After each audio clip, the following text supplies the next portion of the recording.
Well, unfortunately, Team Secret, a team that lacked severely in EML Stage 1, Falcons have got the experience, they've got the quality, they really should get this win. I mean, if Secret are able to beat Falcons, that's a mighty upset, maybe the upset of the tournament. Falcons need to make top 8.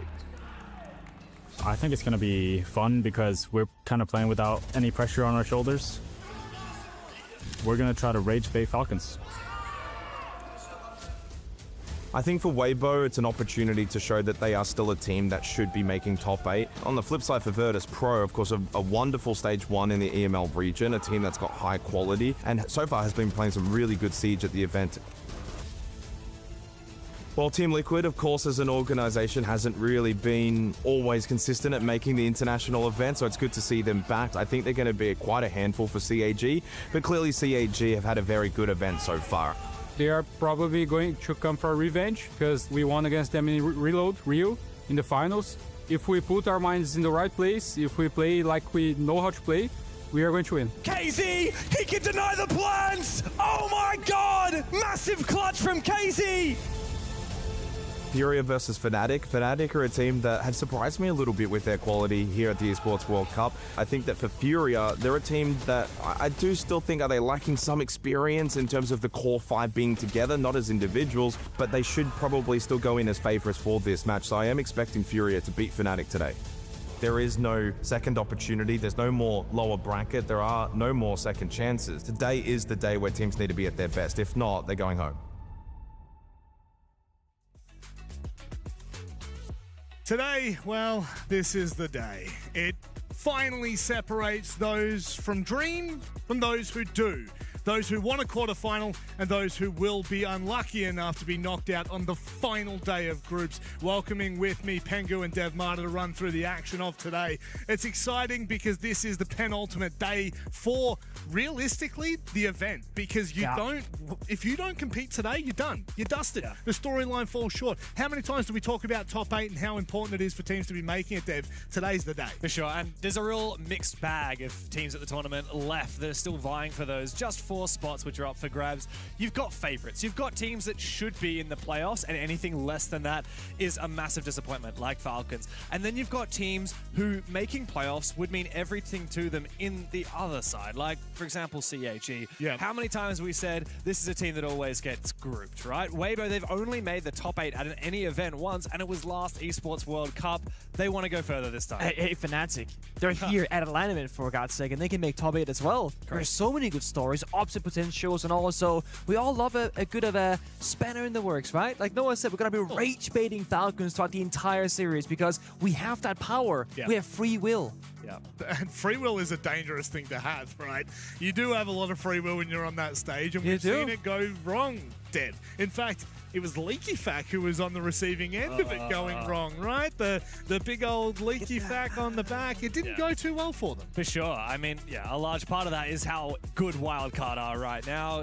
But yeah, Bay in particular, he's been the best player at the tournament. He stood up for Wildcard, literally as well, up against Falcons when they were choking their lead. He's been taunting them. It was insane. Wildcard already made the main stage, but a lot of teams today will be fighting for their chance to do so. And yeah, we're going to break some hearts today, that's for sure. There's a chance as well that APAC could be going home, which would be very sad. It would be very sad. For us APAC biased people, but... Really want to win, right? They can't both go out. Weibo or CAG, one has to keep going forward. Yeah. Someone has to carry the torch. Yeah, exactly. Like we were saying, there's dreamers and doers, and unfortunately, APAC, we're full of dreamers. Let's have a little bit of a chat about how these groups have kind of played out a little bit, because obviously play-ins into groups, into playoffs, it's a long tournament. There's a lot of different formats thrown in there, Nick, and I think that realistically, as we now complete groups, I feel like this is a very clear opportunity for all of these teams to have that parachute, like we like to say, and have that opportunity to kind of claim through the lower bracket a little bit, but some have crumbled under that pressure. That's exactly right, and the pressure, it's a weird thing because we say some teams that are intent in this tournament, they have so much of it, and some they have none of it. And I'm curious because some teams actually, they need pressure to perform. I think of teams like your Team Liquid Alienware, back with Near Furia, Velipox into, so saying, guys, now we're in a grand final, now we can't lose because we know what it's like to play here. But some teams, you put them on that grand final stage and they crumble immediately. Yeah, for Love sure. a bit of noise. I love it. I love the Team Secret getting loud, boys yeah. firing up. Yeah, they are very much underdogs in our first match of today here on the A stream. Would agree. But yeah, absolutely. I mean, there's so much going on today. It's a real back-breaking moment for a lot of these teams. The pressure's ramping up, and also just the vibe in the venue in general has changed a lot over the last couple of days. Yeah. We're here in our group stage, but a lot of the other games that are going on are well deep into their finals. We crowned the Tekken champion, I think it was yesterday or the day before. The COD is insane. Yeah. Like, as soon as that game is on, we're going to be able to hear it while we're casting. Like, you'll be able to feel the tables moving for our players on our stage, thanks to how loud the crowd is on the other stage. You guys will probably barely be able to hear each other from how loud they were over the last couple of days, but obviously, you know, huge prize pool for us to have slightly talked about. I think that is secondary to what everyone wants from this tournament, Nick. Everyone Money's wants to be nice. claiming the best. Okay. Money is nice, but it's not everything. But can you show it off on a trophy shelf? I mean, technically you can, but it's a bit weird, right? Having a stack of money sitting there. But the trophy, that's where the teams of players really want to have for their trophy shelf in their case. And the trophies are very unique, including the club championship that is continuing to be on the line across the 7 weeks of action that we have now. The reason we kind of want to display this right now, look at that. there's been a shake-up at the start of Siege. Falcons were on top. They were clear. They were comfortable. But Dev, you mentioned it just before. Tekken just finished. After gamers... all gamers, sorry. All gamers. All gamers, apologies. My mind's in the afterthought. Is the fact that they have jumped now and now put immense pressure to the team that is literally sitting on stage right now. Oh, sure. Of course, yeah. And Falcons, they're the only team who have ever won the club championship here at the Esports World Cup as well across the 2 editions that we've had so far. They are very much the favorites. They have teams in pretty much every single title, which gives them the best chance of course, claiming the championship. They also have a lot of the best players. But they have been overtaken, as you say, from the first time by all gamers.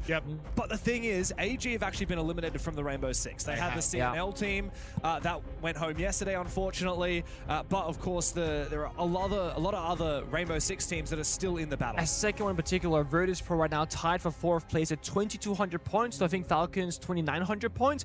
If Falcons lose to Denkan Secret, they're out. They're going to be capped on the points, right? VP, if they're victorious against Weibo Gaming, they continue in Rainbow Six Siege. This means that all gamers have overtaken Team Falcons, and if VP have a deep run, they'll do the exact same thing. They would need to go to like literally win the entire thing here in Siege, but it is possible. So there's about 5 teams that are still in the top 40, looking to claim points, looking to kind of skyrocket up. As you said, Virtus Pro and Team Falcons, those are the 2 teams that we really need to keep our eyes on as we have a look at to what do we expect from today's action. Of course, lots have already transpired. We've had 3 days of groups going into our final day. There are only 4 matches to be played, 2 on the A stream and 2 on the B stream. Your eyes go right down to the bottom there, where we've got CAG Bivaral, Team Liquid Alienware going toe-to-toe. Of course, the opening match for us, which I think is pretty exciting, Team Falcons and Team Secret. What are you going there? Who comes out the victor? I'll be real, like, obviously, Falcons and Secret have a lot of history between the players. We'll get into all of that later, but really, it just boils down to the fact that Secret, their roster has been poached to pieces, partly by Falcons. And realistically, we don't expect them to be championship contenders. I think most people would have put them in like the bottom tier of teams at this tournament. I mean, they didn't qualify. They were invited for this event as well because they're the defending champions. I mean, in fact, Team Secret actually came last place in the EML. They won a singular map. That was it. They have won a singular map, and yes, thankfully they have won a BO3, which means that they still have a chance of surviving.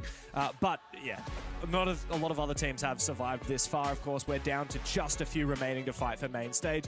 Yesterday, we did have the battle for APAC, of course. Weibo and Enterprise. So much was going in on this game because of the repercussions of how it affects the slot distribution for APAC tournaments. It wasn't a battle, though, was it? No, it was a massacre. Very one-sided affair for Weibo. They did a great job at just picking apart EP. It was very personal for them because it was a rematch where Enterprise kicked them out of Salt Lake City very early and took that second spot for Oceania, so they wanted to prove a statement in that match. Now, obviously, for the context there, Weibo actually have to make top 8 if they want to claim the spot. And CAG, well, CAG might just have to win the event if they want that additional spot. Yeah, it's pretty brutal. It's pretty brutal. They might actually believe that Weibo need to not make top 8 and then CAG have to run into 3rd place for them to claim. And look, it is possible. Yeah. We've seen stranger things happen. In fact, Reload last year, we saw it happen. But I think that this is a bit of a stretch. But when we're looking at teams, when we're looking at matchups of the day, M80, T-Law, what an unbelievable game that was, Dev. Heartbreaking. Go back and watch it. If you haven't seen it, you gotta go back and watch that one. Crazy game, because there are a lot of parallels between those two teams. Teams that have had their moment, players in particular on M80 that have had their moment multiple times over. You've got 3 two-time major winners, and on the flip side, on Team Liquid anyway, you have 4 two-time major winners. You've got Fabian trying to lead his team to victory from the coaching stand. And Overtime. It was overtime. It was crazy, and honestly, yeah, a little heartbreaking for M80. It was. Yeah. It was. And look, that heartbreak may continue today. If you are somewhat of an OG fan, of course, Secret, they're coming into this, would you say wounded? I don't want to say wounded, but they've only got 2 men from the original roster that we once saw as potential world beaters. Yeah, 2 men left behind, but I think right now feeling rejuvenated at the fact that they're here so deep in the tournament. But the story is, right, Noah and Mowgli, they're still in this roster with a bunch of rookies around them. And you had Adrian go to wildcard, they're through the playoffs. Right? You had Savage go to Mady. They got sent home yesterday. And you have the final member, Doom, across from on this stage right now in front of their very eyes against them. So last year's MVP of the Esports World Cup, Adrian, is already waiting for some of his old teammates to join him in the playoffs. But it will only be Doom or Mowgli and Noah. No one else. Of course, Savage has gone home, as you said. And for these 2 teams, like, only one will progress. The final stop. It's crazy to think, to even consider for a second that this would be Secret, though. Because the last 3 times that these guys have played against each other, it's been a 7-0, a 7-1, and a 7-2 in favor of Falcons. It's getting better, though. Yeah. By 1 round every time. We have a 7-3 and 7-4 today. You heard it here first, folks. But when the pressure's on, James, when Falcons go to grand finals, I know this isn't quite a grand final, but for all purposes here, it might feel like it. Because if you look into the crowd, okay, we can see some personal people in there. League Effect's whole family. Just like the Red Sea. Just right here, go back to the other camera. League Effect's whole family is sitting right down there. You see the jerseys. League Effect. His family is here. At least we believe that to be the case. Is that his family or his friends? I don't. Either or. He's playing on stage in front of family/friends to qualify for the bigger stage in a few days. We're in Paris, man. We're in Paris. Bride is a Parisian, of course. League of Facts also French. And you talked about how there's a bit of a stereotype, a bit of history for this Falcons / that old BDS roster. So many times that they go to those international grand finals, 6 invitationals, majors, and fell short. Well, in Paris earlier this year, Team Secret prevented them from even going to the grand final. We thought we were going to get a FaZe Falcons grand final here in Paris at the 6 invitational. And we were denied that by the most unlikely superheroes possible, and that was Team Secret. Joom was the MVP of that event for Team Secret, and he got plucked up and put over onto that Falcons team. But, of course, Noah and Mowgli still remain from that roster that took the championship here at EWC last year. And the question has to be, Nick, can they do one better than what we've seen at this event? Can they do something that is really against them? The whole tide is coming in on them.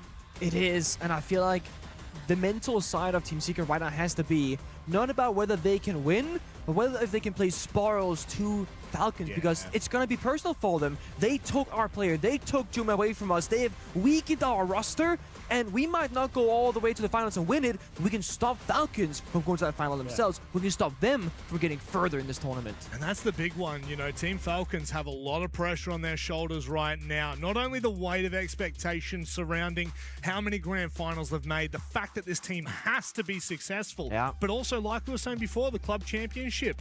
They've just been overtaken by AG. They need to get back up on top. But Dev, I think that the easiest way to put it is this is a must-win game for this team. It is. This is a team that should be winning championships, and yet they still haven't brought home a championship for Falcons. It has been so long since we've seen this team and regarded them with that same affection that we talked about them for such a long time as a team that's going to become a world champion. And yeah, like you said, the organization needs them. There's pretty much no more pressure that you could feel as an esports player than playing for Falcons, like one of the largest organizations in the world, one of the wealthiest organizations in the world as well. And there's so much expectation on you as a player performing, even for someone like Joom, right? Like Young Gunner picked up, fills Shaiko's shoes and perhaps has been doing even better than that. But it's the mental aspect of the game that has been the hardest, the biggest wall for the Falcons. And it was very much Bay from Wildcard rage baiting them, getting in their heads, getting in Leakafac's head just the other day when they threw that game against Wildcard. They can't afford to have that happen again. They cannot. And look, fortunately for them, it is a clean slate. A clean best of 3. Let's figure out where we're going here. Hopefully no Fortress. Well, look, I think that if we do go to Fortress, that could be a very interesting conversation. Certainly. A flashback. I think you sub out Leaky Fact and somebody else in for the mental because I feel like that's going to bring back a lot of bad memories from him personally. But yeah. Maybe Leaky Fat can go and join the names in the back row here. I mean, he's got the jersey for it, right? Why not? It'll fit right William in. Poster. He might just do. I can tell you that the maps we're going to today are Bank Labs and Chalet, and Okay, so it no was Fortress. Falcons. No, it was Falcons who picked Bank first on up. Now, the last time these teams played this map was all the way back in October last year, and Team Secret beat Falcons 7-2. Wow. But that was a long time ago with a very different Team Secret. So we'll see what happens once we dive into the server. One thing's for sure, on Falcons map pick, all eyes will be on them. Certainly will be. And I think that, you know what? I actually think that no matter what map we go to here, all eyes are on Falcons. They really need to dig their heels into this one. Are they going to do it? Are they going to do it? Is it going to be the double ranged Harpy Spence? It's not. No, they're not. No, I was going to say it's a wildcard special. I Not told this you it's time. quite rare. Not this time. Not Gents, to be. I'm going to leave you with a little fun fact brought to you by Rob J. Monday. Okay. Yep, don't get these very often. No. 8 best of 3s these two teams have played in. Only one has required all 3 maps. Wow. Ooh. And on that note, mic drop. Wow. So it could be done on Bank and Labs, and we may never get to see Chalet. If we Okay. do, it'll be a fun chance to go to the map where Team Secret knocked Falcons out of the 6 Invitational. That was an 8-6 on Chalet in Paris just 6 months ago. But, of course, to kick things off, we go to Falcons map pick. It's Bank, and I gotta say, even though this is a David and Goliath matchup where Falcons are the absolute favorites, there's something brewing here for Yeah, Secrets. there is. I feel it too, James. And I feel like they just have this mentality that this game doesn't matter for us, but it matters so much more for Falcons so that we can play into that entirely. Basement defense, put some mute jammers on archives and tellers for drills here. Apply a bit of pressure in that middle of the map and rotate perhaps in towards that open area as well to synchronize the roamers together. But Joom joining servers early, that is a scary sight because it has been reinforced. If the attackers get in there, it's almost impossible to retake as a defender. Oh my That's God. early. He did it. Oh He just my ran out God. basement. Full send it out the basement on the ramp, jumped out the window either or. Finds uses was that sole player on the rappel outside, and Mowgli finds another. Solotov and uses are both dead. Noah had the perfect read. He goes for a spawn peek, run out from garage against Solotov in the opening round against Falcons. It is utterly beautiful. And with Mowgli following up with that second kill, it is a dire look from Falcons. What did he say? Let's rage bait them. Do something that is just absurd to do at this level of play. And Joom, in the meantime, is just droning servers, hasn't taken that full control. He's also getting baited here because there's 2 people, one to his left, one to his right. If they know he's solo, they could just triple man push him into this tunnel. Yeah, and he's gonna run away. Wow. Look, Team Secret yesterday played this map against All Gamers, and while they did win the series, they lost Bank 7-1. So I think Falcons smelled blood in the water after that result, and they said, look, we don't care that we lost this against Wildcard. It was a close 7-5. We're happy to go back to it because Secret look vulnerable, but they look anything but at the moment. Drills quickly makes his way to Blue Stairs for a big flank. Now it's Joom up against his former team, and he takes down his ex-teammate in Mowgli, a second one as well. One of the best players in the world right now for a very good reason. On that Blackbeard, he's given Falcons a lifeline. However, it's not gonna get any easier now because Secret, they can do a bit of trolling in that 5v2, but when it gets up to much more even numbers, gotta be disciplined. The issue is no plant denial. And Doom is taking it. And nobody's home. The plant will go down. A lot of damage dealt, but he might be able to get out safely. 3v2, Secret have the numbers advantage, and they look to go for a flank. This is the typical play. It's to be expected here. Leakafak has the read. He also has a drone. Takes down Noah. Good trade. However, as it's up to the young guns from Secret, picked up Gotta get that 2v1. from the lower tiers of Europe. Now they're up against Doom, the king himself. Out comes the nade. The shots from the Blackbeard. Oscar, how are you going to play this? He's actually going to go for the revive there. That's ballsy. Very ballsy. Gotta push. Doom, though, he just needs to wait. Oscar finds it, and he'll get the clutch. There's plenty of time for Oscar. Team Secret take the first round. No seconds wasted. Instantly hits the revive, saying, you know what? Either he's gonna swing me and we die, or I'll get my teammate back on his feet. He only has 29 bullets. He will not find us both. They confirm that final member of Doom.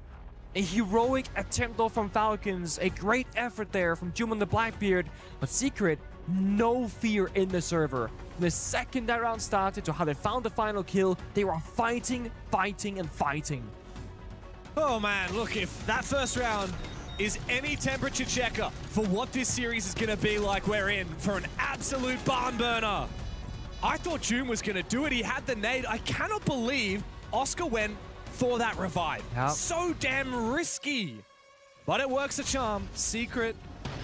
Man, I cannot get over the fact this team, right, poached to pieces. It was first Doom, and then it was Adrian, then it was Savage, and now they are a shadow of the roster that we saw raise the trophy a year ago in Riyadh. They're a shadow of the roster that we saw go to the grand final and almost push it to 5 maps here in Paris 6 months ago at the Six Invitational.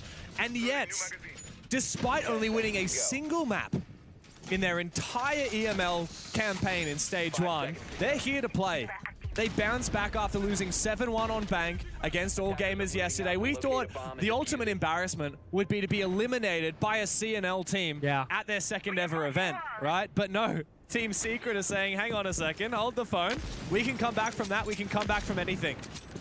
Loading new magazine. Right now for Secret, there's a lot of annoying operators to deal with, right? The mossy spiders, the limited droning, the castle with Omai, the Asami just fortifying the bomb side, Oscar on the warden, so you can't tease like, you know, the Ying, the glass sort of operators. It's gonna make Falcons fight a lot harder for every single pick and every single bit of map control and intel game, and Mowgli's even beneath the scout instead of square. Low key, this could be a jump out if he has the balls for it.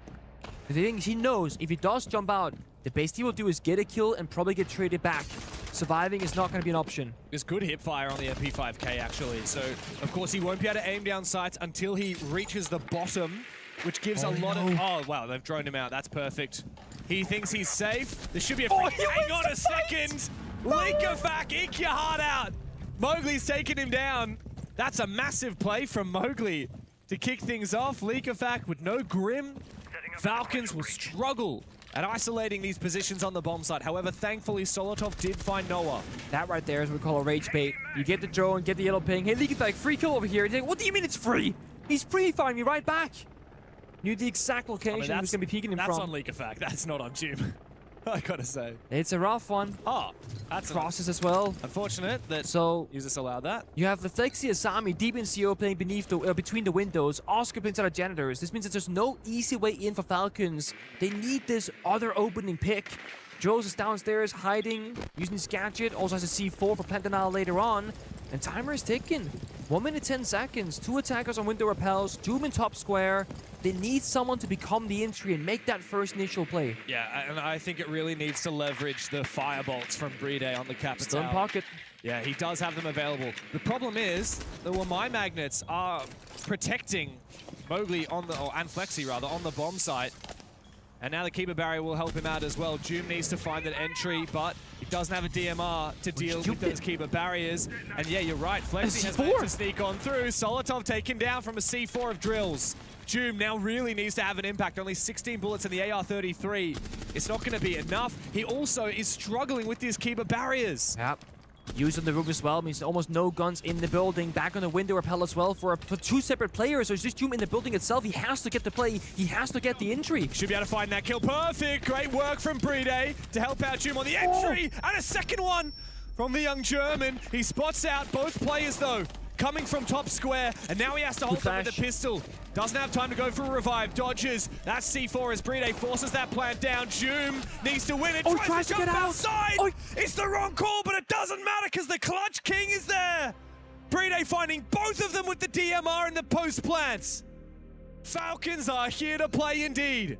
It's 2 rounds where it's just Joom doing all the heavy lift against his former teammates. First one gets 3 kills with the Blackbeard, gets the plant down, gets into the post, makes it a 1v1, then dies. Here, his 2 teammates on the window repels, ineffective, with no real way in until Joom finds at least 2 kills. He does that, walks in, Brede with the fire, that's teamwork, then flicks around, clears Janitors, holds onto Heaven, and stalls for enough time with a flashbang and pistol to make sure that Brede gets the plant down.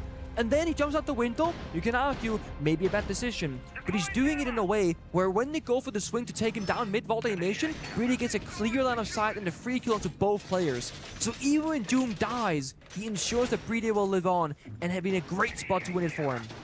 Very well played. We needed Joom to dig deep. And honestly, I want to give credit to Brede as well. Like, it is hard in his role to have an impact like that. But he used the fire to perfection, as you said. He got that plant down. He trusted Joom to cover him. He didn't waste any time.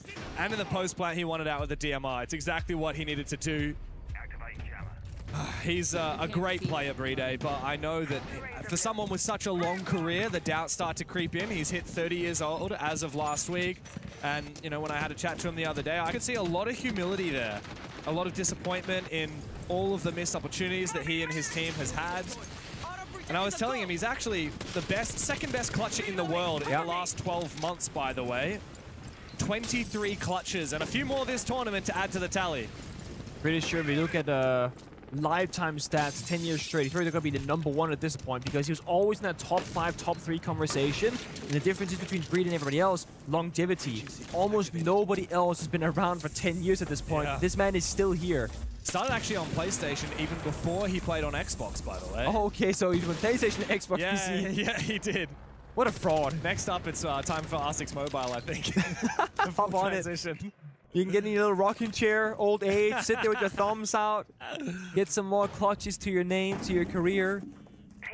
I'd love to see it. The Falcons, though, with that round clutch, gonna get a bit of that mentality back. Okay, this is winnable. We're not throwing, it's not unplayable. It is actually gonna be a real game for us. And Joom again here on the Blackbeard. Not his usual operator when he first played for this roster of Falcons, nor on Secret. But has been used to great effect with the C4's great drill stops down, toss C4 right back up. Joom caught off guard despite seeing the operator. Yeah, best player to take down there from Secret would have been the Blackbeard. Usus actually manages to find Oscar. I don't know where he caught him out. Main stairs. Must have been. They were trying to double swing him in towards the little lobby room. It's a bit of a risk, isn't it? You use your smoke on early out. Wow, the pre-fire through the wall. Mowgli almost dies. Hacking their camera feeds. Leakafak snuck up deep. On the other side of it, it is Drills. He's just waiting for a chance to move forward. He's also standing in a mute jammer to protect him from the Dokkaebi, but that won't protect him from Leakafak's SMG-12. He goes down, and with that Secret, the bodies are falling. It's all Leakafak. He easily flicked behind him after getting the kill. Think, okay, this will be a 2 versus 1 kind of gunfight. They know that Secret are just trying to play for the TDM style right now, and they're ready for it.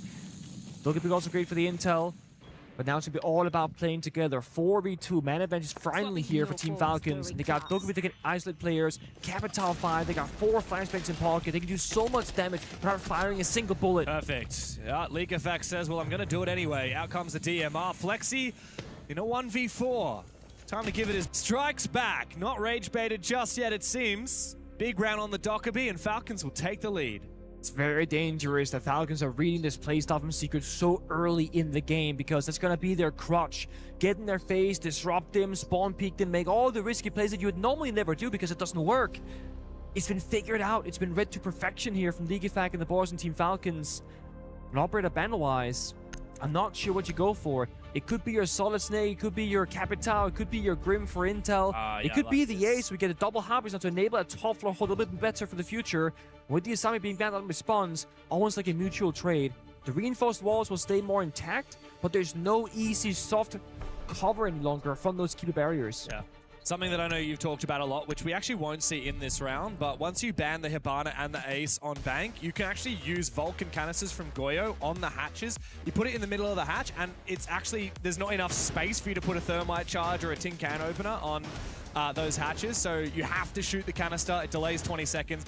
It essentially is just like a tubarão, kind of. It just stalls out how long it takes for you to open up those hatches. Interesting to see Secret actually aren't doing that. I would have thought that's part of the reason why you go for the Hibana and Ace ban, particularly because the Goyo is already so powerful on this map. You can use 3 on the basement and 1 on the hatch, and you're pretty much locking up for a little bit longer. I frankly just don't think we're going to get to see a lot of late rounds play out. I think the mentality from Secret is that we're gonna win or lose the round off the roam game, the first 90 seconds, right? If Drills and Moke with us roaming get like 2 kills, then they can fall on back. The Goyo is ineffective because to get those first 2 kills, they needed something else, like the mute jammers or the C4 or a certain gadget for intel like the Razor Blooms and Thorn. I assume that's the playstyle. Yeah, no, I think you're right. And look, the trap meta really does lend itself to that theory. I think the Valkyrie as well go for a lot of playmaking here for Secret. Solotov actually with the Twitch is one of the best counters to a lot of these trap operators brought to the table. He's trying to go into Garage very early. He needs to make sure that he doesn't get EMP'd by Noah's bulletproof camera. If Solotov can get in and actually shock that bulletproof camera from the side, it'll take it down, and that will really punish Secret. They'll have to be a lot more careful of a rush through Garage without that information. Exactly right. Also, mind you, right now, there's not a single person in the bomb site itself, so that Twitch drone finds it all the way towards the A or B side. You can say, guys, it's clear it's 5 people roaming. The closest member to the side is going to be Oscar on the server stairs with the smoke. And of course, they're in open area, they can drop down the hatches, but all it takes for Falcons, that 1 second gap, they get inside the drone to just now. And he's looking, you see? There's nobody in A, nobody in B. Okay, he does get shot. Now they dropped. Yeah, they're taking out the bulletproof. Now Solotov has control. Interesting, though, like, this is such a different type of hold from Secret. Reinforcing the Garage wall means that they're actually not intending to hold Garage at all. They're not intending to play that default plant denial angle from inside Garage. And why? Because there's no DMRs, no Zoom scopes available, not a favorable fight for them. And it means that they can also drop down the hatch safely with that wall reinforced. And they can't breach it because no easy banner. Yeah, wow. Range heart destruction. I quite like that from Secret. This is a very different interpretation. Yeah, so red hallway is super safe. Question still lingers in my mind, but for Falcons, they did such a good job at fighting the roam clear without losing a single member. But on the other side, they've also gotten 0 kills. So we are seeing a late round bank basement with 1 heavy win condition from Secret. That is going to be Oscar with the smoke on server stairs. So far, he's still sticking onto that location. And if he plays his role to perfection, there will be about 25 seconds left in the round when he'll be dead. Yeah. That means that Falcons are rushing into a plant later on without getting all the jobs done, all the small, teeny tiny details. Bogley is supporting him as well from inside a server, just waiting for Falcons to drop down and go for the backstab. But actually, Doom's going for a very different kind of play. He's gone down the vault hatch. They don't know. Uses the smoke to cover himself. You would have thought that Secret would be able to read it after that smoke comes out, but they have no idea where Doom is. He finds one, traded back quickly by Flexi. Now a Nitro through the smoke, targeted at Solotov, who dodges it deftly. It's just up to him and Bride now to try and clutch up and find the first one, but a good double peek there. Noah will trade. Bride in a 1 versus 2. He's clutched up a 1v2 already today, but I just don't think it's going to happen on the Blackbeard. He'll need to go for the plant right now. And he's instead going to try and go for the kill. He has no time. He's hunting, trying to find people, but he doesn't realize all the way upstairs is where Oscar is hiding, and Noah is still in Garage. He won't find any kills, and with that, Secret win the round on time. Beautiful double swing though from Secret on towards both Garage and Doom, who's getting that big gap going from the lobby hatch drop in towards the red hallway. It comes down to just timing and a couple of shots in a fight that'll determine everything in that round. I think it was a good read though from Falcon saying, we cannot be stalled out on server staircase against the toxic babes, not enough time on the clock. We gotta go for a play kind of off pace. 1 player dropping, 1 guy flanking, 1 guy pushing. We can't frag each other out, so it has to be individual victories or a round loss.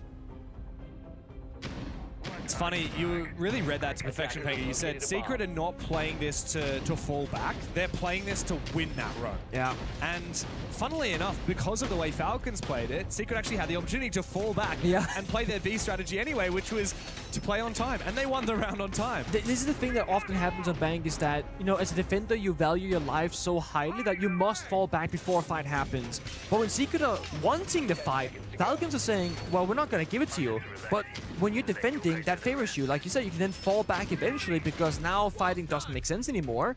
Falcons and everyone else is so used to getting that map control at a certain time in the round.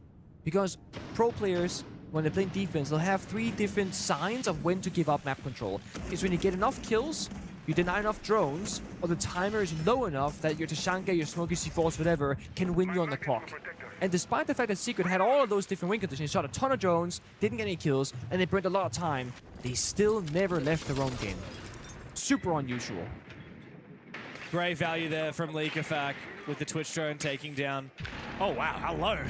Leakafak just saw Solotov die in slow motion there as Noah tossed out that Nitro Cell. Another Nitro kill onto a repelling player for Secret. They've really mastered that tech there. So already fighting 1 player down here for Falcons. But I do have to admit, like, Leakafak's done a really good job of finding these Yokai drones. He's found now 2, I believe. There should still be 1 left alive for Drills. It's in the hallway. That might be targeted very shortly. One of the doors is barricaded to deny that line of sight, probably from the Kali that we saw previously from Team Falcons. By closing up a door in a window, it forces you to give away your location with that first sniper shot in case it's being brought out. But it's instead uses playing the line DMR. But it works in a similar way. Team Secret, unironically, don't need to do any fighting. It's so opposite that previous round. They can play a player in stock, a player in generators, a player in meeting, and a player deep inside the quad window room, all with either DMRs or intel from the Echo drones, and just wait. And the only real way Falcons can get sort of the kills realistically is using the grenades from Juices or the fire from Bride. But Joe's just peeks, he just ego challenged and gets a freebie. Yeah, he wanted revenge for Leakafak taking down too many of Yokai drones. Well played. And now 3v5. This is nigh impossible here for Falcons. Uses is just waiting for a peek, but I don't think he's going to get the opportunity to. Bride was instrumental last time Falcons won an attack on this bomb site using the Capital Firebolts. But Noah can very easily dodge them. Now it's up to Joom. Top of Banana, but Petrills will take him down. Traded from the rappel by Users, but he can't follow up with a second. He's technically not really in the building yet. Still on that rappel. Bride, the same case for him. We need to find another pick. In fact, how about 2 there from Falcons? Bride and Users are well on their way to a 2 versus 4. 30 seconds still. No real intel here from the defense. Another wallbang goes through. Just Noah left in a 1v2. Needs to win this. He's got the DMR to deal that damage. Oh, the Looks timing! away at the wrong time. Big play, a 2v4 from Falcons in a round they had no business to win. Little bit of fear there from Oscar, playing janitors as the warden operator. Just kind of dies to fire, steps out too far, gets shot by Bree at the same time. They knew that second attacker, the last one, was gonna be Lobby. So the entirety of Heaven, the left-hand side here is free. Oscar walked the wrong direction. Round kind of sent to fall apart with that. Yeah, I gotta wonder, is that the lack of experience from Team Secret? Because you should never be losing that 4 versus 2 with 2 players on rappel on the opposition side. That should be a free round. It's the second time it's happened too, right? The Yoon Clock's top floor every day as well, similar fashion. Numbers advantage favoring Secret, but a small few individual mistakes. Unforced errors is what it was. Like, why are Team Secret moving that much that they're exposing themselves to the rappels? Why are you swinging at the rotate hole in Janitor Closet? You should not be dying to that. It's, a bit of a rough one for Secret that round. A tough pill to swallow, but as we move into the final round of the half, they still have a shot at redemption here. This is a very attacker-sided map. This bank, and if Secret can find a 3rd defensive round, they set themselves up very well to steal Falcon's map pick. All they really need is that 3rd. Even the 4-2 is playable. It's just a matter of confidence and how familiar you are with the attacking side. Because mind you, that is the one thing. Secret being a new team, 3 new players, defense is probably going to be easier on average than your attacking side. Whereas Falcons' attacking strat book, well, it goes years deep. Going back to the BDS core, to the Falcons core, with Shackle, without Shackle. And they're a very flexible and adaptable team with the leadership of Leakyfac. Seen a lot of C4s though here from Team Secret. Another one prepped here from Noah. Yeah, they've been nailing that. Who's waiting for the sound cue of the rappel, but not to be yet. Oh, is that going to toss over enough? I'm not sure it did. Nitro goes out. Oh, wow, my I cannot believe God. it. Speak of bad timing. Yeah, Leakafak is going to be tilted after that. I think that's the 3rd kill from a Nitro Cell onto a rappel as he uses, sneaks on in. redeems himself. And the fourth one, massive from Users. Big round. Flexi and Oscar are the last ones left. Okay, Predate's just completely put Flexi's hopes to rest. It's now all up to Oscar, who's being harassed by the Blackbeard. What a finish. They lose Leakafak on the rappel, and immediately Users takes matters into his own hands. Gets the entry, the cuts to rotate, Flixen gets the flanker all in a matter of about 10 seconds or so, and that pretty much is the entirety of the round done and dusted there. Team Falcons individually steal the show, a 4-2 lead. As we go into the halftime vibe check before a side swap, where the coaches can talk amongst themselves, or the players to go, guys, what are we feeling? Yeah. And for the side of Twister and Team Secret, it's a pretty relaxed vibe still. Look, I think Secret shouldn't be too upset about that half. No. I think Falcons will be very glad, though, that they found that extra round. Of course, if we think back, you know, one of those round won by Secret was actually a clutch, a 1v1. This round here from Bride was a 1v2. A lot of clutches back and forth. Falcons have definitely won a lot of rounds that they shouldn't have won. And I can say the same for Secret in a way. Yeah, you could say the same. Both of these Secret. teams are good at bucking the trend, you know, losing the typical win condition, but then coming back anyway.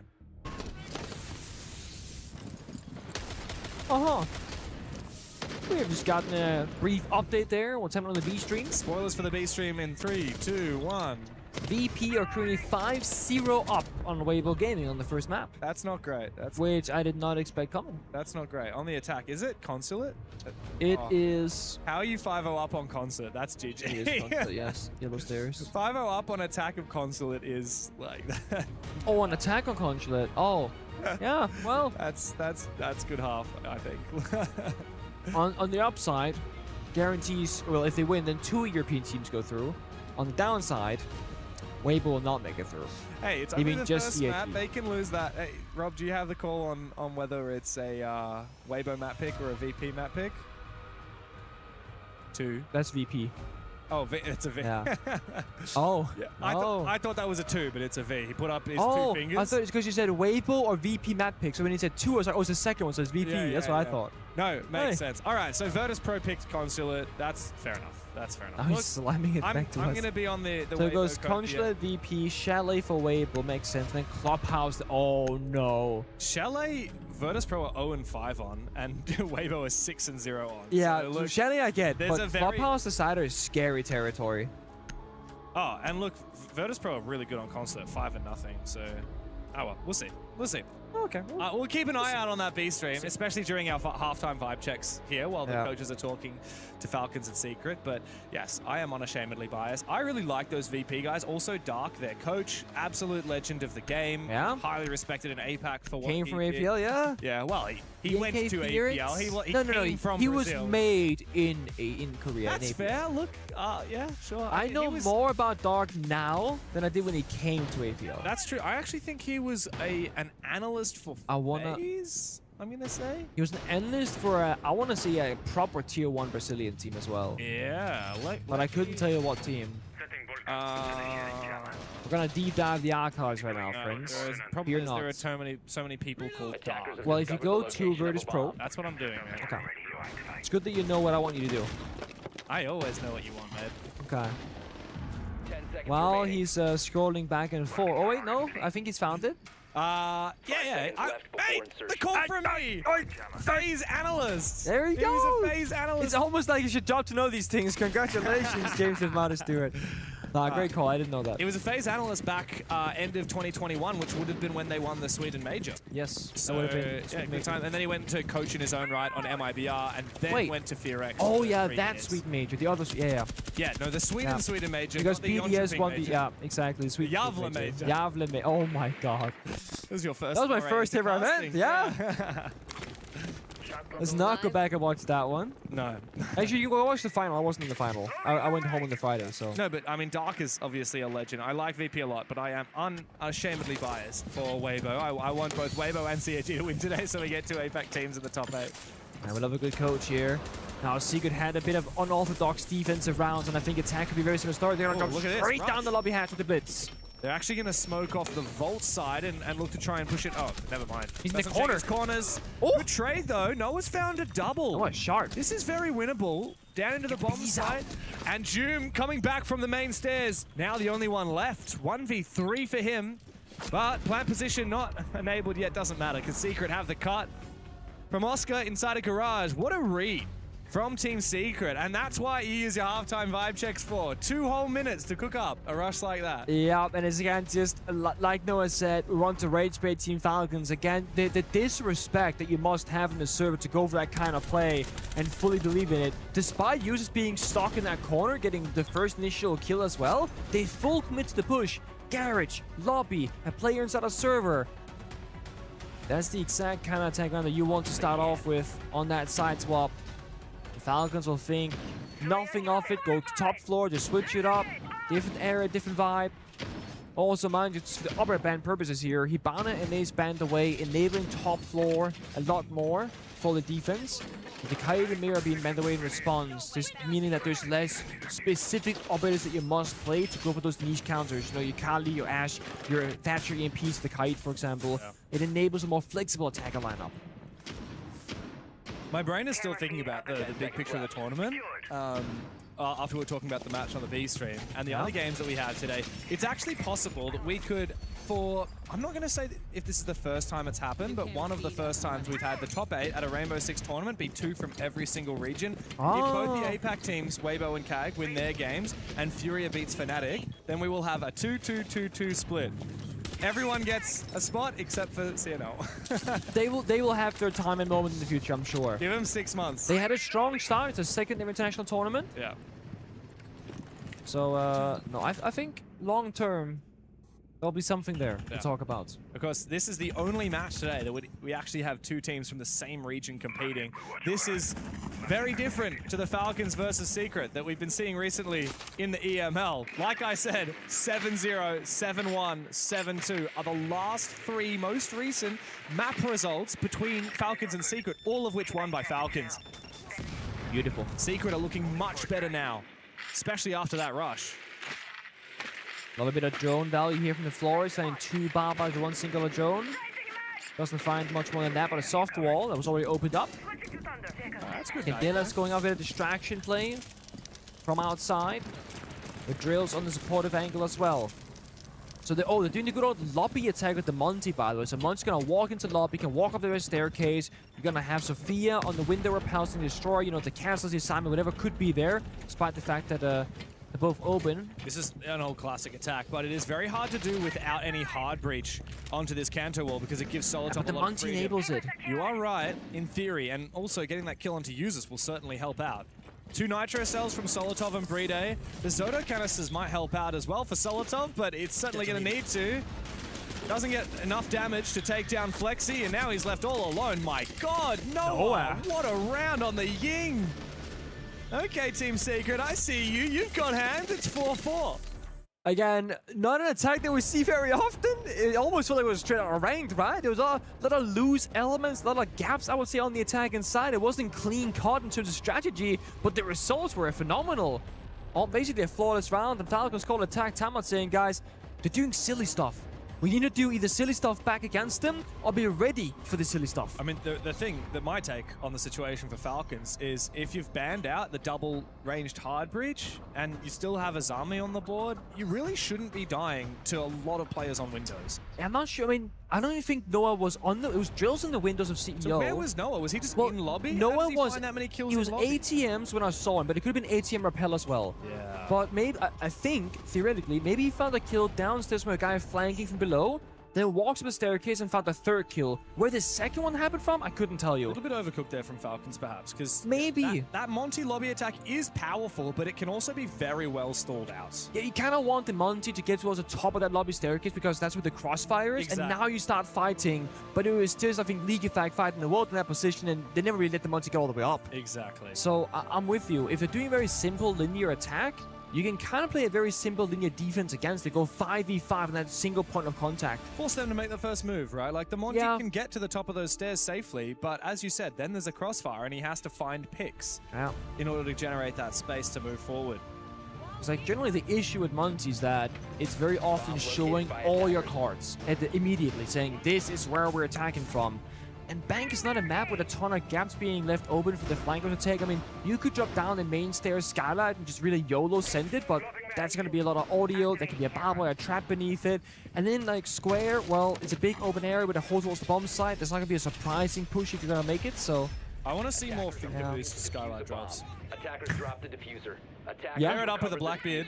let's do that. Let's just drop the finger. Why not Let's have get your crazy. finger, have your finger buff up the Blackbeard, and the Blackbeard's the one who jumps over because he's actually protected while he drops. Yeah, he is. And then he gets the fast ADS because of the finger. Well, I'm cooking. You're here. cooking right now, and if Secret could listen to it, they might just copy it because they would be keen for it. It's exactly the right amount of unhinged for Team Secret, I think. That's exactly right. And also, I think they're playing a bit of the promotion system, right? Because Noah got a triple kill, he unlocks Solid Snake now. Yeah, that's how it He has works. earned the gadget, earned the F2 weapon, and getting stronger and stronger round by round. I love that. Yeah, it's a good play from him to go in from Garage as well. Early map control, and the Solid Snake can buy a lot of space from down below. As Doom spots out a drone, he knows that the pressure is going to come in from Tellers and Archives towards the bomb site. Takes that damage, and he's being hunted. Like, this is Secret saying, you guys Target push Doom. Now we're going to target him. Noah obliterates his old teammates. What a play from Team Secret. And now it's time to restabilize. They're very close to the bomb site, but they don't have to make an entry as of yet. Most of the players here from Falcons are actually offside. And now Noah into the objective, looks for an opportunity to plant, but it's just him with Flexer to try and help cover. As Solotov, Ligafak, and Users need to make their way back to that bomb site. Very much an off-site hold here for Falcons. Good info, though, with the yellow ping. It enables Flexer to get one kill. Goodbye, Ligafak. Solotov trying to make his way from the square stairs. A Nitro from Users doesn't land, and now it's just Solotov left. He's been red again. A beautiful play from Noah and from Team Secret. They've taken the lead on Falcons' map pick of Bank. This is ridiculous. Dokkaebi Deimos both targets Doom, who's the player inside the bomb site, the only person inside the site itself, and he actually survives all the initial pressure, leaves the site to go towards the main staircase. Boom, Noah's there from the basement, gets the kill, and he goes straight into the site, finds the second player who rotated back when Doom died from square into the double door of kitchen, dies immediately as well, and just starts planting. And Team Falcons, they were doing a good job. They did a double fight upstairs, not a meeting in CEO to say, hey guys, we still got the map control, but one big difference from the usual setup. The corner hatch, fully reinforced, no vert holes whatsoever, and no self-destroying operators playing up above. So they don't have any easy way of falling back towards the bomb site, nor a way to deny the plant, which thankfully Noah had to defuse of all operators. Yeah. Oh my. Things are really heating up here. To think that Team Secret got 7-1 on Bank yesterday by all gamers. Yeah, And well, now they're looking to steal it from Falcons after it was Falcons' map pick. one could say appear weak when strong, appear strong when weak. I love the idea. I love it. Yeah. It's the art of war. It is. Sun Tzu? Yeah, something like that. I believe we have an up Oh. on the B stream. Yeah. 7-0. Wait, 7-0? Doesn't surprise me after a 5-0 attack start on console. You just can't come back from that. Yeah. I mean, that is a rough one, to be fair. Yeah. Oh well. Not a great start for Weibo, but they just need to reset. And next map, very winnable. Chalet is one of their best maps, and not a good map for Virtus Pro. So could definitely be a 3-mapper over on the B stream. Though, as we've said, not likely to be a 3-mapper here on the A stream, because Falcons and Secret, what did you say, Rob? They've never gone to 3 maps for the last... One time. One time in the last 8 times that they've played best of 3s. But he's getting good with hand signals, I'm not He gonna is. lie. He's here playing charades with us. Yep, he is. Smoking a bit of my fire now. I mean, this could be Falcons fighting back maybe, going for those swings themselves and building back up the confidence. We know Doom has it. He's shown that many rounds in a row. I want to see a bit more from the other members of Falcons though in the fighting department. Barbed wire's going to make it hard for drills. He's actually going to sticky, yeah. tank the barbed wire. Oh, beautiful! He goes deep on Leak Effect. The Nitro from Solotov will respond. Wow! What? What a beautiful shot from Solotov. Just enough damage from that DMR to take down the Blitz. That's a monumental pick. I mean, almost as monumental as Oscar going down there on the main stairs, leaving Noah in a 1v4. Look, if anyone's going to do it, it's your boy Noah. 13 kills so far, by the way, but I just have a feeling he's shot out of luck. 1v4, Breday's watching for him. Final kill for the Parisian Falcons, digging deep when they need to. It's 5-5. The back and forth. It's even numbers, like a yo-yo, going one round here, one round there. No one's gonna steal it away. I mean, well, that is the first time Falcons have won a defense to their It credit. is. I mean, Secret swapped sides, went for the rush, and then won 2 more rounds after it as well. But I feel like that's gonna stop right now. I mean, this kill right here, That's just like, insane, dude. DMRs are so lethal. I will say, I mean, the Glass pushed through the barbed wire, the Blitz pushed through the Toxic Babes. They wanted that bomb site control. They wanted to get into service. This is Team Secret, though. Like, they're the kind of players to just run it down, even when there is a smoke or a fire or whatever it is, barbed wire. And it's good. I mean, it certainly caught Leakafak off guard. Thankfully for Falcons, like, they don't, you know, shit the bed when something like that happens. They've got that Nitro Cell they can toss on out straight afterwards. And then, yeah, I mean, in particular, that round was really saved by Solotov, as you say. That DMR packs a punch, maybe not for very long, though. But the nerf's incoming. Jammer ready to activate. Yeah, 5 we're seconds keen to for the future. I'm keen for Attackers the are announcements heading of out the to new defuse the bomb. season this coming weekend. New operator that we've had teased up Oh, for yeah. a very long time. We Yeah, are getting that, of right? course we have. Yeah. I forgot about Got that. the reveal coming I up. forgot about that.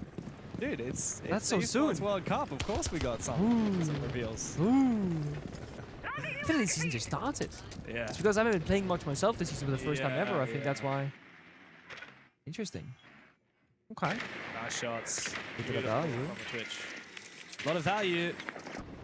And he gets his Twitch drone back as well. C4 popped up top floor. Drills will not fall to the explosion. I am curious though for Team Secret, how many different ways do they have going for these cheesy plays?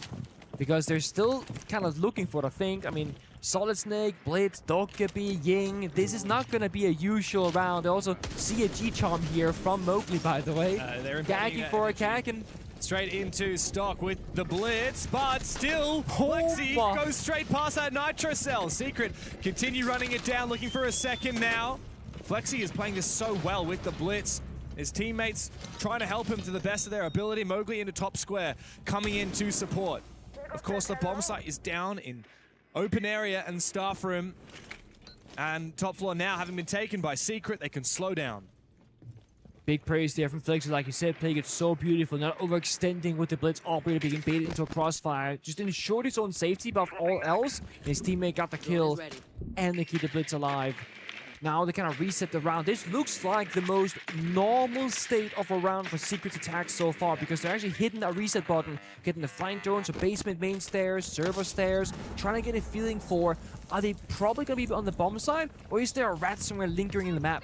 Now we know Doom is roaming between Tillers and Archives as that mute, and probably has a couple of jammers to his name on all the doors. Doom's one of the most important operators here for Falcons because he has that Nitro, so one of the few ways of taking down Flexi. Unless if Leakafak can land a couple of shots in the foot with the TCSG. Flexi gonna smoke up the angle that Leakafak is holding so he can ideally isolate onto Doom, but actually decides to double I think back. it's too risky. Doom has prepped this Nitro, but he's getting sprayed through the wall. They have an inkling, they know he's somewhere nearby. Doom has to move, taking a lot of damage. Interesting. Down on the floor!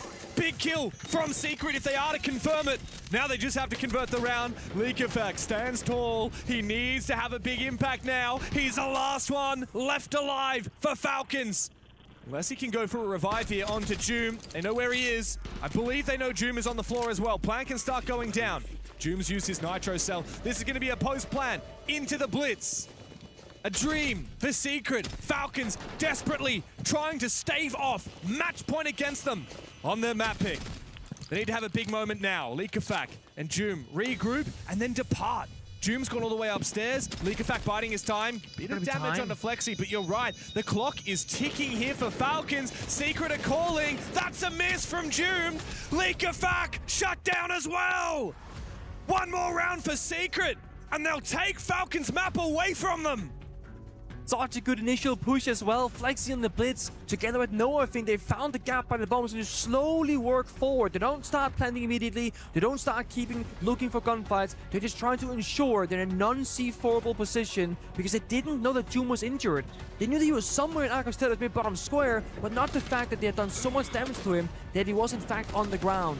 So they knew the only way they lose is if C4 gets thrown on in and the blitz will die to it. They get the post plant, they get the crossfire, and yet they find another gap, another explosive round here on Bank. Man, I can't believe it. Like, genuinely, when I saw the fixtures for today, yesterday, what matches would be on when, which games we'd be casting, I hate to say it, but you I had did a say moment, I was like, oh, why do we get the worst game? That's what I said to you. Because I was like, God damn, we've got like Weibo VP, we've got like CAG versus, we got so many insanely good games. Falcons are gonna 2-0 Secret in about an hour and 20 minutes. How wrong I was. I am so grateful that we got this game. It has been a ripper from the get-go. I was in the bus with Anne this morning. The first thing she said to me, I can't believe you guys got the Falcon Secret game. I wanted it. And I was like, so funny. I was like, I didn't have the heart to tell her that you didn't want it. So I said, no, we're so happy we got it, Anne, you know. I take it all back, Anne. I'm sorry. I take it all back. I'm having the best time right now. This is an incredible game of Siege. And Secret, look, this is something we talked about. Last year, it took us a little bit of a time to be fully won over by the Secret story, by the charm. And then 6 months ago in Paris, we said the same thing when they beat Falcons. I was saying to you, how on earth do I hype up Secret? For FaZe, for Falcons, the story is obvious. How do I get people invested in this team? I've never been more invested in Secret than I am right now. And they're playing with a bunch of misfits that they picked up just a few months ago. This is the most excited I have been for Team Secret in a hell of a long time. And it's Falcons down a match point with Doom playing Maestro, by the way. He said, give me as many bullets as I can possibly get because I need to get all 5 kills, it feels like, for his side to get that round on the board. He's playing a supportive role.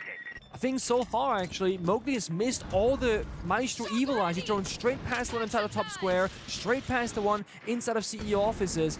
But they also have drills with the Sophia. And getting 3 soft destruction charges was going to help. And Nate goes wide, doesn't find the Evil Eye either. Critical utility right now, missed from the attack. And the longer you wait, the more magnets from Maya will get. Fun fact, because they sped up that charge, the final 7th magnet, I think, is coming to life right here at the 1 minute 30-second-ish mark. But Secret are not going quickly into this round. They're fishing.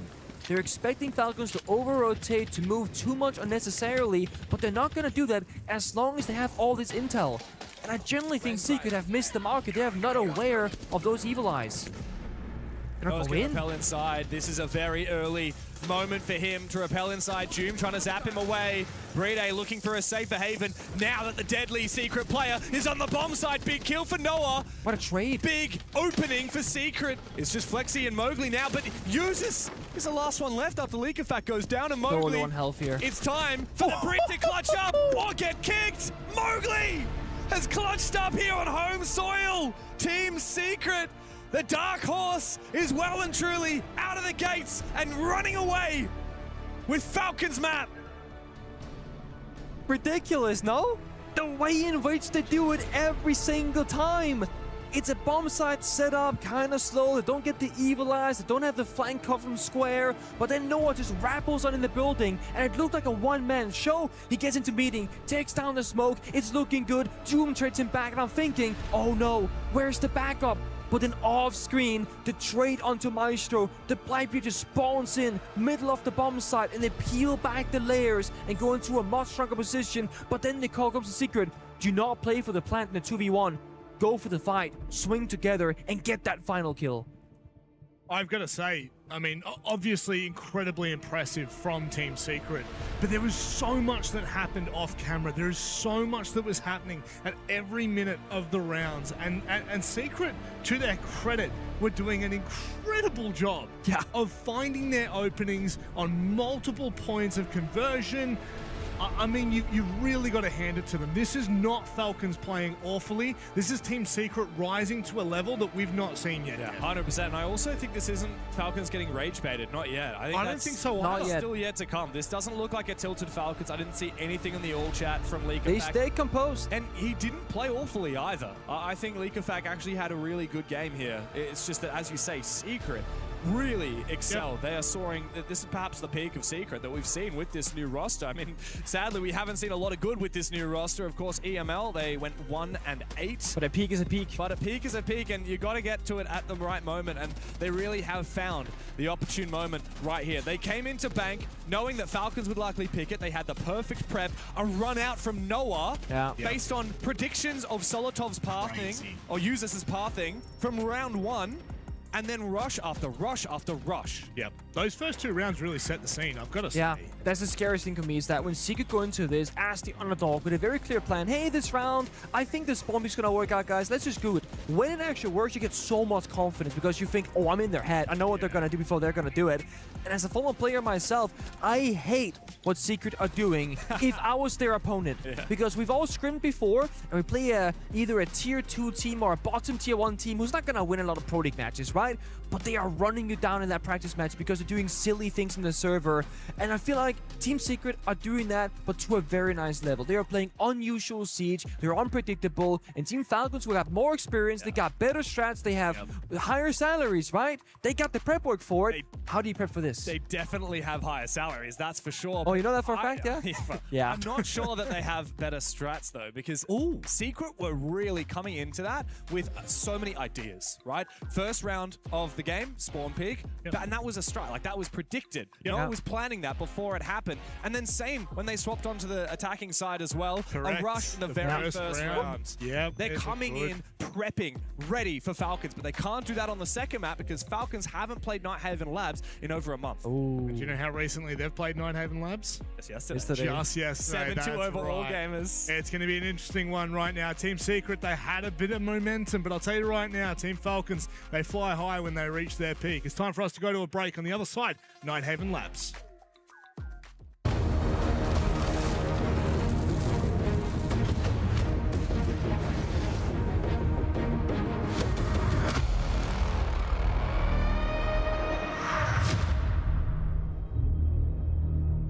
So ready. Oh, I'm locked in. Wait, I'm actually locked in. This is what we trained for. This is our final mission. We could not come back. Are you ready? I'm ready.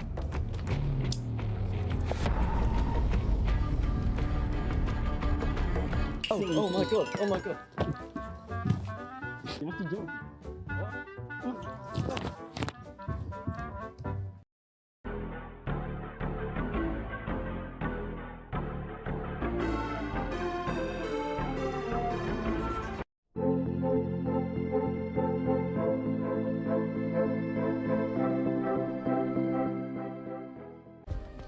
Play is in our DNA. Whenever we let it out, it becomes our superpower. Now imagine an entire city being built to supercharge it. Kadir City, powered by Play. We were there. For every click, every clutch, every respawn. We were there for the years of grind. And we're here. Now. The proud founding partner of EWC. Powering the biggest event in gaming. Shoulder to shoulder with the world's best. Making history. Greatness deserves a stage. Lenovo Legion. Reach your impossible.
Not sure what to make of that one. I'll be completely Sounds like- honest. Even Sounds June like a was good laughing in the night video. He's like, what am I doing? I don't know. That song actually reminds me of the SI Sao Paulo, you know, the end duck song, one? the duck song. Oh my God. I have nightmares Oh. about that. And that end card, I never want to see that ever again. Hey, Rainbow is Magic, Memento skin, same yeah. kind of vibe as well, because Very that's true. the little play toy thing. Yeah, very true, very true. Yeah. Look, one thing I do want to see again is another map between these two teams. Right now, Secret, Dev, they look really, really good. And it's not the Falcons look bad, No. but Secret are making them look bad. I mean, brother, I said it in the game. Like, Secret have really won me over. I was like, come on, like, what a shame. But this is giving me flashbacks to the first game that you and I casted of the new Secret roster. Okay. Oh. Which was in kickoff Yeah. against Falcons on Border when Noah dropped 16 kills. Yeah. And he, like, absolutely, like, destroyed his old team. It was when Doom had just joined Falcons.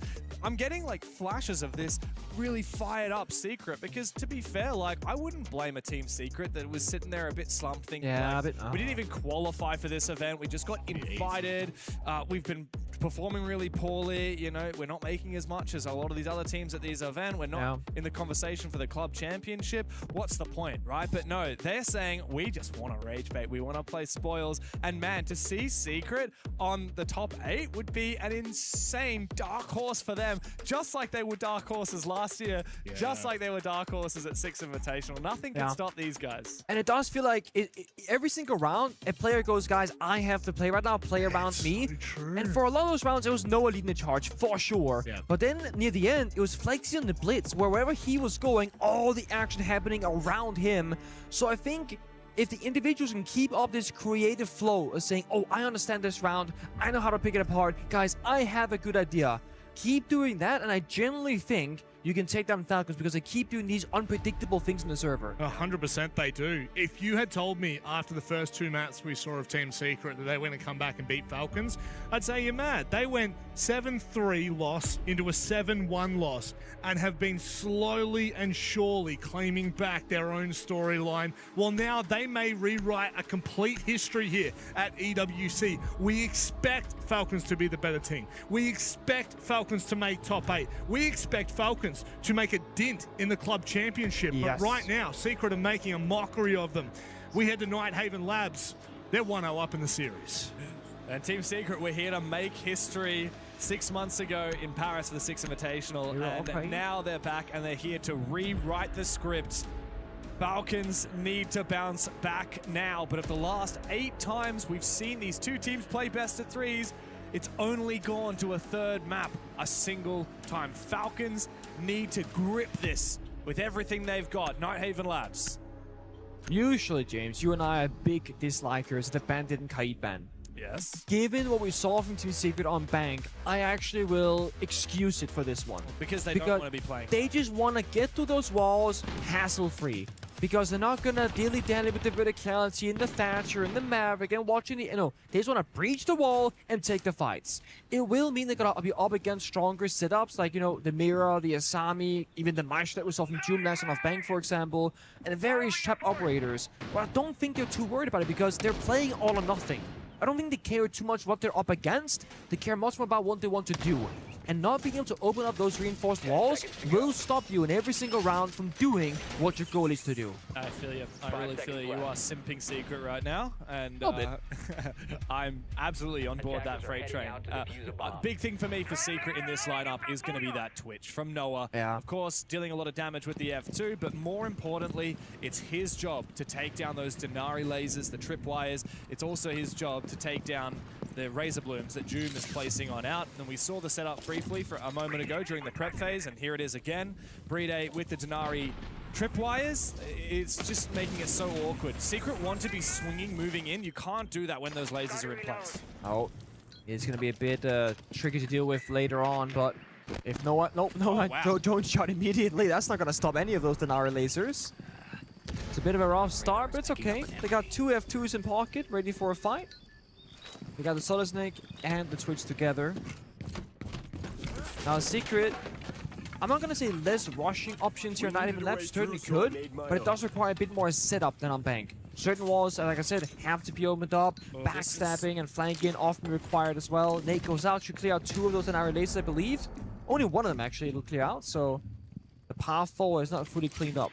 Nades are... Oh, the Twitch there we is go. doing the job now. Yeah. Nades are actually not always the best thing to get rid of Denari lasers, because if the nade accidentally falls into the laser itself, it will get destroyed. So you got to be careful. Enemy detected.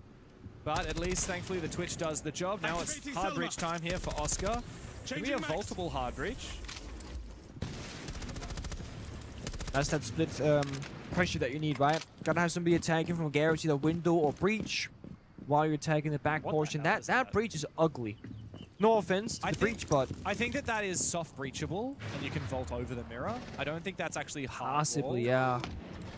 But that will need to be shot out, as the attack has actually flipped here from Secret. That Nitro Cell will find a kill for Solitov. Can he back it up with a second? Big kills from Solitov on the mirror. His phone will explode. He just continues dodging around, moving up. Mowgli and Oscar both very low HP in the 3v3. But the F2 in hand for the Frenchman, and the AK-12 for the Brit of Oscar. They need to make their way forward. Now, Falcons are struggling to hold on to what they have left. Gotta call this smoke if you can, but it's not too late here. Doom finds both kicks. 1v1, Doom low on HP. Doom versus Drills. Bone broken. Drills, the guy you're playing against, has made Secret in the past. Can you make him?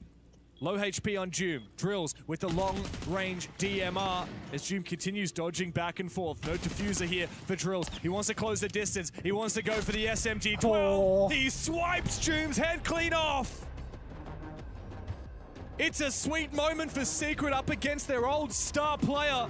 They open up Nighthaven Labs with a 1v1. How many times are we going to see Doom last man alive in a 1v1, a 1v2, trying to make that hero play happen? A slow fire gun, the Thorn, against the highest fire rate SMG there. SMG-12, 31 bullets, just rips through with a pre-fire. A very scrappy round from Team Secret, as they also did on Bank, but they somehow, again, they come out victorious. They're training each other so well on those injuries. Yeah. Man, so much excitement here from Team Secret for every single round.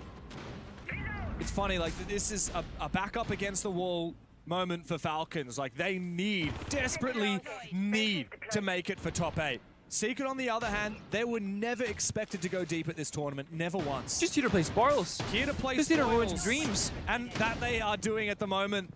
They sent home AG, and now they're looking to send home Falcons.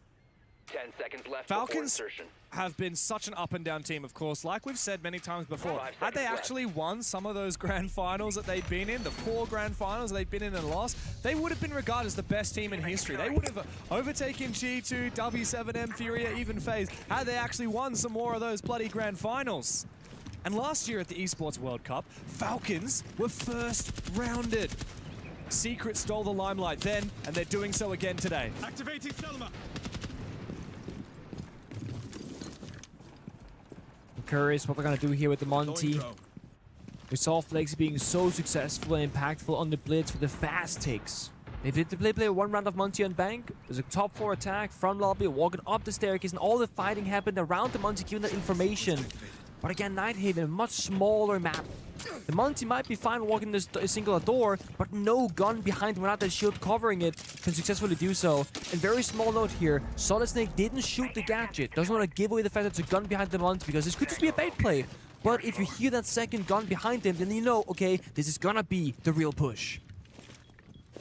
His army, though, makes it very hard to clear this position. However, The air jab and the Monty together will force Solotov back. He can use that keeper to try and cut off one of those angles, maybe go for a recontest here, but can't do the same thing we saw him do against the Blackbeard when it's a Monty he's going against. Mowgli, nice shot, as he's come in from the top floor and found 2 big kills. Now Noah comes in and supports as well. Falcons are being picked apart. Secret struggled initially to get that control, but now they found the kills. Most of the map is theirs. Yeah. As they finish stuck in corners now. One track, and Doom's on low HP, gets swamped by drills.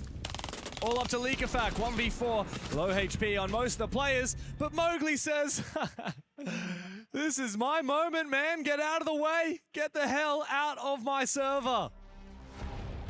They brute force the problem. Quite literally. They just take their gun, they hold W on the keyboard, and they do not stop pushing forward until the round is theirs. Falcons, already now, just down 0-2 in the second map. They're calling attack time. I'm on Team Secret. They cannot believe it. Mowgli and Noah sharing some laughs like they used to have in big moments in the past. Of course, one of the biggest moments that Secret had right at the start of their ascension was at the Esports World Cup last year when they knocked Falcons into the lower bracket in their opening game. Falcons lost first to Secret and then to Space Station and were eliminated in the first round of EWC in Riyadh last year. They know how much it means to them to go deep, especially at this tournament more than any, especially because of the repercussions for Falcons on the club championship. And then mind you, at that same EWC last year, the grand final was against G2 that just picked up Stompin, the best player in the world, the best one to ever touch the game, right? They were unfazed. It was a very quick 3-0 victory, where the only winning moment G2 had was a stomping 1v5 clutch on this very map of Night Haven Labs, but a clutch that is forgettable because it didn't amount to anything. It was a single round 1 in a 0-3 grand final on a map where they only won a handful of rounds. Secret, they are so well versed at doing crazy things on Night Haven. They've done that just a year ago, the exact same tournament. And their favorite place to be is underestimated, as they so often are, as I did yesterday when I saw what fixtures we'd be casting today. Like, I saw, you're telling me it's the #1 team out of Europe versus the number 10 team out of Europe? Yeah, okay. I'll pass that over to Anne if she wants it. But very different story. Very, very different story.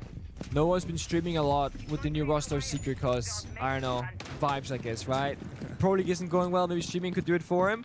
And I give him, like, yo, dude, how's it going? You know, want to play some ranked, etc.? And he goes, yeah, sure, we can play, whatever. And I say, oh man, good stuff this season in Pro League, right? He goes, what do you mean? We won one game, won one single map the entire. What do you mean, good job? I'm like, oh, I didn't realize it was that bad. I'm sorry. I generally just thought they were doing better than they were. Well, to be fair, we casted their first game since they lost June back in kickoff, and they actually looked really good. But of course, since then, they've also lost Adrian and Savage as well. Exactly. Very different roster. But hey, look, Flexi, Oscar, Drills, like these guys have history in Tier 2 and even a little bit in Tier 1. Great shot. And they're just Noah. Say his name. Users will go down. Noah's hungry for a second one as well. Almost gets peeked there from the hallway. Actually, Jum is going for a flank upstairs as Falcons are continuing to drop bodies. Oh, wow. What a shot from Leakafak. Secret still retain their advantage. Leakafak about to get tracked by Moke. Never mind. Jum has just killed him. And Oscar is also in a spot of bother. Leakafak able to rotate back down to site. That might just save the round though, with Deimos being dead and finding another pick early on Drills too. Even numbers, and one of those crucial gadgets in Deimos Dragon is also dead with it. An awkward nearsightedness fight there, pre-fire back and forth. Flexi and Leakafak exchange damage and bullets, but no defining outcome really. Doom is top floor and Commando looking for a flank, and honestly, if he finds one pick, that can change everything here for Team Falcons. But also mean that if the attack were to rush the bomb side, they have one man less to fight back with. Still on for a flank here from Jum. He can open up this hatch and peer directly down onto where Flexi is playing, but he's actually just missed the opportunity to do so. Yeah, and now Jum is indeed stuck. They'll go for a pre-fire. He still gets Oscar down on the floor. Leakafak peeks out of the perfect moment to find the double. Jum and Leakafak now the only one standing back, but Noah, he's found his old teammate. Now he just has to find Leakafak. Does he reload the R4C? Nah, he's going to get it done with the pistol. Leakafak, shotty in hand, waiting for the close range engagement. Why is he peeking that? Noah take matters into his own hands again. every round, every 1v1, every 1vx right now just going in the favor of Secret. Mind you, that was the round that happened after a tactical timeout where Julio pulled the plug and said, guys, 60 seconds, reset, relax, it's okay. We can get back into the round, just play the strat. Play together, they're running over you, just going for simple gunfights. Oh my god. They banned the Solid Snake. Great choice if you ask me, but we're leaving in, all the shields for Flexi, which we've been so good on. Monty right off the rip there as well. Mira banned in response. Why they banned the Mira, James? It's the same reason why they banned the Bandit and the Kaid. Simplify. They do not want an obstacle in their path that they cannot just simply deal with. Yeah. They're happy to play against traps, actually. Happily. Enough. They're shootable by anybody. They're they're destructible with the Twitch, for example, or grenades. Every single round so far on Nighthaven Labs here for Secret has been a monumental performance from an individual. First round, 1v2 from Drills on the defense. Oh, sorry, on the attack. Second round, Mowgli, 3k. Third round, Noah, 4k, including a 1 versus 2 clutch. Secret are winning this, not in the macro, but in the micro, in those tense little moments. And that's all that matters. At the end of the day, if Falcons can't clutch up, they can't dig deep when they need to because the pressure's on, because Falcons are knocking on their door saying, guys, we've just lost the first place in the club championship to AG. We need you to perform. Guess what? Falcons go home today. Virtus Pro are looking like they might continue. VP and ship. Exactly. And then just think about the future games from Team Falcons, right? Those teams, now they get all the pressure from the previous rosters that couldn't make it. There's a $7 million first prize, by the way. It's a lot of money. $7 million. That's what makes the investment worth it, right? You buy a couple of teams, get a couple of rosters together, you compete at the same tournament, the EWC, and if you make it very far, it's entirely worth it. If you fall short, it's going to be quite expensive. Extremely expensive.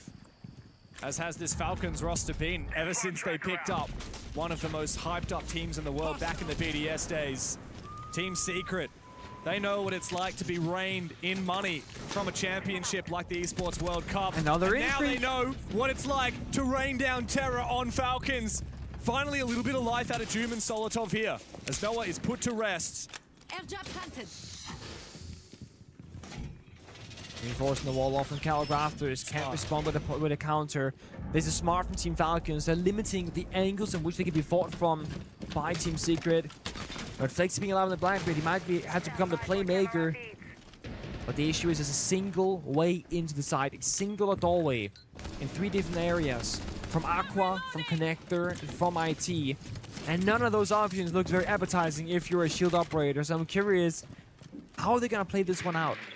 On paper, the only way you win this if you're Team Secret is if somebody from Falcons, they swing a door they have no business swinging. In theory, Secret are going to really struggle winning. Or if you just full send yourself. That is a real big risk. Surely not! What the hell?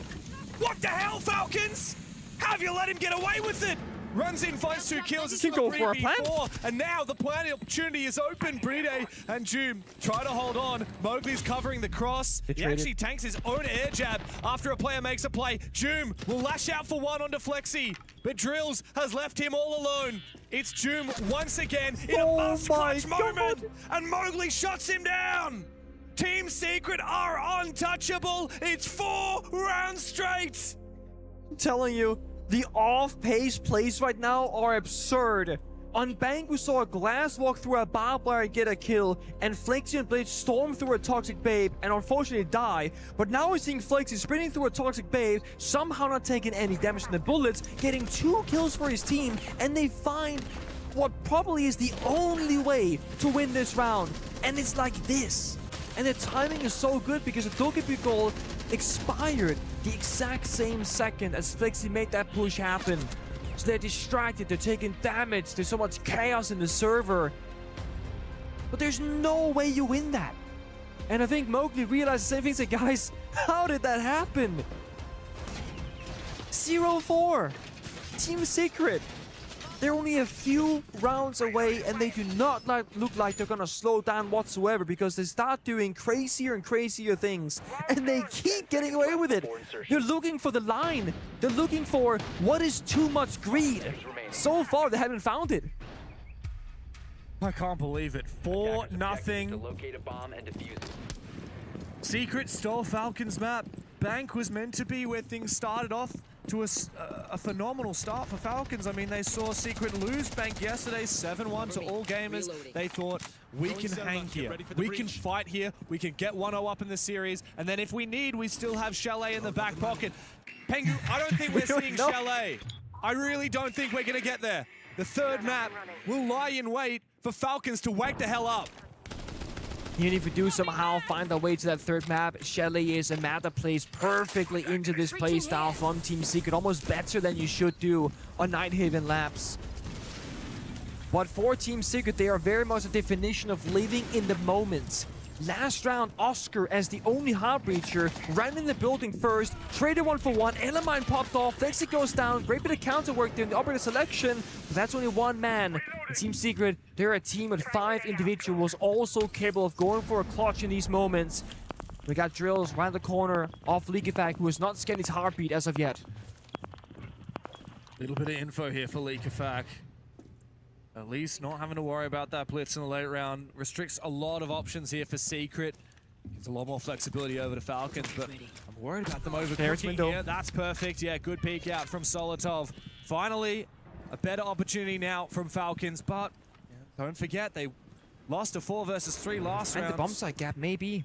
Noah just wants to jump on inside. He will do so straight into 2 traps, and the traps will take him on down. Well played from Jum. And Leakefak will finish off the kill. It's all up to Drills now in a 1v5. I've seen 1v5s on this map before, but not from a player called Drills. He's in a crossfire. Above him, the ceiling is open. Watching from up above, Falcons will lie in wait as Drills try to make their way forward. I don't think he's going to get the chance. Leakefak's going to scan him on out, and Solotov will shut him down. A tiny breath of energy here from Falcons. That needs to be the start of a hell of a lot more. Gonna have to dig very deep right now, especially just like mentally speaking, not being afraid of fighting back in the server. On the other side, if you're fearing all these different gunfights, playing the traps for the intel game like they just did could very well win them a couple of rounds. The clashes could be great in theory as well. Operators like your Maestro. There's so many different ways of picking this apart, and I think you just gotta commit to one style. If you fear the shields, play the Ela, play the Thorn, play the Denari, slow down the game. If you fear the planting, for example, start playing your Solus, your Pulse, your Maestro to take that win condition away from the attackers. But most importantly, you gotta have decent guns to take those fight moves, have the confidence to back it up, and also play your positions. Ideally, Falcons have to play a bit closer together to ensure a trade, those 2v1 sort of gunfights. And if you play really spread out, the issue is you can't do that. But if you play too close together, there is also a downside to that. You're giving up a lot of map control for free onto the attacker side. So you gotta find that perfect line of, hey guys, we're playing to fight for Aqua, Catwalk Rafters, and the Breach. The rest they can take for free. But this is where we have the manpower, and of course by the side itself.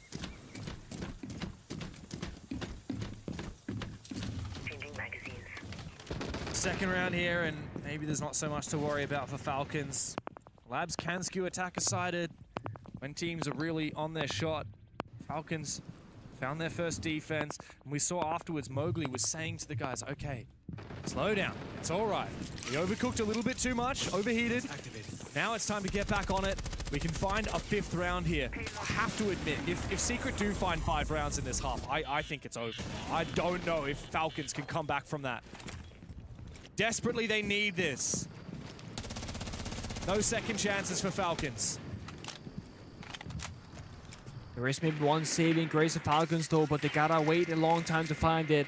When some of the younger players here like Drills, like Flexi, like Oscar, who has not gone to those championship finals before and won them or lost them, they might start feeling, oh my god, we're winning.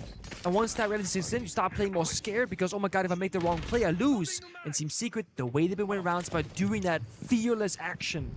Time and time again. No, the shotgun takes down users early. Oh, that's on the Aqua entry right there. How do you make that And that's happen? again a fearless play. So don't be afraid of losing. Just simply play to win. Seize the moment, seize that play. Nate goes out, clears the shield, forcing Falcons further back.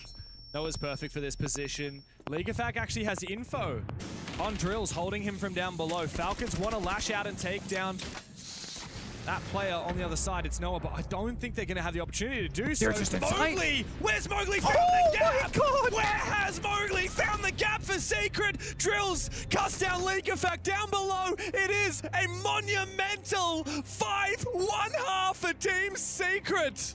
I can tell you right now, they went in 2 players in connector and just pushed the bomb side door. The teammate before Mowgli walked in first, he got shot at. Mowgli swings out, takes the first one, pushes the side door, gets the second and the third.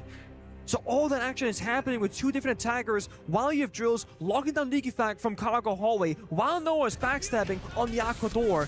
They are applying pressure in 3-4 areas at the same time continuously against Falcons. And that pulse scanner, looking for the heartbeats, can only look in one direction. So they're lacking intel. And the traps this time didn't stop Noah because he had that shotgun and got the clean 1-tap off. Oh my god. 5-1 for Team Secret. Falcons.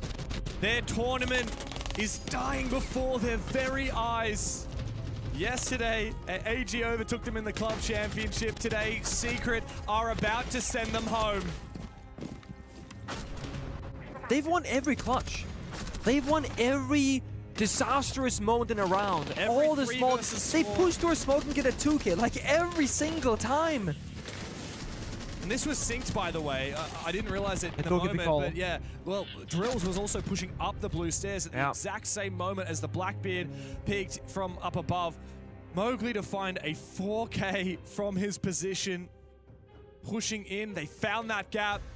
Secret, with flashes of what happened last year in Riyadh before their eyes. Now they look to lay their hands on that silverware once again. A chance to play in the playoffs on the line today.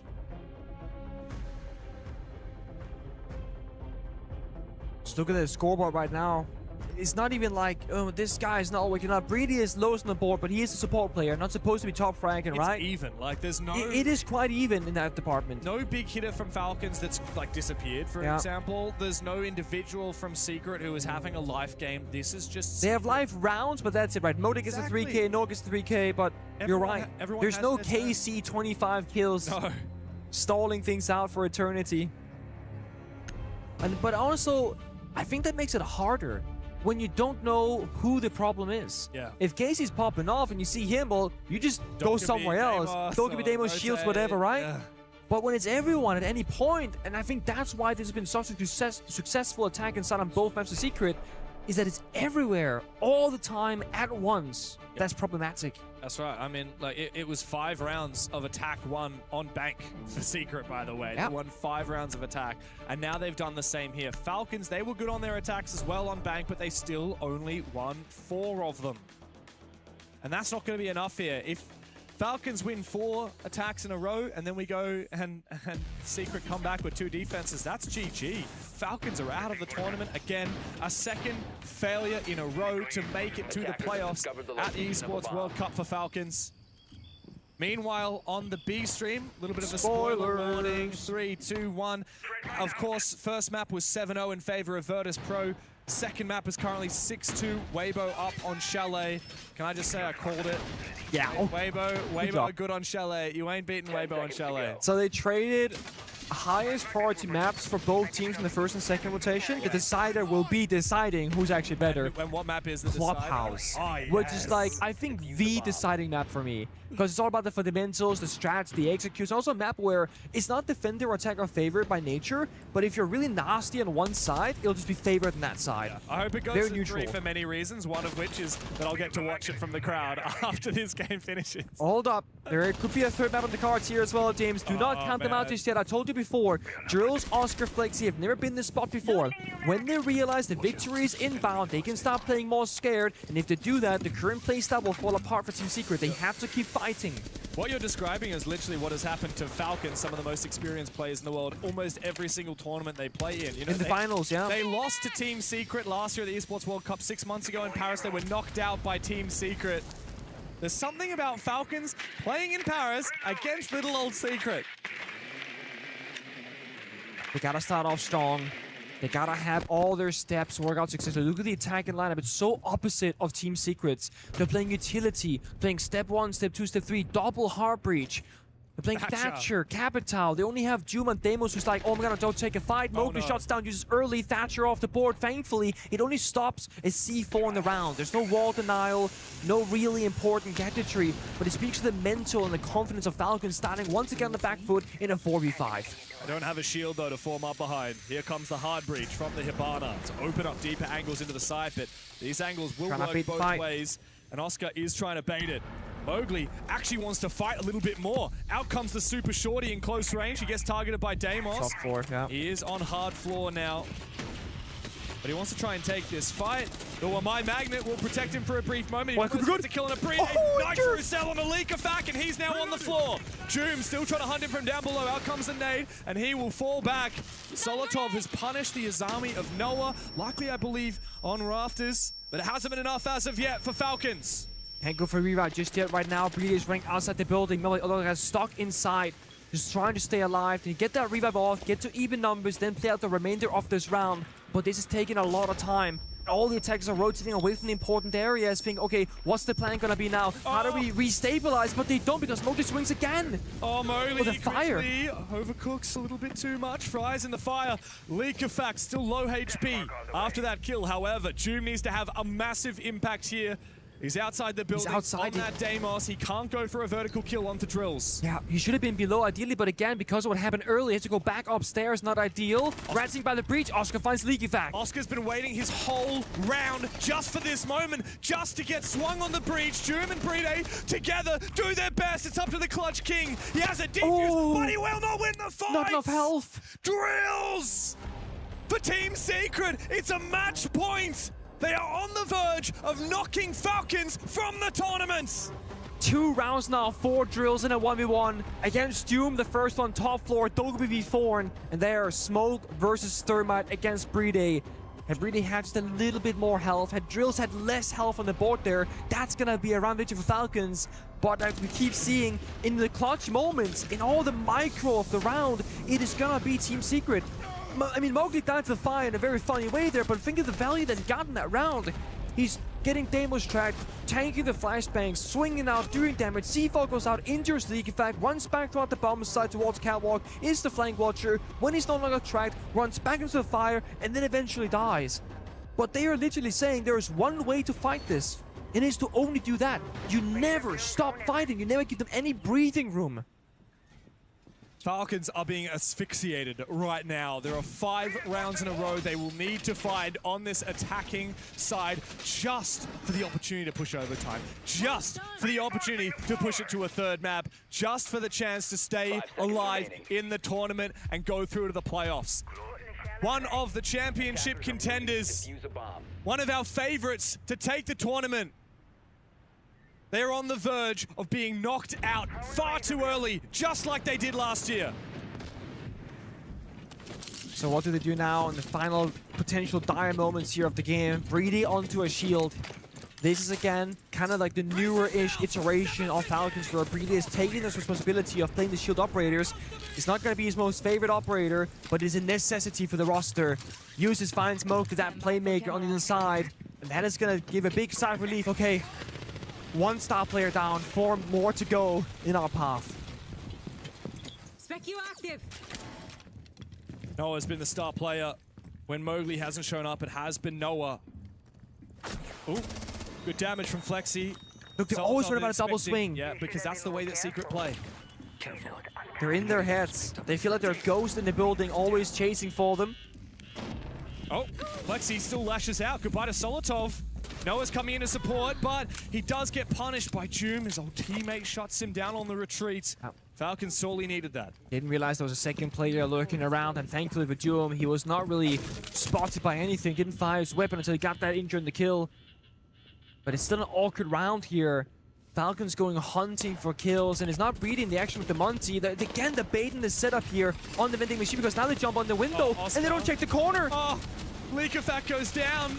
Surely he'll be able to finish off this kill with the revolver. He might not be able to get out alive, however. Uses, comes to life. Drills is the last one up for Secret. As Falcons have the ability to just send it down the stairs and have the cover. Unbelievable that Drills even finds that kill. Falcons have started the climb. but it is a monumental moment for them. 4 more rounds in a row required to push us deeper into this series. Mind you, if they miss one shot, lose one bad gun to fight, or one clutch happened against them, that is it. They are done. There's no way back except for being perfect now. For way too many rounds in a row, 4 to be exact. It starts off again with all these mini plays where they're just baiting for each other. I mean, Oscar very much stuck in that corner. Soft wall behind him, Monty in front of him. No way to save that one. But even in this moment, he actually hits the hit by a headshot one tap. Oh, man. The Falcons look so locked in right now. So locked in, so focused, so anxiously, tensely gripping their mice and keyboards, staring at this bloody monitor. I'm looking at their faces right now, and I tell you what, they do not look happy. It's going to need to be 4 in a row. Have a B stream update for you, Diffmata James Stewart. Right, so B stream spoilers in 3, 2. Weibo Gaming 7-3'd VP on the second map there, charging Chalet, which means that Clubhouse will be needed. A very one-sided first map of Consulate, 7-0 for VP into a 7-3 for Weibo on Chalet. Now that's a series right there. That's a series. What's that? What's that on my head? Oh, it's a series. Just like here. Just like here, Secret have been redefining what we understand their team to be, what we understand their tournament to be. It's the battle of the first place and the last place in EML for stage 1. And yet, the underdogs, the Dark Horse, are riding that momentum just like they did in Riyadh a year ago. All about that opening pick. I don't think it is like a must-do or must-have here for Team Secret, but I think it is for Falcons. 100%. Sure. Especially when they are playing greedy on the Monty, it's a very passive way of playing the shields where you're already having one gun less in the server, but Follows finds it onto Mowgli again, 2 rounds in a row for him to go down on the Warden. That again can become the difference maker. They're also targeting people with the Demos tracker from Doom, which finds another gun to nowhere. The 2 star players down. And it gets better, a 3rd player down in drills. Like, just keep feeding them these engagements. Round surely should be over now for Falcons. And a convincing win like this is exactly what they need. Now, good lash out from Oscar. Got to be careful here, Falcons. Run. Even Flexi and Oscar can be deadly. I know you've taken now Mowgli and Noah. Look at Oscar, though. You got to give them cred. Got to give the respect to these young guns. A nitro cell in pocket here for Oscar, but he doesn't read the position right. And now it's all up to Flexi. He doesn't have a nitro cell left, actually, so he won't have a way to fight Bride on that Monty. He will fall back, give Mowgli, rather Bride, the space. Demos track. The Deimos track is about to come out as well. He can't be called by the Dokkaebi because his phone's already... What do you do here? But yeah, he doesn't really have much to do. Doom's going to keep on hunting him down on the vert while the Monty pressures him laterally. Falcons definitely needed this.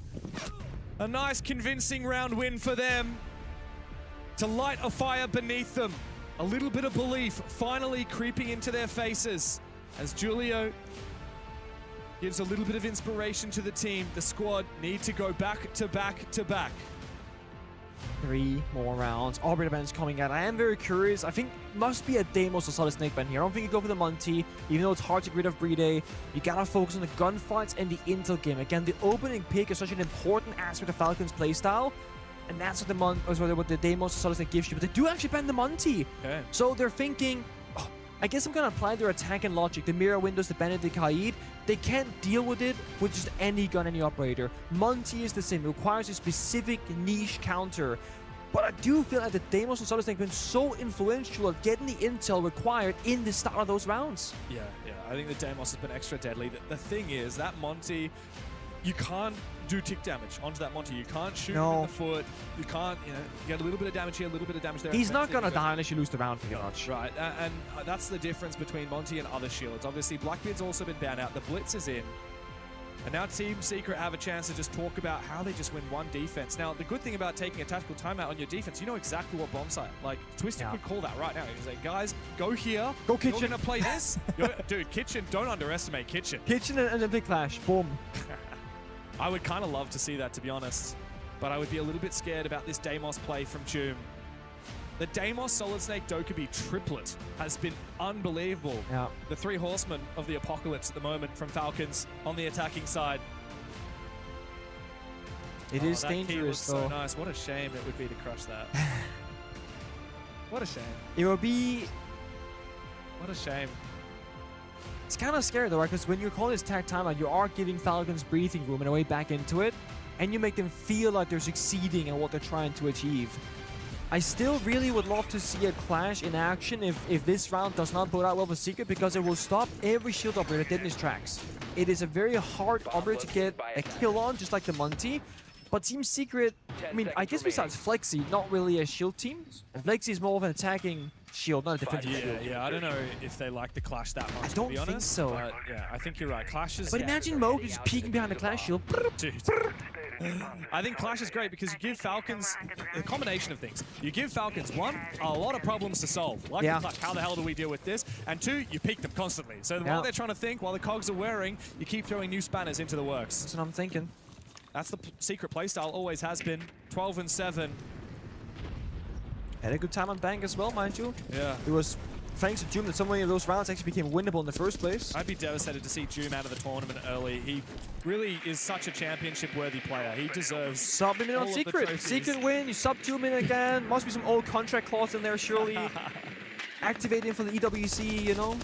You've activated my trap card. Yeah. Doom become our player now for the next week. Oh, dude. What a shame it would be to see him at this early exit. Falcons know what it's like to go home early from a tournament. Doom, not so much. He's been so consistent as of late. Ever since the rise of Secret, after SI a few years ago in Boston, he has been a consistent top echelon player. He's played in grand finals, he's played in semifinals, he's won a hell of a lot of games when the pressure is there. He's also one of the most unrattleable players I have ever met. And I can't say the same for the rest of Falcons. This round is a little bit awkward though, because Holto's on Heartbeat's duty and Doom is on Capitao outside the building, just waiting and holding angles, now breaching the IT wall. No one is playing that early pick like we saw earlier with the Deimos Solid Snake combination. So this will become one of those 5v5 rounds unless Secret swing out first and either win that fight or lose it. Timer is taken away, Brede is on the blitz, so not as sheltered as the Monty. This could be one of those rare moments where we're going to see the final seconds on the clock. Yeah, that's because Team Secret have decided here on match point they're going to change things up. They'll play slowly. They've lost a lot of opening kills in the last couple of rounds, so instead they play to stall out Falcons as long as possible. I mean, is there a world that they could reinforce the left-hand side wall that's soft? I don't think so, but like if you found that small bit of time in the server, could be crazy to do. If there's any moment to do it, it would have been when that fire was going out from the Goyo. The gas is now coming out as well. Look, they've retaken electrical here. They might actually be able to make a play off of this. Still, no blood has been drawn in the server. Doom on the window. He might be about to peek Mowgli. Mowgli's died first for Secret so many rounds in a row, and he's hungry for it again. This time, he gets Doom. Team Secret are well on their way, and Falcons, the club championship, is ripped away. Secret are here to dial back time and will return to the playoffs. The Forgotten Ones, the two men left behind to forge their own legacy. What a statement. The way in which they won the rounds, the way they took Bank into their control, the way they started off in that sort of 5-1 half, the sheer confidence, the ridiculous playstyle. And the thing is, they could not replicate this tomorrow. They would not be able to do this yesterday. This was a in the moment, right here, right now way to play it. And this could very well be the end for Secret. Yep. They send Falcons home before that. There's no sweeter victory here for Secret than taking down Falcons, who have been destroying them ever since they took Doom away from them. Yep. And now they are back into the playoffs again. Of course, there is so much love between these players. Doom to say goodbye to his old teammates. He will sit out the rest of this tournament. Wow. You can see what it means to Secret kind of embracing Doom there as a once great comrade, now an even better foe. But there's no better foe than Team Secret for Team Falcons at EWC. That ends the Falcons run, and no one, and I mean no one in their right mind, Pengu, would ever have thought this would happen. No, they wouldn't have. And I think we spoke to the players before, and I mean, I had my little talk there with Noah, and I said, dude, what's going to happen today? He says, you know what? We're gonna go there, we're doing crazy things, and we're gonna win. Pure delusion, by the way. He's sitting there going, yeah, we got this, we can do it, we're gonna beat them. To be Delulu is the Salulu. That's exactly right. What used to say. That is a saying, Rob. All the time. Oh and that's what I'm saying earlier. I don't think they can win this game tomorrow, and I don't think they could have done this yesterday, but right here in this tiny fraction of time, this was their moment. There's this little extra bit of fire that it's against Falcons, right? Like, they ruined their run at EWC last year. They ruined their run at Six Invitational 6 months ago, and now they're here to do so much more than just make an appearance. This is a serious dark horse contender, and you're right. Maybe Secret won't play like this tomorrow or the next day or the next day. Maybe they won't go that far, but you can never count them out. We've learned that. That's the thing. Like, it's, you know, the target was so big on their backs. Like, you look at Team Falcons, you look at what they've achieved. How many grand finals have they gone to now? Too many. How many times have they won EM? Like, it's all of these targets that just continue to grow bigger and bigger. And for Secret, it's even bigger than anyone else. How many points on the club championship do Falcons get out of Rainbow Six? Not enough, I don't think. Is it actually 0? Only top 8. Oh, wow. That's a huge bummer. Yeah, I thought we'd get a little bit actually, but no. So I have a club championship standings at the moment. We got AG, All Gamers on 3,350. Falcons behind them on 2,900. That's actually quite a large gap of about 450 points. And then you've got Na'Vi, Vitality, Virtus Pro. So Virtus Pro over on the B stream, if they win, they will very likely jump over Falcons. 7072 on the B stream, by the way. Do you know what happened last? Won by different teams, by the way. Sorry, completely different. Weibo's still in there. Do you know what happened last time VP were in a matchup where they won the first map convincingly and then lost the second map convincingly? Oh, tell me. It was literally their last game against FaZe. They Oh. got knocked into the lower bracket. I didn't see that So happen. I'm here for Weibo. FaZe. I'm here for Weibo. Weibo. FaZe. Kind of in the same Weibo. conversation, aren't they? Yeah. Really? Yeah, sure. They're both teams in Rainbow Six. That's very true. They are in the same conversation. But I'll tell you what, Team Falcons are no longer in the conversation for EWC. I believe that. I know. There is a certain element of disappointment, of heartbreak.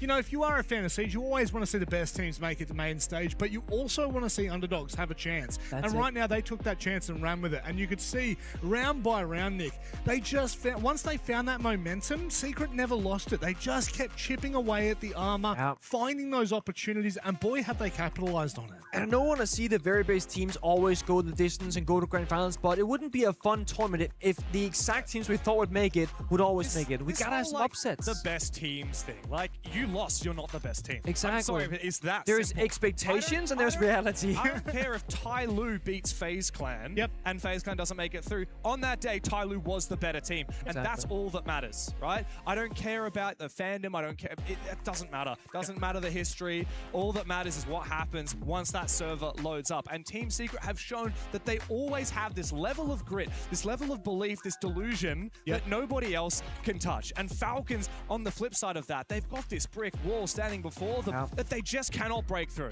And I think I genuinely do believe it is that expectation of them that continues to put a mark on their back. It truly does. Every event, you listen to the teams, the best teams in the world go, who do you want to verse? I want to verse Team Falcons. I want to beat Team Falcons. I want to continuously verse them. I want to continuously knock them out of tournaments. But I think it's so true what you've said there. And it's something, Nick, that we'll probably look back on. But the Shopify Rebellion, Team Falcons, like, in the blink of an eye, we're going to forget that they lost this game because we're going to be focused on the quarterfinals. And right now, our eyes are on Team Secret. And, like, you look at the individuals from that roster.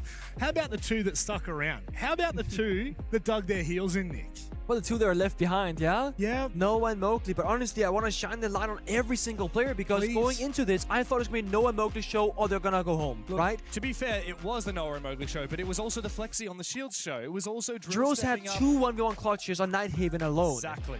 Right? Every single player. So even Oscar had big moments on the intro as well, playing the Heartbreacher. So yes, while Noah and Mowgli did the heavy lifting commonly, they were not alone in that. There's a strong foundation beneath them to enable that aggressive playstyle, to have a fallback strat if they were to fail.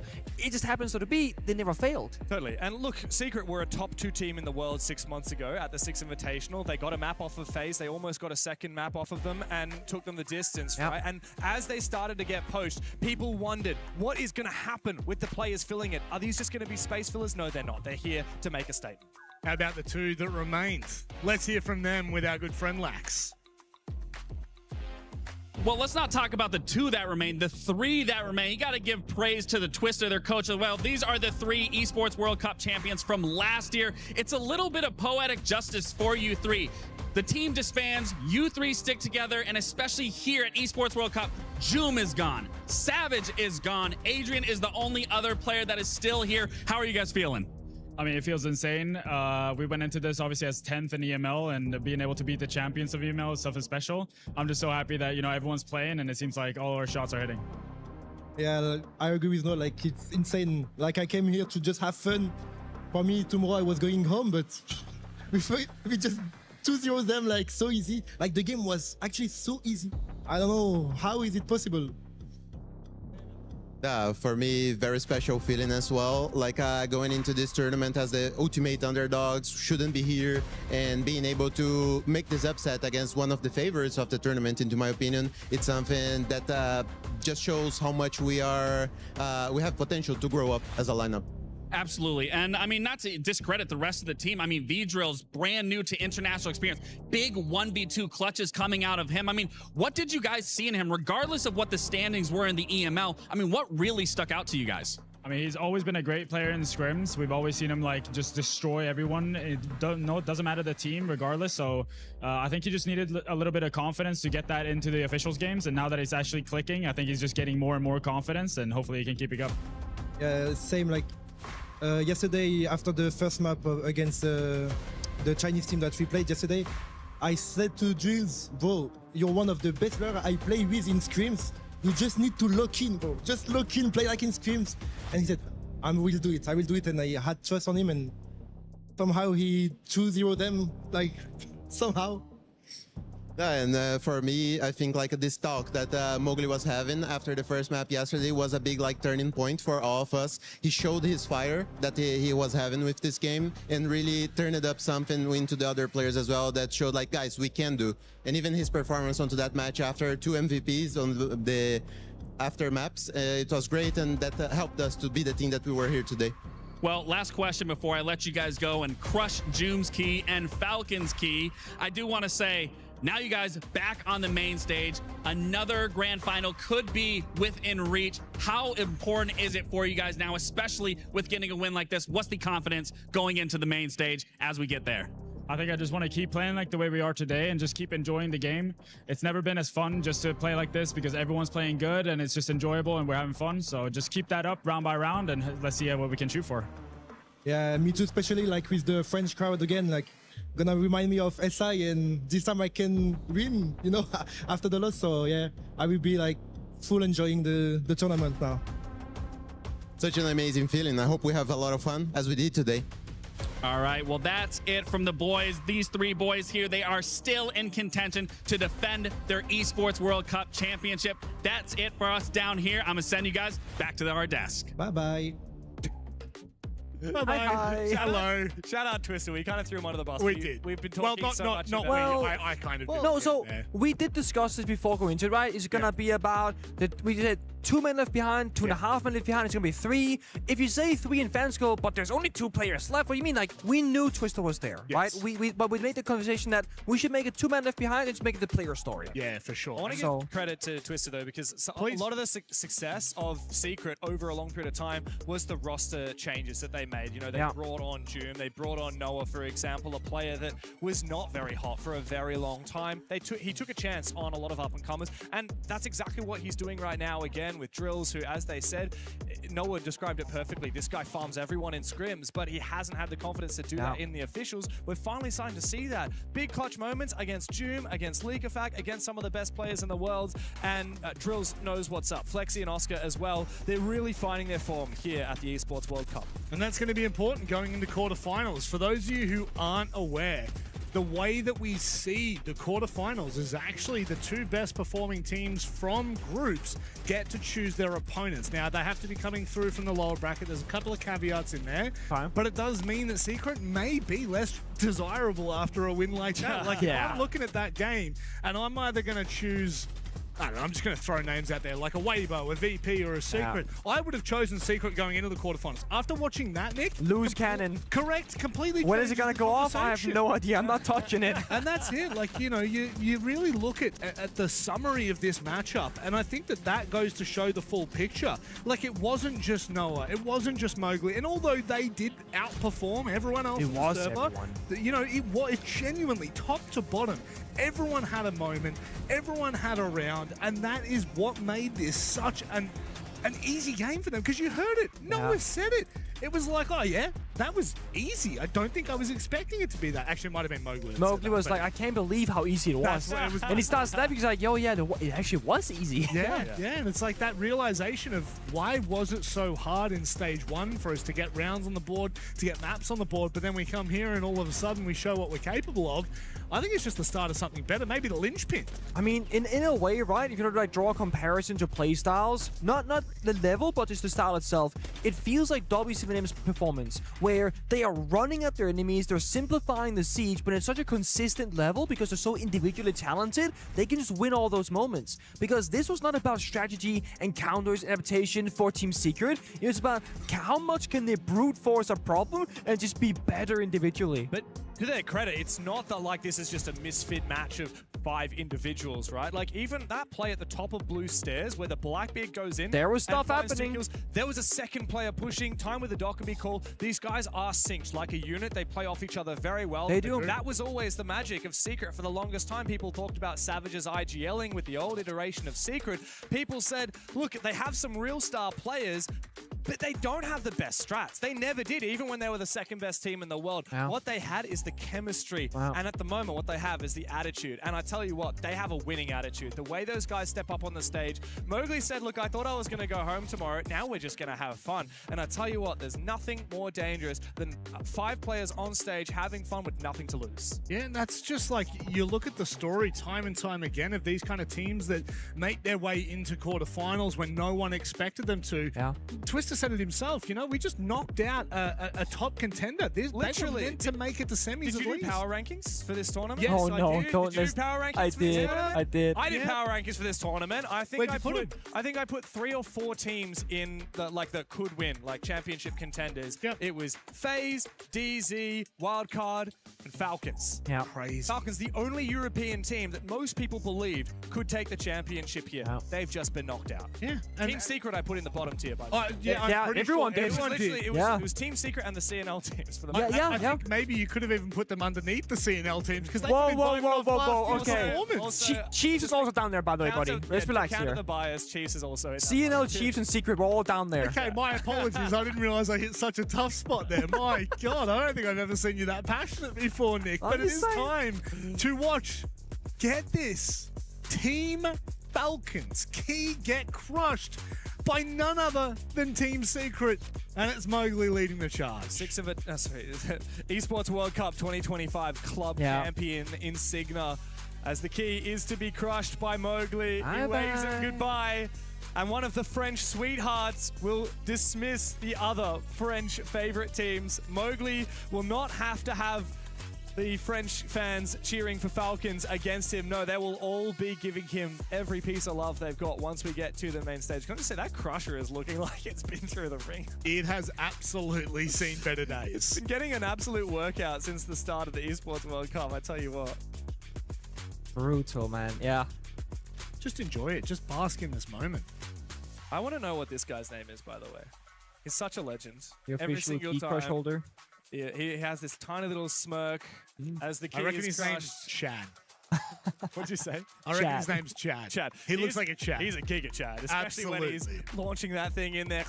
Oh, it's beautiful. And look, Falcons, again, it's going to take a while to process this, but they're out of the tournament for a second year in a row. Esports World Cup is meant to be the home of Team Falcons, the only esports club that's ever been the club champion. And of course, this year they were favorite until Tekken happened just yesterday. AG climbed over them. Now Virtus Pro remains in siege as well. They're hot on their heels. Vitality Vitality, I believe, is still yet to play in CS as well. So Yeah. there are a lot of ways that Falcons can lose that club championship. This is probably the closest club championship we've ever had at the Esports World Cup.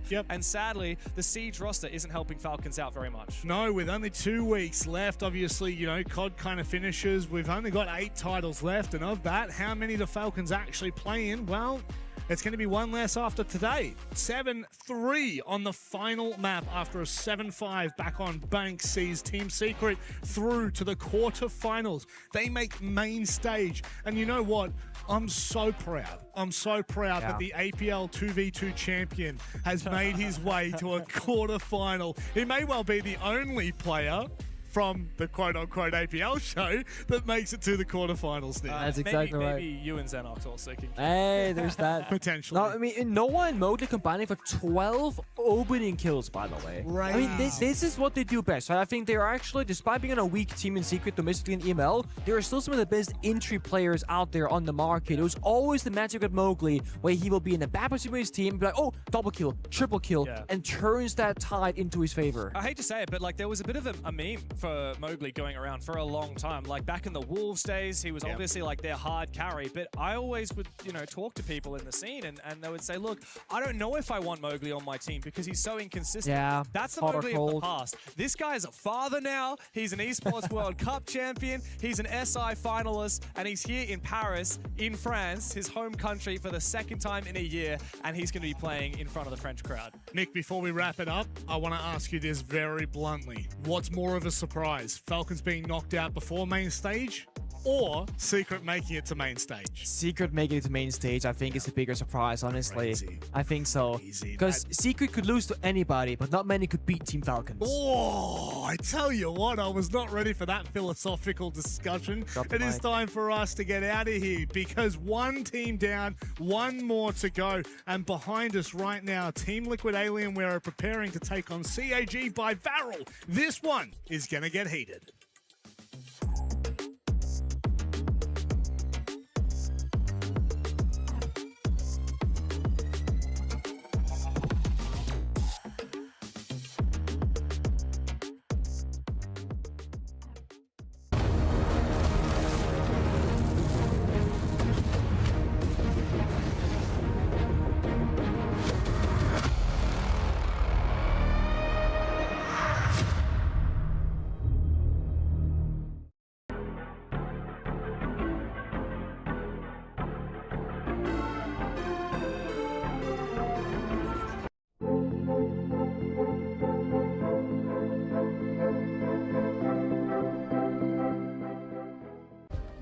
Play is in our DNA. Whenever we let it out, it becomes our superpower.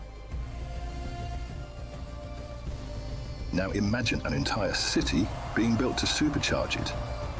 Kadir City, powered by play. We were there.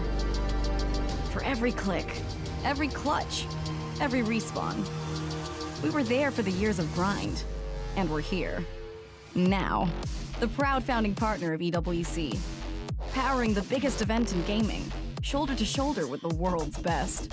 Making history. Greatness deserves a stage. Lenovo Legion. Reach your impossible.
our DNA.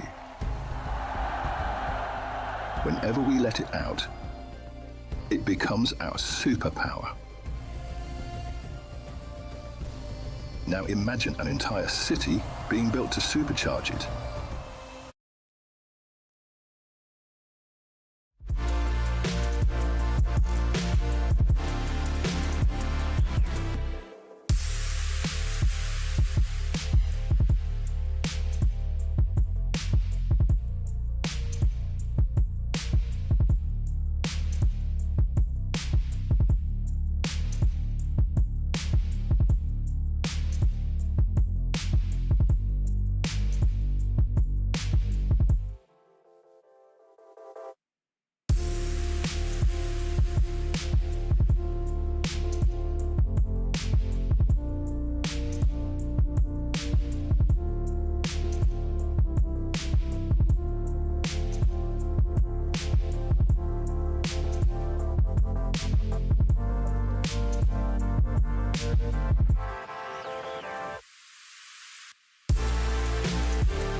Secret have secured what most would have thought unthinkable at the start of this tournament. They now hold a quarterfinal spot, knocking out Team Falcons, one of the favourites for the tournament. On the B stream, the game is still going between CAG and Virtus Pro. That one is, I'm interested to see the result of that. I actually don't want to spoil it.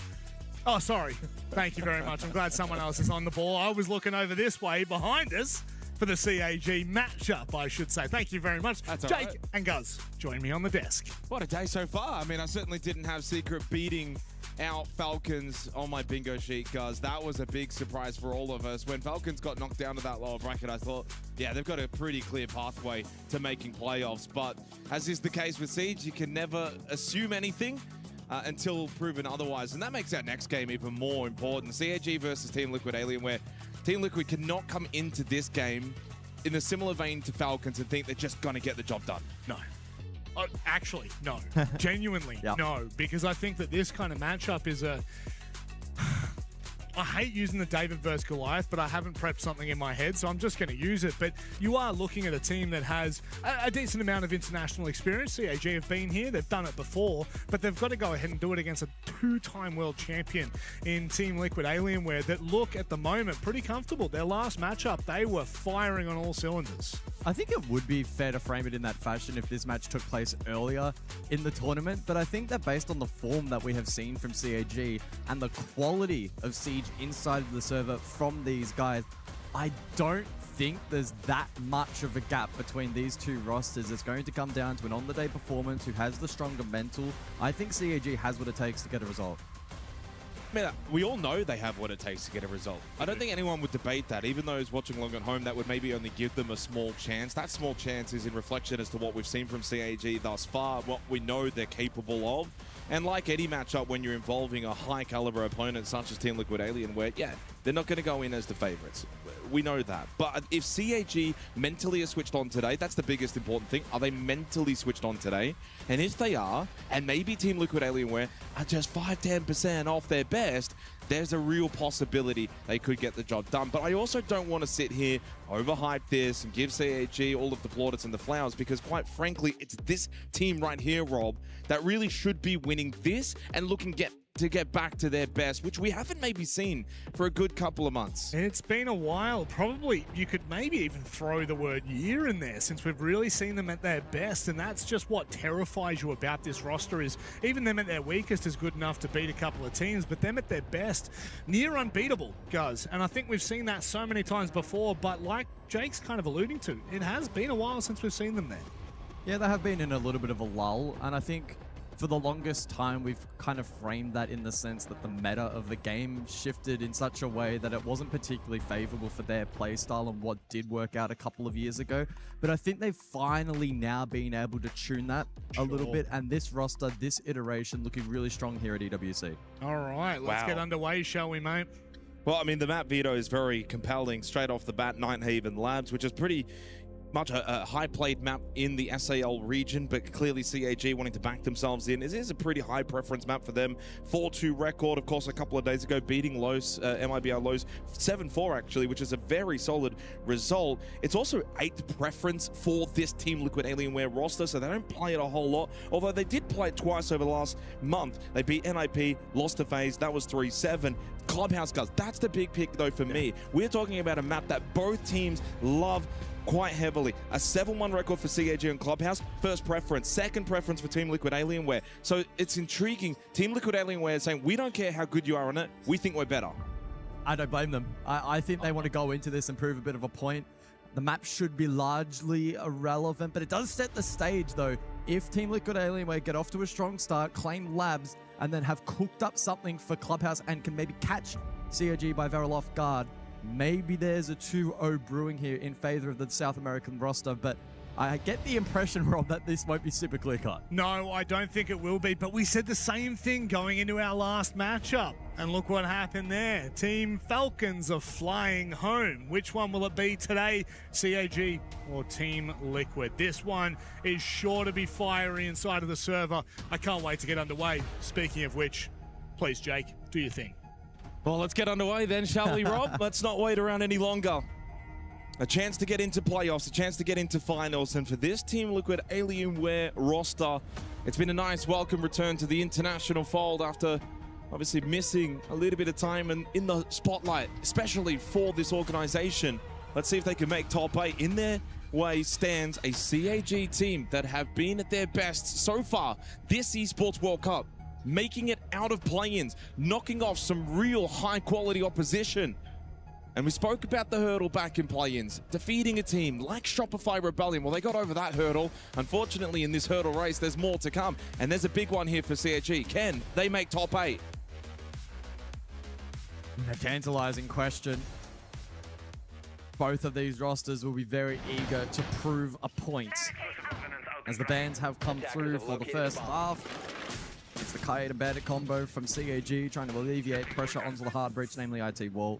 Team Liquid Alienware responding by taking the Monty off the board. They're targeting Anaton here in the first half. And the Glad as well, which is complementary for a lot of different pushes here on this map. So I love the lineup here. In terms of the bans for Team Liquid Alienware, they are respecting CAG. We will update the B stream as well for those that are not watching it. Spoiler in 3, 2, and 1. Of course, Weibo versus Virtus Pro onto the third map. Guys, Weibo did get that all-important attacking round to close the half. Got it to a 4-2 scoreline. Virtus Pro, though, immediately attack and win basement on Clubhouse. That puts them 5-2 up in that qual and elimination match. And the significance, of course, in relation to the APL, 2 slots for the next major. If Weibo are to fall short and lose to Virtus Pro, the Oceanic region will maintain the 2 slots unless CAG can go to a deep top 4 run. If so, then they would claim 2 slots for APAC North. It's a long way to go. Right now, their focus is clearly on beating Team Liquid Alienware and making the top 8. Nighthaven Labs, top floor, slow to get going. But eventually, the IT reinforced wall will be blown open by Zaka. Yeah, checklist stuff currently for CAG. And with the Bandit and the Kite unavailable, that should be expedited for the most part here in the first half. Team Liquid Alienware, though, not short of util for the on-site hold. Keep the barriers for KZ on the Azami. And then JV92 with additional stall-out courtesy of the Goyo. Fleetpox as well is an interesting addition here on the Pulse. And can aid in some of the info gathering as Chibisu upside down on that IT wall. Almost able to find Maya, but unable to connect as Anaton, aggressive. Top blue doesn't quite find the timing. Well, he doesn't find a kill, but he gets the position, he gets the space. Left side of the blue hallway. Maya, though, catching out Zaka. Nice opening kill for Team Liquid Alienware. Just as they've given a little bit of space here for CAG. 2 Candelas remaining on the Ying for Anaton. Of course, well known on playing that operator. Philippe blocks information. And while he went searching off that intel, Anaton catches him. Big kill back for CAG. And maybe one more push coming from KZ. He'll think about it and fall back. Yeah, Anaton there not having the confidence to push forward. Goes for the far less risky play, but KZ in the meantime does aggress and find the kill. So diffuser down, Sharif still below, maybe looking for a triple impact, but unfortunately in this round it has not been a success. All impacts of course now used. And with 40 seconds remaining and Team Liquid Alien, we have 2 players up. It's looking like round 1 will be theirs. Well, it's going to have to take something very special. Didi does spot the left knee of Nade, but Nade's better. Hits the headshot. Wonderful start for Team Liquid Alienware. Successful defense on the top floor of Nighthaven Labs. And again, to reiterate, in terms of the map veto preference, this is the map pick of CAG by Varel.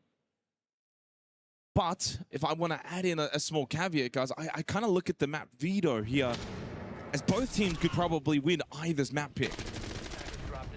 This wouldn't surprise me entirely if Team Liquid were to win Labs and then CAG win Clubhouse. It is a possibility in this kind of system. Yep.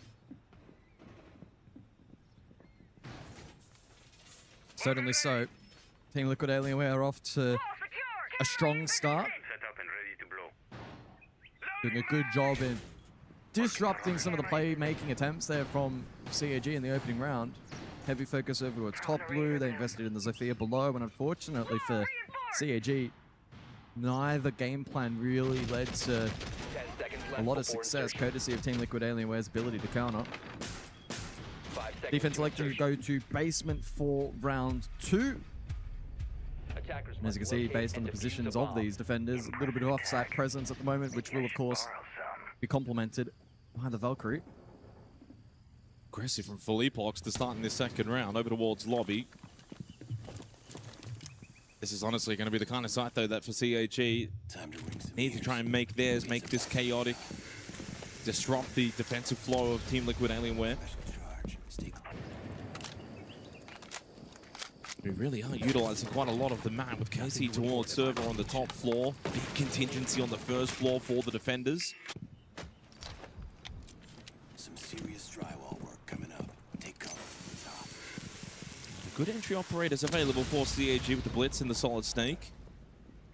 Zaka will open up Warehouse, and while speaking of the Solid Snake, it is Sharif that finds the entry kill onto KZ. And that was on the top floor, so that means second floor completely vacant now from the defense. And then pushing down to this first floor can happen in a little bit more of a hurry, giving more time then for Didi on the Buck to open up the floorboards. Oh, good ripping information. Chibisu had a favorable angle, but whiffed. Oh, I don't know, that was a tight angle. He shot first. He did shoot first, he had the first chance. Well played from Maya, though. Heads up to read into that play. Need to reload. Equals the numbers. Oh, good read. But a good shot from Sharif. The read was there from JV92, but Sharif so far causing a lot of chaos here on the Solid Snake. Yeah, knows where both Philippox and Maya are situated, and it looks like Team Liquid will elect to double down and not rotate over to Exo. It also means that for CAG, they know that the site would only have one player.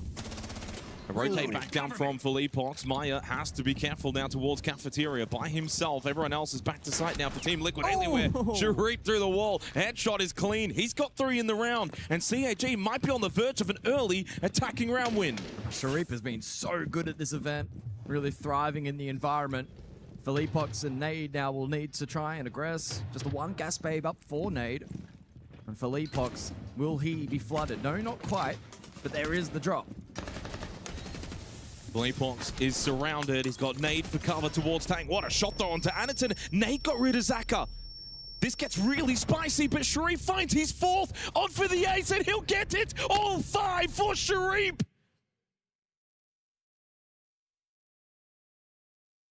Well, forget the Grim Reaper when you've got Sharipa. Yeah, what a round there. Really good work on the map clear. Helping shut down the offsite Cafeteria hold. Prior to that as well, with a great read on the Snake Cargo stairs, and that was what really kick-started the round for him. And then just as it got a little dicey there late round, was able to hold firm.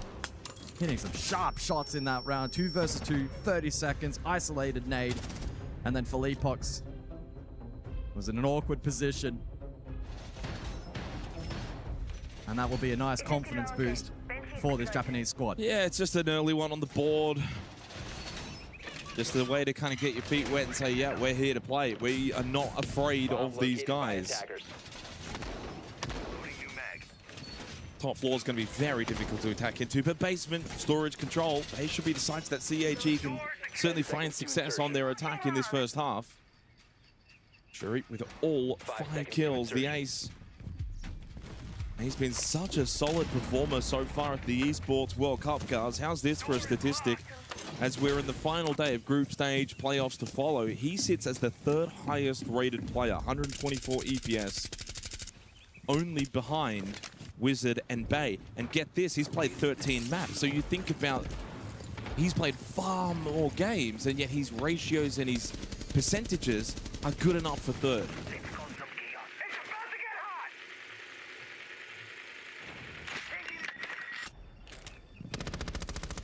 Go onto the floor as this round to facilitate with the Roteros, help out the rest of his team. Double hard breach with the ace and the thermite. Nade will play storage on the pulse to gain information. Another normal looking setup from Team Liquid Alienware.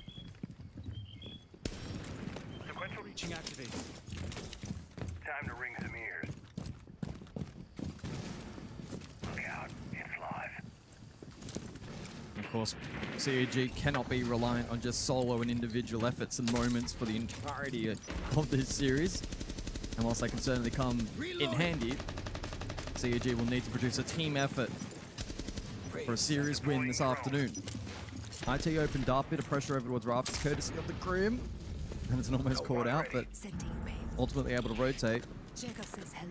Payload directed elsewhere onto KZ, who is in that warehouse rafters position. And if they do get this IT control, though, they don't really have much to actually open up the floorboards if they want to play off it. So I think it's more about a case of clear out IT, make sure that Team Liquid are not actually holding that position, try and have to force them out of it. They don't care as much about creating the vert. One ready. I thought maybe they'd go for a direct hit. That will then leave them vulnerable to the pulse. And they can situate a player above for the flank watch against that vert. Henderson does take the space towards IT. Again, good information for Nade. Chibisu.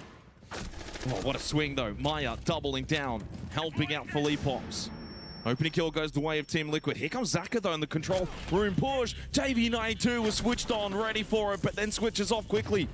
Didi, gotta check your right side. Does it. Easy kill for Nade. Well, Sharif got the ace in the previous round and now needs a quad.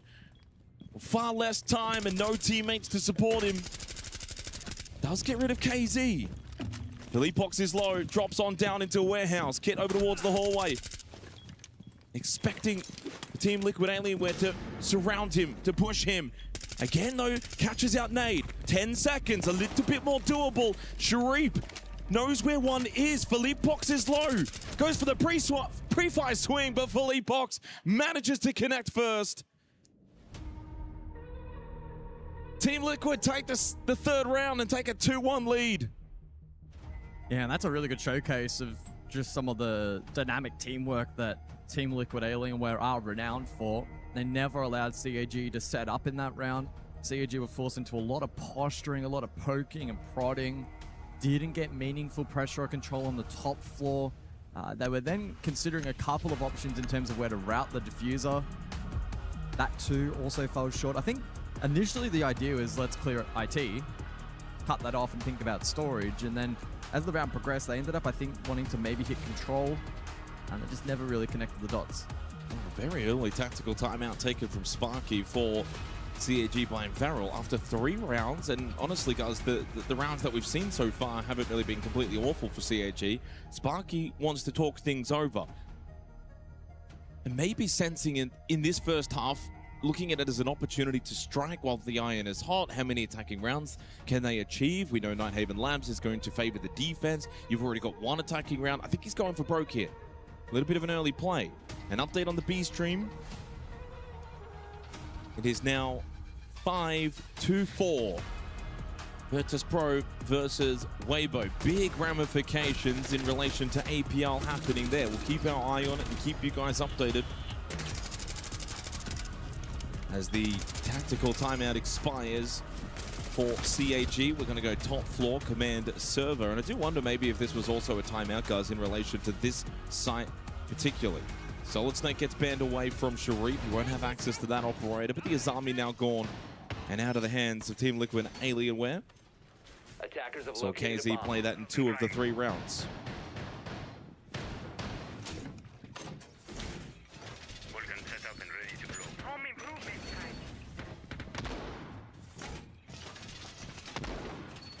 Yeah, strong start from Team Liquid Alienware, and despite only leading by 1 round, CAG's sole round did come courtesy of an ace. And so again, feeding into that conversation that I was having before the previous round, teamwork is going to be what gets a best of 3 win across the board, and early signs pointing towards at least this opening map for Team Liquid looking very favorable. Sleepbox again going for the lobby spawn peak. This is one of those ones though, of like no one really sees it. He can kind of keep doing it until he gets someone. Keeps doing it until he either gets dies killed or gets scouted and potentially dies himself. So what's the game plan here for CAG? Tactical timeout taken pretty early on. Not the kind of tactical timeout that we usually see where a team's losing and they need to try and regain some confidence. This feels a little bit more strategical from Sparky. And I don't mind it because there's not really too much else that you're going to get if you're Team Liquid Alienware to talk about right now. You're just on defense. You're just going to be playing a site that's really default, set positions. Information from Philippox inside of Electrical. 2 nitrosols available for the defense.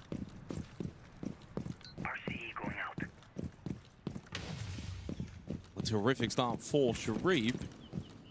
Do need others to start getting involved. And speaking of Sharif, KZ puts him in the bin. Lovely headshot through the IT breach. Another opening kill for Team Liquid Alienware. And Didi is down but not out. He should be revivable, and indeed will be, as that nitrocell is overthrown. Great work in this round from KZ. Oh my, the timing on that is just ridiculous. Chipisu vaults in and catches the spray from KZ. That was intended for Anaton. An active KZ is now up to 6-2 in this match. And the best thing about this round from Team Liquid Alienware, getting on the front foot and disrupting what CAG wanted to try and accomplish in this round. Whatever strategic element that they thought they could bring into this 4th round is completely offset because of Team Liquid. Good shot found from Didi. KZ with the quick trade. And he now has 7 kills of his own. Just need to be mindful that they don't feed ones here. Oh, Philippox. Philippox went for the swing IT. Did end up losing to Anaton. Chance for Zaka, and he hits the headshot, and we've got ourselves a round. Inside of Electrical, Maya stays alive. But Anderton, this could have been done. No, but Maya shuts him down before he had the chance in the 1v2 against two defenders, guys that were so low on health. 3-1, Team Liquid Alienware. A little scary there at the end, but ultimately the cross was enough to drown the Blackbeard. But it was the disruption pre-execute there from Team Liquid Alienware that ultimately led to a victorious round. Aggression from KZ on that IT breach. And sure, a little bit of a fortunate timing on the Raptors follow-up. But nonetheless, not allowing CAG to really activate that utility and layer that onto the site and make the anchor work a challenge. That will be a little bit of a wake-up call for CAG that they just need to be incredibly cautious in terms of positioning and timings against the Team Liquid Alienware roster that at the moment is playing a very confident brand of Siege. And KZ is also very active on the defense in this first half. He's had 2 rounds now where he's gotten 3 kills. He's also been involved in 2 entry battles. He's gone 1 for 1.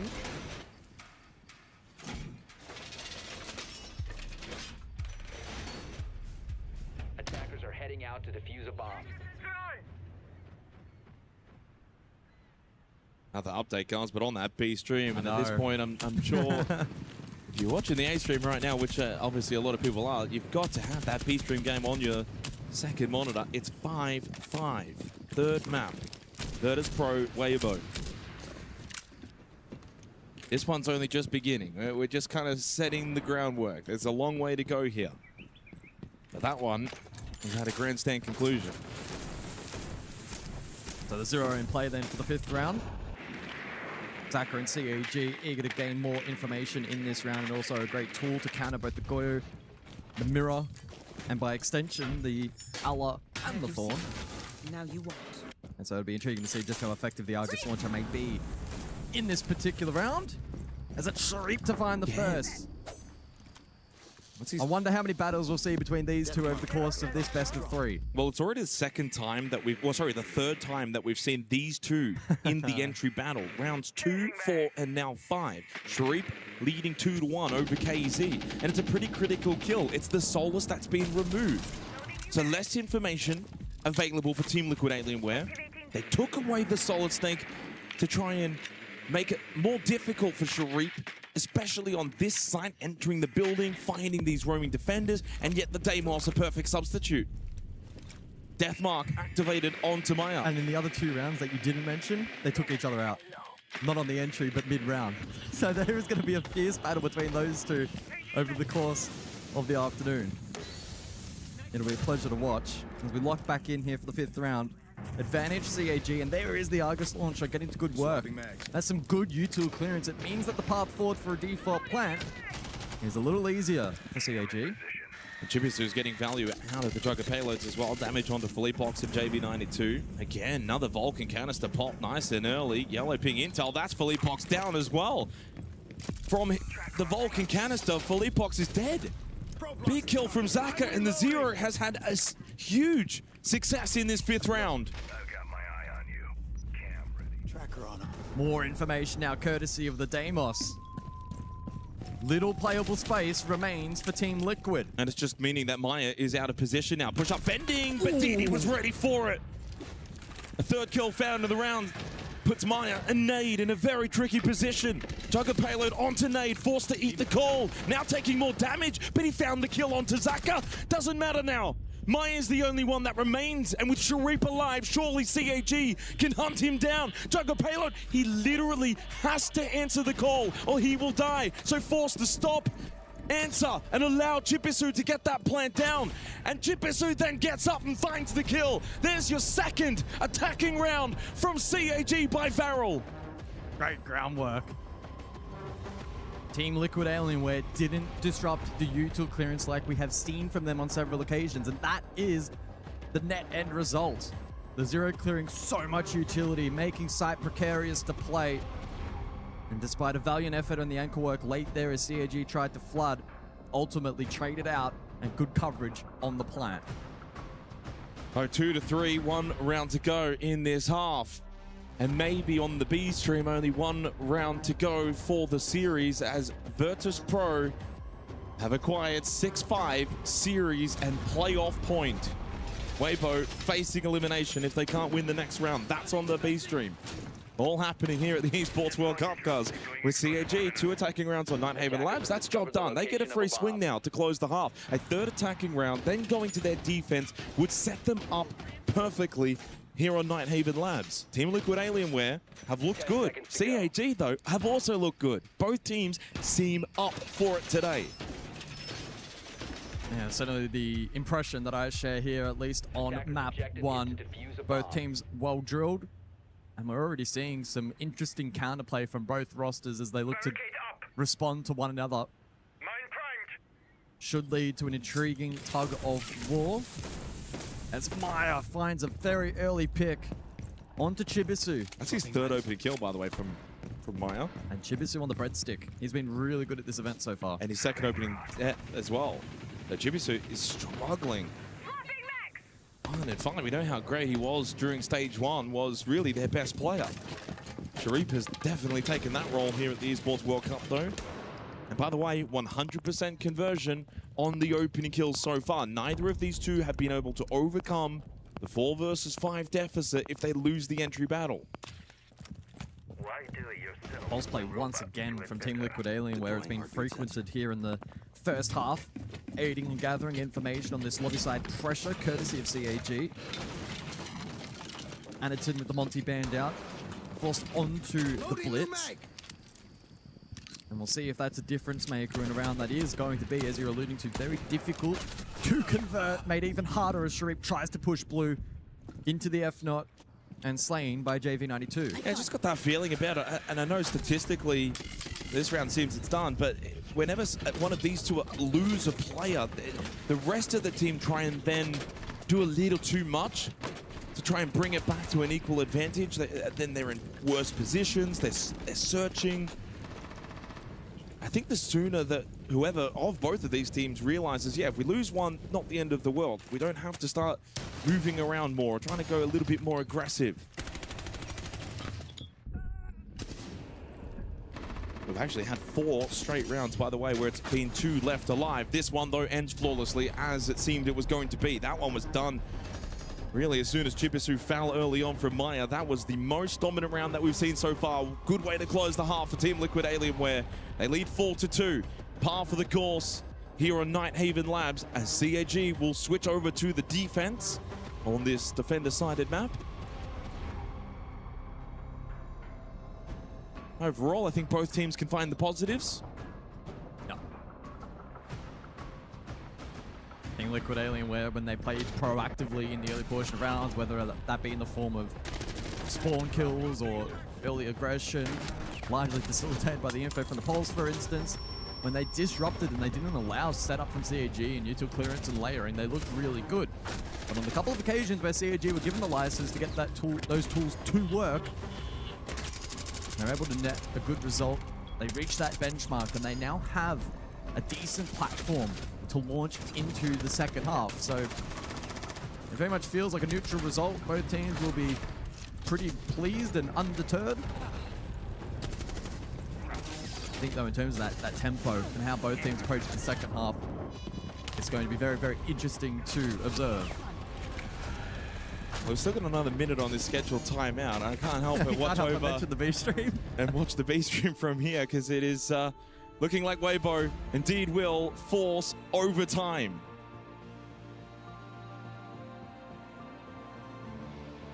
You may as well just walk over there and try cast it. I'll hold down the fort. We've still got another 30 seconds here on this halftime scheduled timeout. And Weibo falls 6-6 on the B stream. Map 3, win and you're into playoffs, lose and you go home. And for Weibo, of course, the ramifications when it comes to the APL region. Can they get 2 slots for Asia heading into the next major? It's dependent over the next 5 minutes. Wouldn't be very comfortable viewing for Chiefs back home. Or EP. Or EP. So scheduled timeout coming to an end here. We head into the bands as the second half will commence. CAG go defense. Should be a good side for them. Monty and Bandit, the initial bans. Can't help but feel Kaid will follow. And maybe Blackbeard? Blackbeard? Ah, it's the Grim. And it's the Mirror, interesting. And Mirror is not a bad ban by any means. It does leave the Kaid available. If CAG wish to use it, yeah, largely, they will not. Largely a matter of personal preference. Some teams prefer to do the Bandit Kaid route. Others will typically exchange the Mirror back in for the Kaid. We've seen that purely based on team preference. So doesn't stand out as being particularly surprising to jump back into the server. I'm intrigued to see from the perspective of CAG what is their approach in this second half. We saw the disruption style from Team Liquid Alienware serve them really well. Lobby door, and what does CAG do? Do they go for anchor heavy? Do they try and play proactive? They have the kind of lineup here where you can play very on-site. You do not need to be But you can also play aggressive off some of the util they've got, especially the F-Not mines from Aniton. If they're placed over towards, say, Electrical, they can fight that. They've got Nitrocells. You've got Sharif that will be active towards Rafters. 5 seconds to insertion.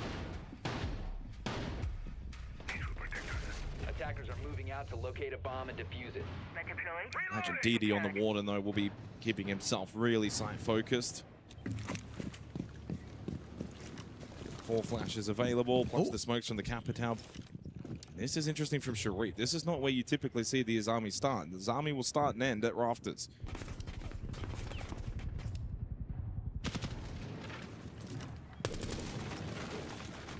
And there could be a window here for Sharif, but it's unlikely. Also, be careful, though. I mean, the Azami is this sort of operator you need to stay alive on. Yeah.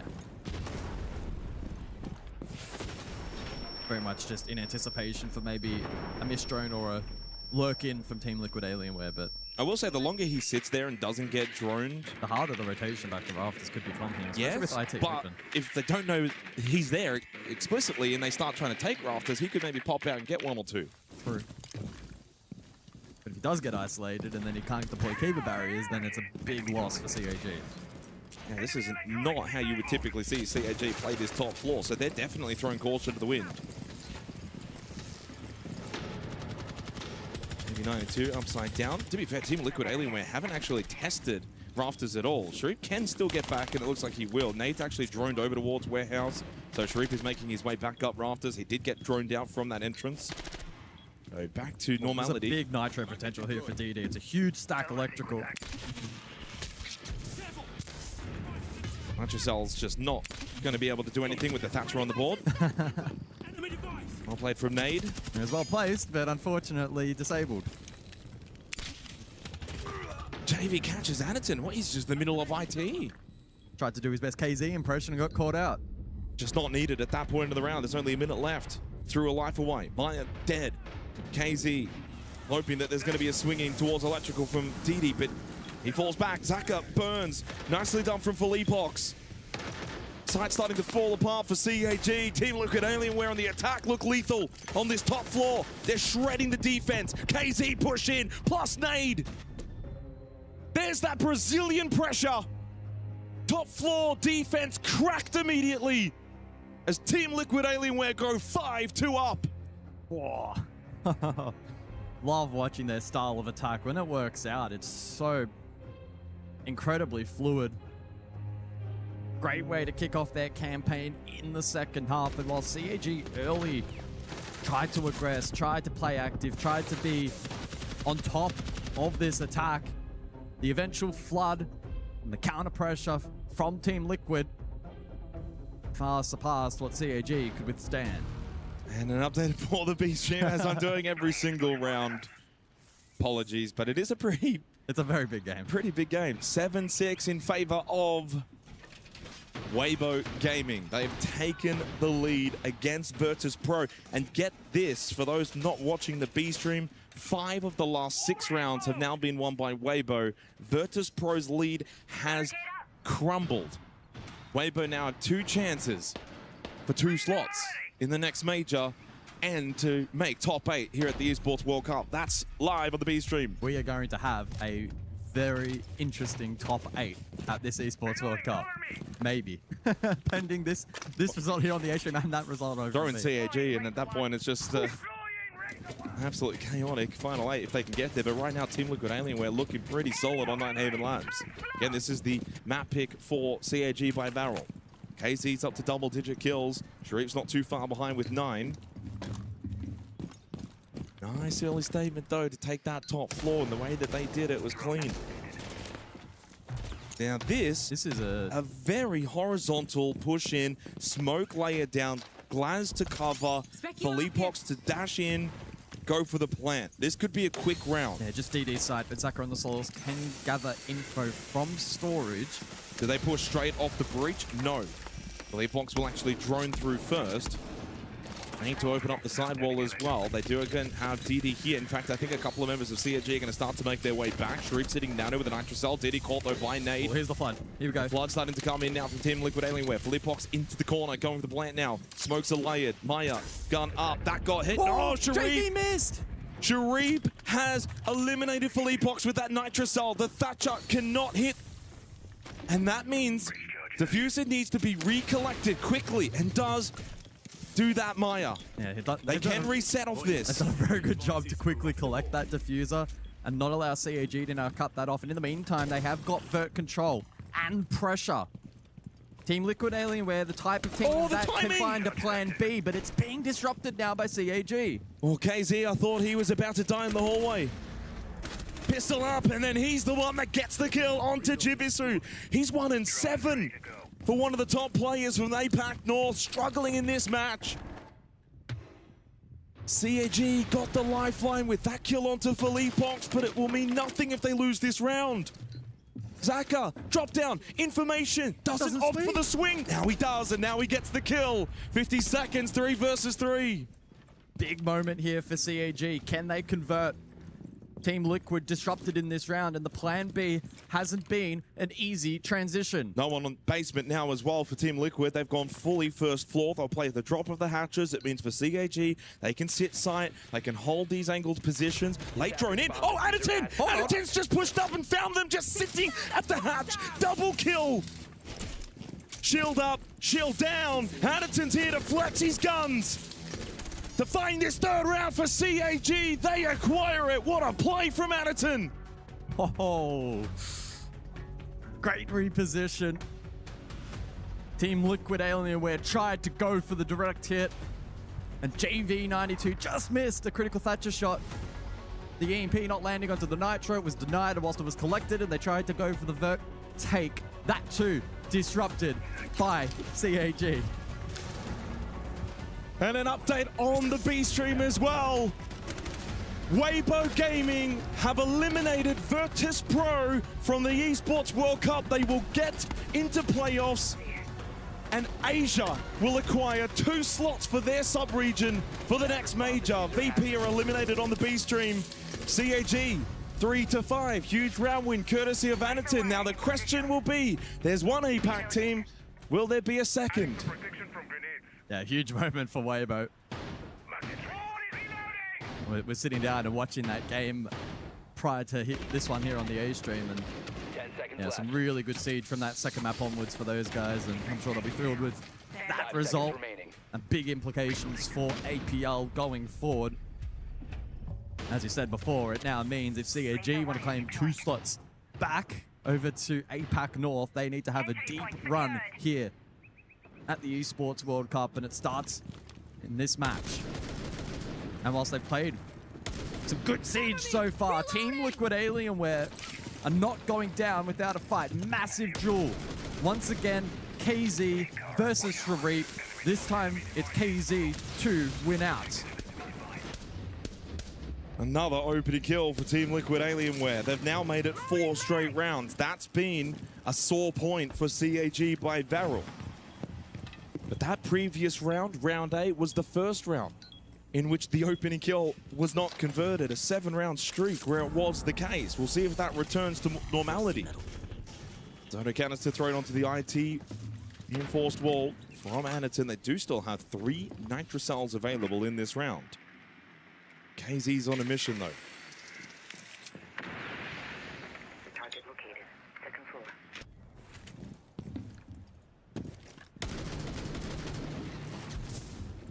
How does CAG fight them themselves back into the round. It's looking dicey at the moment.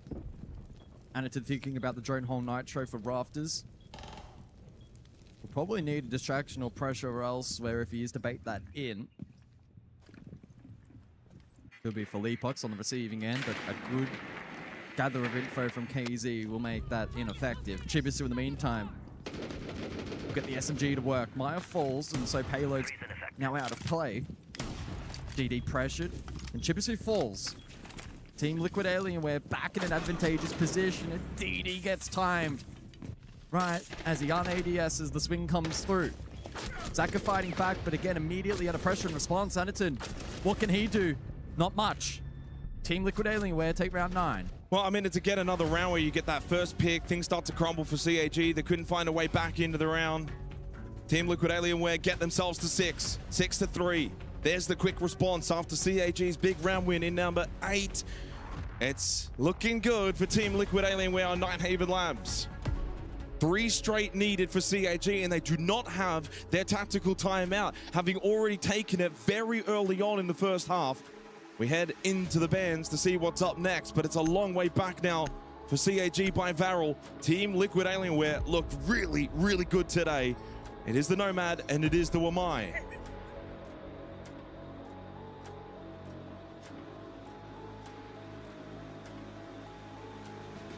In some ways, I'm quite happy that the match is done on the B stream. It was serving as a bit of a distraction, but for all the right reasons. And now us and the remaining APL fans are sitting back and waiting to see if CAG can produce a result in this matchup. Map 1, the selection of CAG has not been good enough. It's been good, but not good enough. Team Liquid Alienware looking strong. The second map, though, an interesting selection. Team Liquid Alienware electing to go to Clubhouse, a mainstay for CAG, a map with a lot of data, a lot of history, a lot of that positive. So there is the potential that even if this first map goes the way of Team Liquid Alienware, CAG can fight back. 5 seconds left. 3 more opportunities in regulation as we go to the tertiary site. Team Liquid's map pick of Clubhouse up next as well bodes well for them. So far, there is only one Brazilian team that is currently qualifying for playoffs, that being FaZe Clan. They'd love to join their brothers. Of course, Furia versus Fnatic to follow up on the B stream is going to be an intriguing matchup as well. Well, the opening kill is just so vital from what we've seen in this match. 9 rounds played for an 8-1 conversion. And it's 4 straight for Team Liquid Alienware, so no surprise as to why they're leading so extensively now.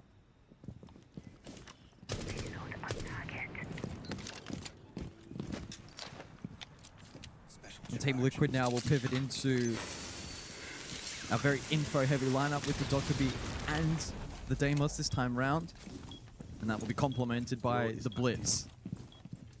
We'll see what kind of approach they go for. I guess the default game plan here will be IT open, then think about storage. Initially that posing some problems, but it should be pretty easy to recover. And now you could deal with those electric claws, but this is interesting. Anaton immediately in their face. Well, DD's taken down by Felipox. He got quickly traded by Zaka. Here comes Chibitsu. The run outside. Couldn't get back inside, though. KZ went for the plant, by the way, and Anaton was able to find the kill as JV92 shuts down Zaka after he too got one earlier. It's down to just Sharip and Anaton. And to be fair, the case is in a bit of a tricky spot, though, as well for Team Liquid Alienware, but Maya with the Vendetta gets rid of the Sharipa. So it's only Anaton that remains, but he finds a crucial kill onto Nade. Plant going down from JV92 inside of storage. It will be a post plant now for Anaton. And Deathmark. Surely no chance for Anaton. Position now known. But he too also knows where Maya is located. Kiva barrier, the delay, the time, it's awful for Anaton. He'll think about going the long way round. He knows he needs to find the kills. He knows this vault in is going to be so difficult. Well played from Maya as Team Liquid Alienware get the opening map in this series. 1 map away from making it to playoffs here at the Esports World Cup. Clinical performance on map 1. Still potentially a long way to go in this series, but they have put their best foot forward. CAG will need to rise to the challenge if they are to respond in this series. Rise to the occasion they must. Losing their map pick does not bode well. That is for damn sure. What's wrong with your voice, Rob? Have you been screaming? There may have been some up and about from the boys in the crowd. There may have been some cheeky smiles over on the B stream. I am actually trying to catch my voice after that one. Look, I think this is what we expect from Team Liquid Alien, where if you had kind of removed, I guess, the context of maybe the last 9 to 12 months, this is the kind of performance you'd expect out of them. However, given where they're at, we do have to praise them for this. We have to praise them for their ability to look so strong against a CAG that has momentum. CAG have crushed more keys than anyone else at the event. That's what we're looking at right now. But you do have to look at it. It's an even spread for Team Liquid Alien, where they look good across the entire map. And they looked like this was their map pick, guys, which is the terrifying thing. Yeah, I mean, I think both teams, to be fair, did look pretty confident inside of the server. On the side of CAG, there were very few moments where it looked like they were playing timid or afraid. And I mean, certainly on the side of Team Liquid Alien, where they played a completely fearless brand of Siege, as you would kind of expect. So then went back to execution. I think that was a large portion of what determined this map, where there were moments for both teams to capture a bit of momentum, to find some results. On Team Liquid Alien, where across the board, where the moments called, and when it called for teamwork across the board as well, just a little more well-rounded. I think CAG were a little overly reliant on individual moments. You think about the ace early from Sharif, you think about the big flank from Anderton later in the piece as well. Those are good moments, but in a vacuum, they don't really mean a whole lot across an entire best of one. Well, I mean, I think you didn't get enough out of Chibisu, firstly. If you want to go on the individual route, he goes 2-9. Now, this is a player that back home in stage 1 was maybe the MVP of the actual region. Yeah, I believe he's come to the Esports World Cup, and he has put in a tough shift. Now, it's not me trying to put blame too much on one individual, because it's a team game.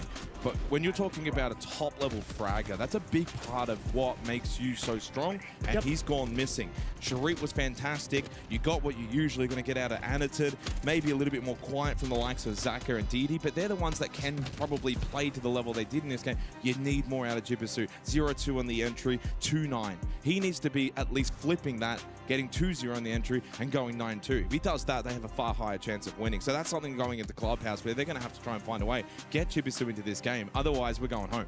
Yeah, look, I'm going to have to take you at your word, fellas. I don't think I can disagree with anything there. This might be the first time in my entire career I've been able to watch the full game. But I do think you've had a long career, Rob.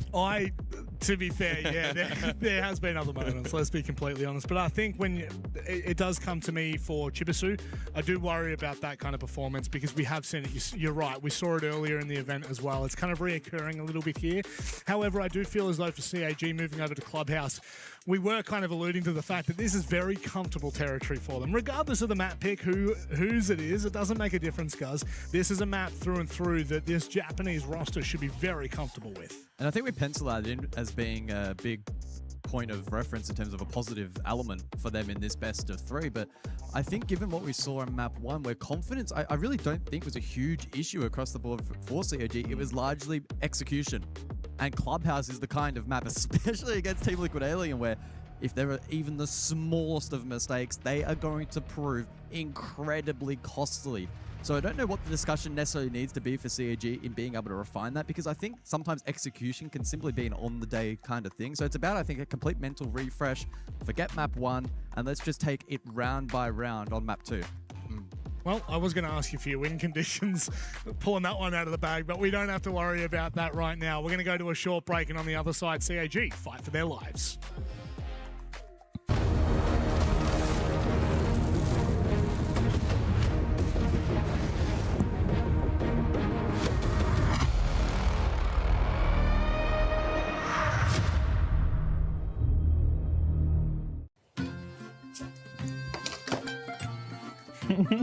Most right. The Eiffel. Good. Yeah, it's beautiful.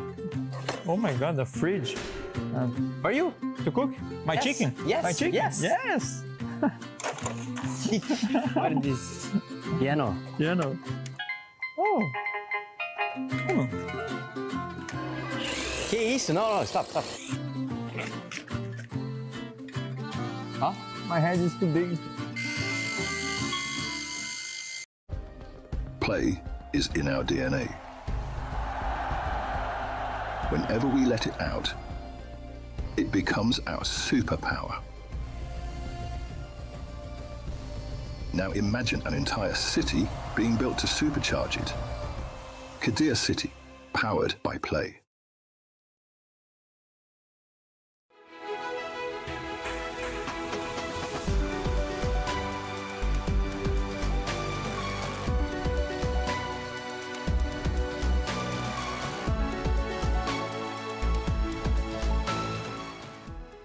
The human body was built to move. Not trapped at a desk in one singular posture for 12 hours a day. It's time your chair evolved. This is Secret Lab Titan Evo. Ergonomically engineered for you, gamers, hybrid workers, artists, backing your every move.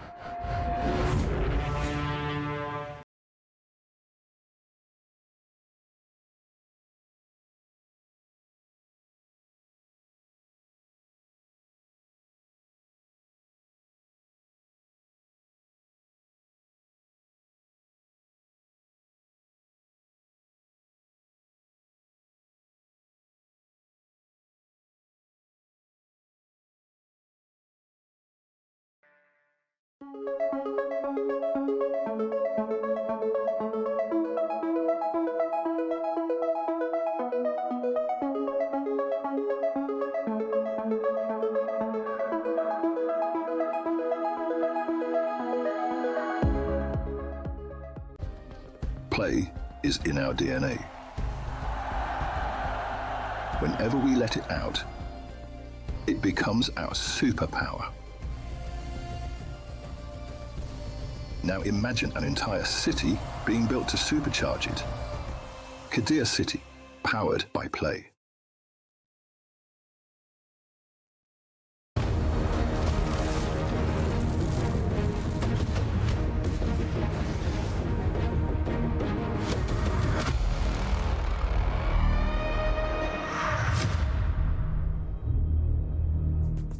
CAG by Varel lose the opening map, their map pick, as we move over to Clubhouse. This one is going to be very interesting. Whilst we have the context for CAG that they are comfortable on this map, anything can happen in a game of Siege. Team Liquid Alienware are looking very good, very dominant against the APAC roster right now.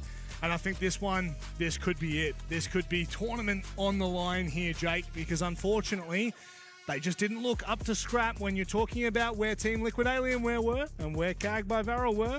There was a big gap. There certainly was, but we've seen so far at the event many 7-2s that then turn into a rebound on the next map. And while we know that the map veto for this was CAG picked Labs and clearly Team Liquid picking Clubhouse. Clubhouse, if you look statistically for CAG, 7-1 record, the only loss being against Team Falcons for sure 3 months ago. So they've been undefeated since then. I think they played about 5 games of it, 5 win streak. Yep. You look at on the flip side for Team Liquid Alienware, second preference, 1 loss though 20 days ago to Furia. So, I mean, this is as even as a map as it can probably be. If you're CAG by Varel, you're not going into this uncomfortable. It's kind of like what you were saying. They know how to play Clubhouse. Yep. Don't think that they will be scared by this. But the way that Team Liquid Alienware played on Labs, they look really switched on today. That could be a determining factor. They look really good. The last time CAG by Varel played Clubhouse, how many days ago was it? 3. Who did they beat? Little old Shopify Rebellion. So they are not by any means out of this. We've seen them beat champions before. Will we see them beat champions again? Clubhouse is certainly a place, a moment in time, a map for them that looks good. But will it look good in the server? I just don't know, Jake. I'm not convinced. Are you throwing it? No, because I just realized we're going to keep talking. Oh, I missed it by about 10 seconds. And on that note, Jake, Xenox, and Dinny, Michael, Guz, Gary, it is time for us to get underway with this one. CAG by Varel unfortunately backs up against the wall. Team Liquid Alienware are looking damn good and look like they deserve a quarterfinal. Well, they certainly do look like they deserve the quarterfinal. After that opening map, they can be very difficult to stop. CAG by Varel as well. at the very least, guys, they start defense here on Clubhouse. That's a good sign for them to maybe get comfortable, win a few rounds, try and dictate things early on, put Team Liquid Alienware a little bit on the back foot.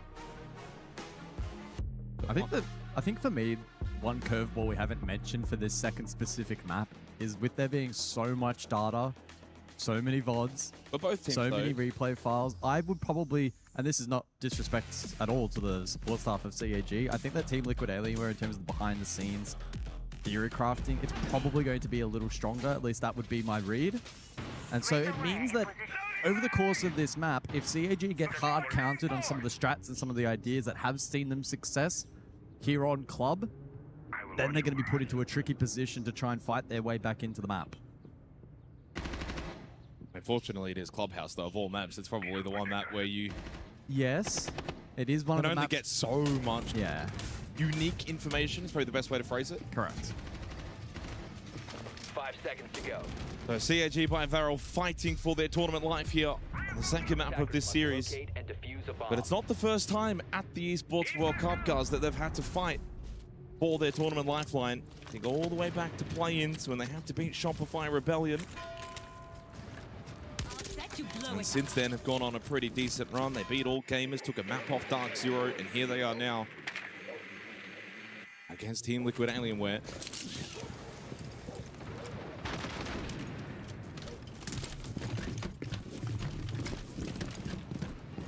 By the way, reminder, with Weibo qualified into the top 8, CAG will need top 4 at minimum if they were to try and get 2 slots for the APAC North region.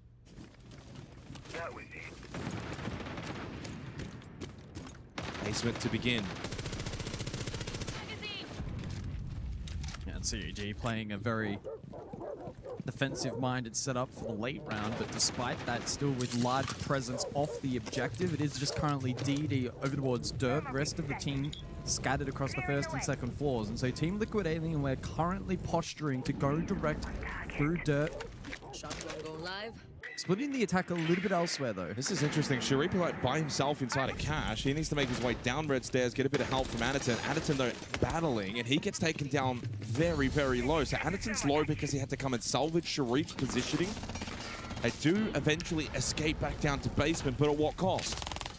Now Anaton is on 1 HP. Sharif also took some damage, and with that, Team Liquid Alienware have got first floor control. They've also got Philippox in a pretty deep position towards Dirt. Lovely clear onto Sharif. So far, the first engagements have all gone the way of Team Liquid Alienware. Oh, Philippox almost catching a timing. Looks for the pushback. Lovely job from Philippox. Completely outplays Sharif. I don't know what Chibisu's doing there. Just zero awareness. CAG getting completely torn to shreds. That is a lesson on how to play this game from Team Liquid Alienware. CAG asleep at the wheel. That is a combination of two things. One, a really solid round from the attack, and two, probably the worst played round from CAG at the event so far. Yeah, they got just completely decimated on a lot of those key positions, the key fights early. CAG trying to play a bit of a soft roam, and whilst they did rotate back towards the side, it was a devastating push, courtesy of the Blackbeard of Philippox Dirt. Nothing Sharif could really do. Shibisu then got caught pushing blue, left Anaton on an island gen, completely capitulating in that round. And whilst each round should be taken on its own merit, if we start to see that become a trend, maybe this storyline will turn into CAG running out of gas again at an international event. Yeah, I mean, they, along with Fnatic, have played the most amount of games at this event so far, being the play-in winners and still at the tournament. After a while, you wonder, yeah, how much more adrenaline have they got in the tank? How much more can they give? This is going to be a tough ask, and the fact that they've just given up an attacking round to Team Liquid on the opening round, it's just not a good start. If CAG go on to lose this map, but they play well, that's one thing. We saw Labs that the siege overall was actually really not that poor. They can't let it deteriorate here on the second map, where especially on Club, those mistakes will be exposed. And it can get really ugly. Yep. Got to maintain touching distance. On the flip side, Team Liquid Alienware look like they're just ramping up for a deep run here at the Esports World Cup. If they can just breeze past the CAG team that's caused quite a lot of headaches, they're going to be well placed going into the final 8. Got to get there first, though.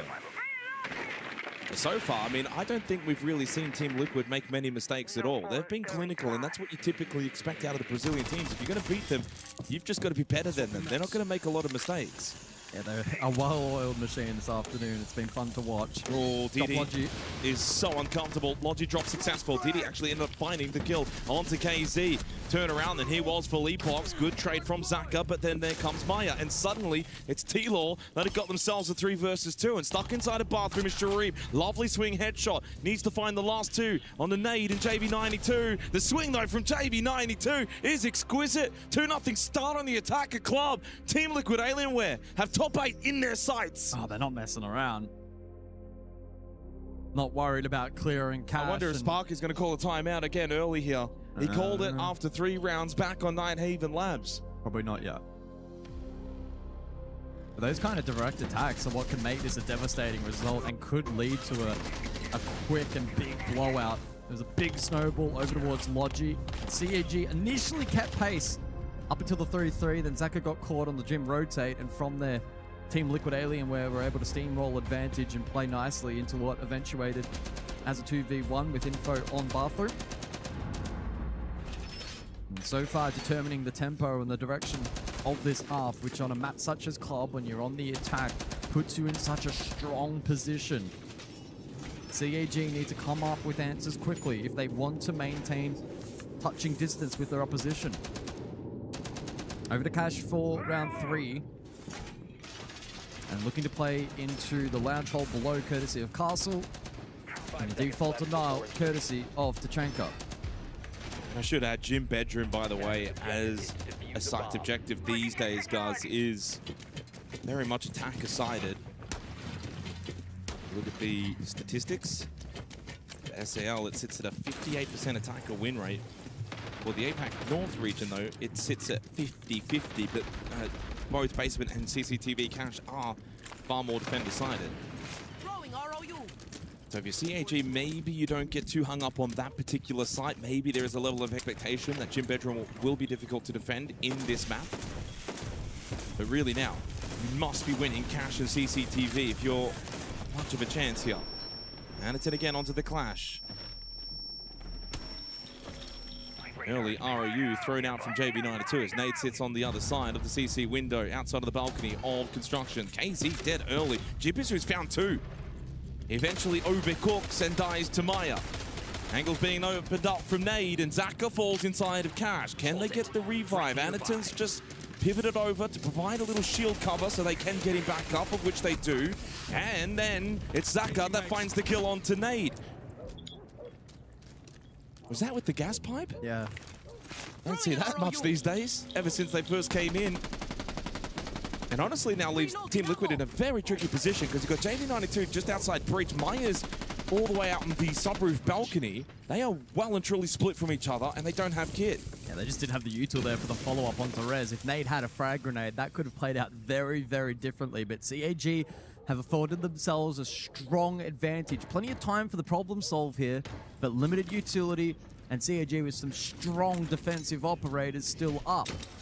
Most importantly, they've still got Sharif playing that Rafters position, so they've got this covered nicely. JB92 forcing his way in. There is that cover from Rafters, courtesy of Sharif. He gets them both. CAG win out on Cash and CCTV. They're on the board here on Clubhouse. They'll go basement next after this. Well, the pressures of an elimination match are palpable. Every single round, every single moment mattering. And in that round, Chibisu comes to the foray. Yeah, he was 2-9 back on the opening map of Labs. We questioned his impact on the match at an event that has been tricky for him despite a very, very strong domestic result in APAC North. So maybe that will just settle the nerves a little bit for him in particular now going forward. It was a nice double on the Logi side.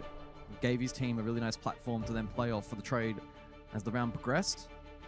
It also wards off that tactical timeout. Sparky can pocket that for later on. It will be the Monty and the Wamai out of play for the remainder of the half. Monty hasn't been played in this half. It's been all Blackbeard from Philippox, and it will be Blackbeard again. And with the blitz. Do we see the double down dirt play from Team Liquid in this round? Is very successful on the first attempt. It was successful though because Sharif was just brazen, pushing the solo Blackbeard down dirt and very much in the middle of dirt.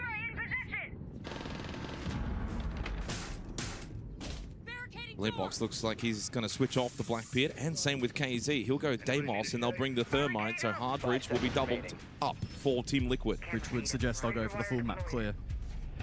And this lineup from CAG theoretically should be a little weaker than the first attempt, I would imagine. Things like the Solace. Well, I mean, to be fair, they've just replaced the Wamai with the Valkyrie and got rid of the Castle for the Thorn. Oh, sorry, I was looking back at a different round, yeah. Yeah, the Castle will just alleviate some of the util clearance required from the side of Team Liquid.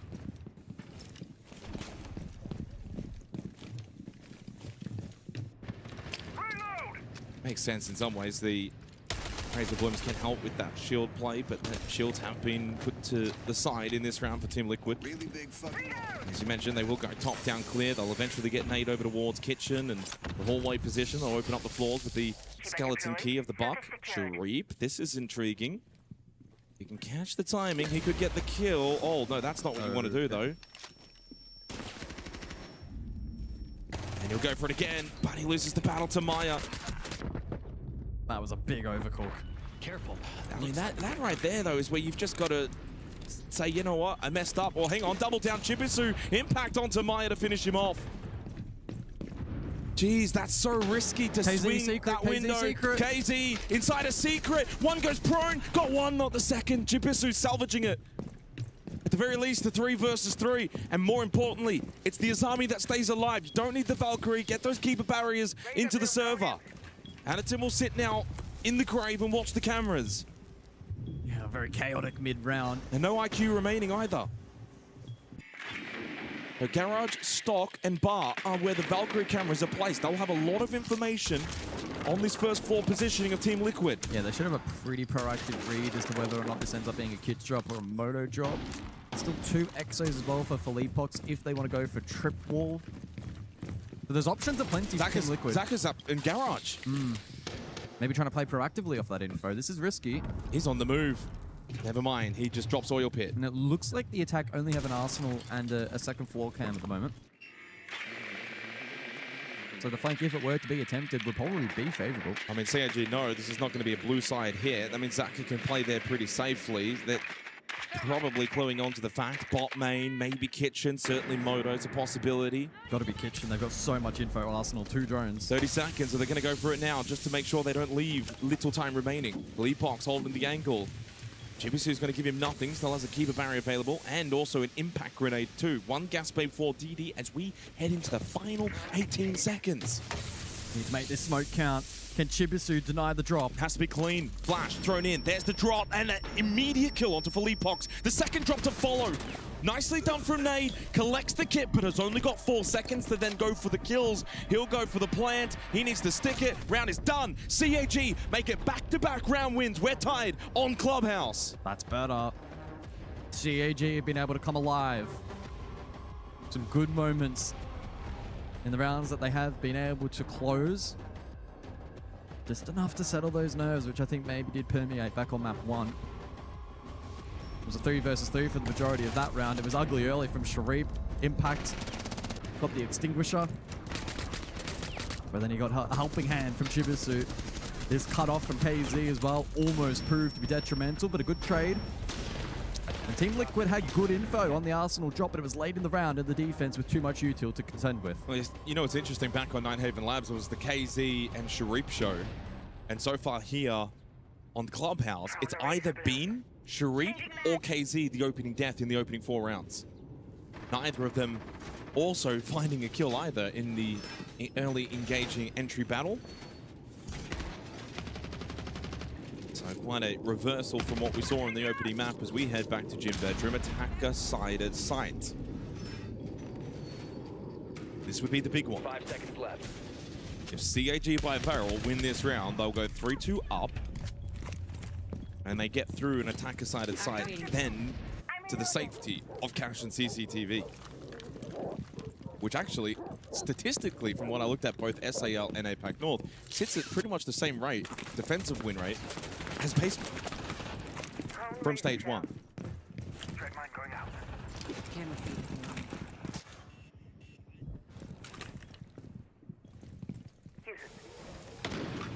We'll see what kind of investment CAG elect to make on Cash side, currently cleared by them.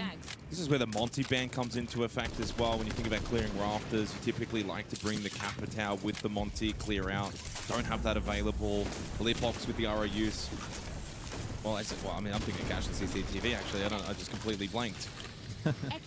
I mean, still can be a useful tool if the team extends CC side, but again, not the case here from CAG at the moment. Big emphasis on site. Team Liquid Alienware will be the team to go direct if they sense that opportunity. They will not shy away from that challenge. And with the utilarian that they do have on offer, it's certainly a strong possibility. Well, one of the ROUs has been used. You can just see it there in the background to kind of cover that CC window, knowing that there can be pressure from the defense. KZ deep but dead. Nice catch from Sharif. Nitrocell from Anderton connects as well from main stairs. So far it's CAG winning the battles. Leapok just outside Jim on the window has at least got the case, but he can't really get involved to help out Nade. Nade's by himself towards Garage, coming in on a very, very late flank. Zaka towards construction, needs to be cautious, but he does have a Kiba barrier blocking that window from outside. Valcam CC, they'll have a read on this push. They know that Nade is inside of Cash and they can fall back. They'll play Bathroom, they'll play Jacuzzi Breach. They know that neither of them are at that Jacuzzi Breach. It's all about discipline now for CAG. This is their round to lose. Minute on the clock. Information advantage, though, to the defense. It seems as if Nade is aware that DD's tucked into Logi. Just a matter of getting to him, though. Nothing to dislodge. And hoping that DD will go for a swing, but DD's just got to hold his position. He can't call DD. He's already eaten a jug of payload. So he's going to call Sharif instead. Sharif's in Bathroom. He's safe. Still no push out. I think he was hoping to see if that was maybe going to be the Fenrir, but it's not. It's DD. He's still not moving from this corner. That's eating up time. That's forcing Nade and Philippox to rethink their strategy. Go direct to the site. They found the kill onto Sharif, but through the shield screen. Saka catches Philippox. Nade then surging back, but already pushed out. DD on the timing. Gets to safety. Should be no world in which Nade could win it from this position. Well, he does get one kill. Needs two more. 10 seconds on the clock. They can afford to give him the case to push into the site. They'll play towards main and Logi as DD hits the headshot. CAG will take the lead here on Clubhouse. Yeah, that was textbook discipline in the late round from CAG by Varel. Did a great job in not allowing Team Liquid to isolate. Forced that awkward late round push. KZ thought he had an opening. He went for the all-in play over towards the Jacuzzi Breach. Got relatively deep, but then CAG caught wind. Cleared him. Rest of the team was then out of sync. And so CAG got the 1-by-1. And with only 2 attackers remaining, and again, the information advantage in favor of CAG. It was theirs to lose, and lose they did not. Now in the lead, 1 round to go in the half. All these rounds have been so close ever since that flawless from Team Liquid Alienware back in round 1. What about Sparky, the trust that he put in his team? Down 2-0 early on, 2 attacking rounds to the opposition after being a map down as well, but didn't call the tactical timeout, elected to just let them play it out, and since then, they win 3 straight rounds. Cash and CCTV, final round of the half. We'll see if CAG can get to 4, or if Team Liquid Alienware can stop this streak. Yeah, that's a pretty convincing opening 2 rounds as well from Team Liquid. The credit to CAG in being able to find a bit of comfortability and confidence and translate that into results. Still though, they'll be eager to go on here and have a lead at the halftime break. By the way, 3 opening deaths for KZ. He has had a far more difficult time on Clubhouse than he did on Nighthaven Labs. Yeah, it was a 2-2 entry for him back on Labs, a 13-6 overall performance. His role here has been a little different. Chipisu, what a shot, and it's on to KZ. And the double down, Nade only just alive. But JV92 down the hallway. catches a break by getting the timing, and Jubisu shot down. Nade still alive, but low on the Dockerby. You've lost your primary hard breach. Sure, secondaries is backup, but that's going to make things awkward now for Team Liquid. A significant loss. See what kind of response they now elect to formulate. They haven't even got any work done on this Kennel's wall. You're going to have to use the secondaries. It also means it's going to be rough to vault in. I'm eager to see, does Anderton go for the trick here? Does he make the ballsy play on the Bandit? It's possible. There's no one on. He is in window. position for this trick with the Shockwire battery. And it is still electrified in general, so right now there is no trick needed. They got the EMP impacts from Nade. He calls the Jugger payload onto Anderton. Anderton can eat the call if he wants. He will go for the trick. Will he get any of these? Well, the left side will stay closed. Right side's going to vault in. Minute left on the clock. Honestly, not an amazing amount of success for Team Liquid Alien, where all things considered. They've got 60 seconds. It's a very awkward entry. In the vault, you'll be exposed top red and rafters simultaneously. It's not a position you can play with any comfortability. Oh my god, secret. Zach has got to be careful. Nade, not ready for it. A pop-up shotgun kill from Zaka. Gets rid of the Dockerby. This is so awkward for Team Liquid.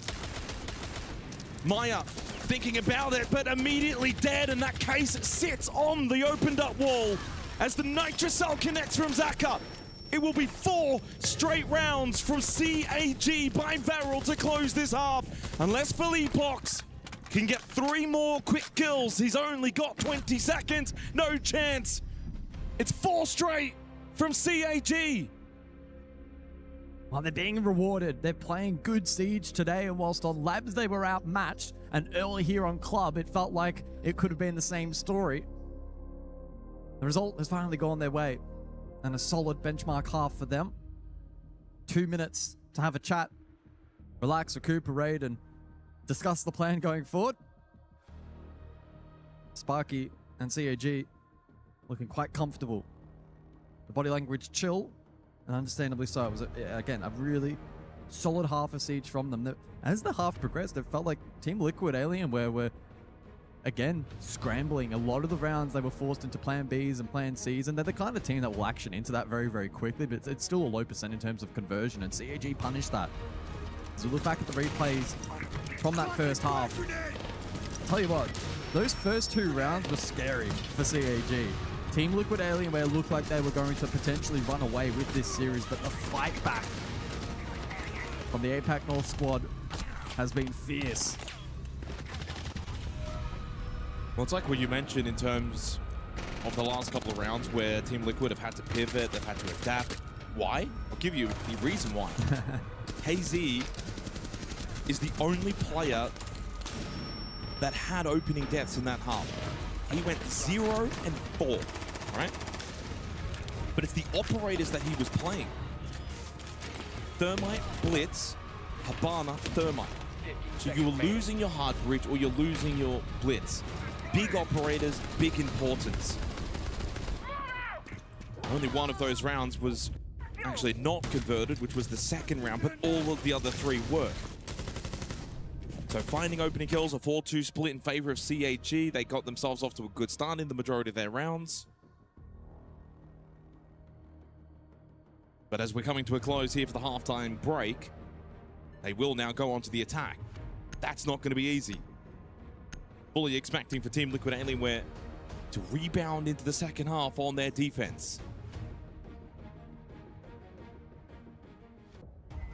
Yeah, let's see which direction they go for the bans.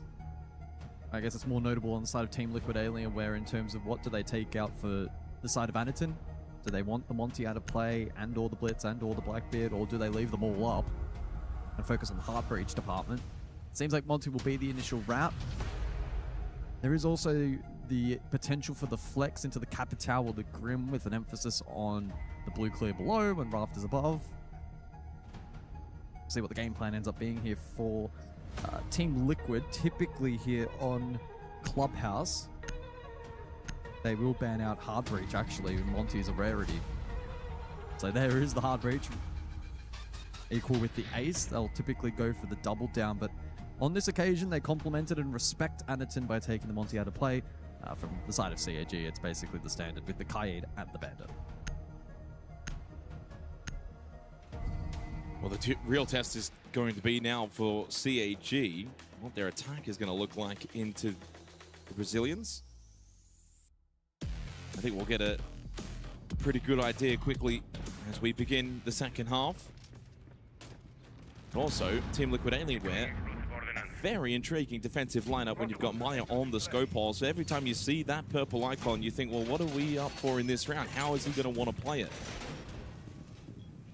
Bomb located by attackers. Sometimes the scope pulse is almost used as an inadvertent time denial. You know, you put a bathroom, they're forced to clear it, they've got to maybe use utility to clear it. The perceived threat more than the active transfer. The web of the tripwire connectors placed by Nade as well. Well, given they've castled off strip side, it's not going to be a solo strip hold. It will probably be time wastage up above, then goes back to your point. Do we see the bathroom shell, or do we see a variant on that? Maybe more emphasis cache side, for instance. But it's heavy off-site play from Team Liquid currently. Not a single member of the defense basement. CAG could see this then as an opportunity and a vulnerability to go direct from dirt, but currently posturing for the clear elsewhere. And with the Solid Snake and the Blitz, I don't think that's the best idea. The worst of ideas. Whoa.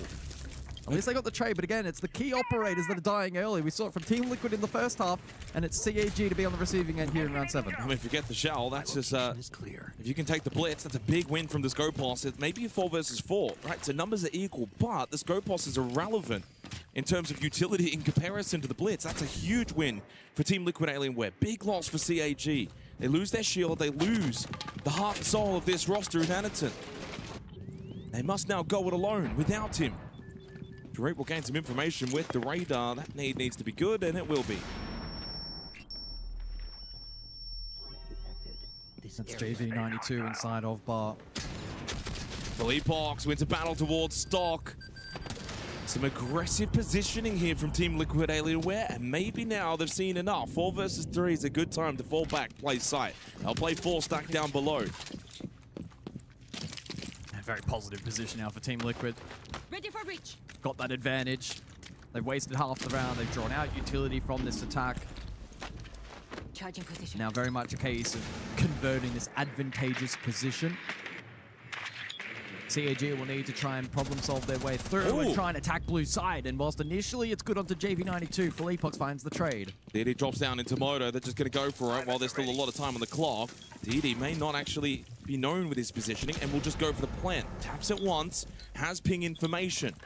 They have the shell as well to watch. JV92 trying to keep an eye on things inside a church. So Team Liquid Alienware are not in the dark here. Chibisu just trying to draw some attention away. KZ clears out DD though. And Chibisu by himself, trapped inside a Moto. Needs the push, clear. Bot main. Does get one onto Nade. Pops the fire extinguisher to buy some time. And I like this with the secondary hard bridge. Open up the wall. Well, he's already got one. Side opened up. That's his third kill in the round. And we've got a beeline 1v1. Philippox versus Chibisu. And there is still 20 seconds. And the bees. Oh, Chibisu! The bees weren't needed. The gun does it all. That is a huge round from Chibisu. He's been missing all tournament long, but comes up clutch in the biggest game. 5-2 lead for CAG by Varel. That is a huge moment. Team Liquid, the early to mid round was absolutely spot on. CAG lost the blitz early, and Team Liquid were able to peel back to start, reinforce their positions, and set themselves up for the kind of round that they shouldn't be losing. But Chibisu fought his way on that short position. Oh my word. Whilst they did land, ultimately not needed. Philippox was left in a terrible position. He capitalized. Massive moment for CAG. Well, if he's back now, this whole series can change pretty quickly. 9-6, the best player from APAC North in Stage 1. He's been struggling at the Esports World Cup. Sharif has really covered over the cracks. But if he's back and we go to a third map, this could get really dangerous for Team Liquid. In fact, it already is, considering they're 3 rounds down. As CAG also are able to take basement on the attack. It's also now 5 consecutive round wins. All the momentum is with the APAC North team. 2 rounds away from getting us to bank. KZ looking for a secret window peak. It doesn't connect as he falls back up top red. It's Cash and CCTV. He's looking to get himself back into the map. Yeah, he hasn't been in the map. While KZ's seen a decline, Chibisu's seen a rise. And Sharif is still going really nicely at 7 and 4. What can Team Liquid Alienware do to get themselves back into Clubhouse? Their map pick.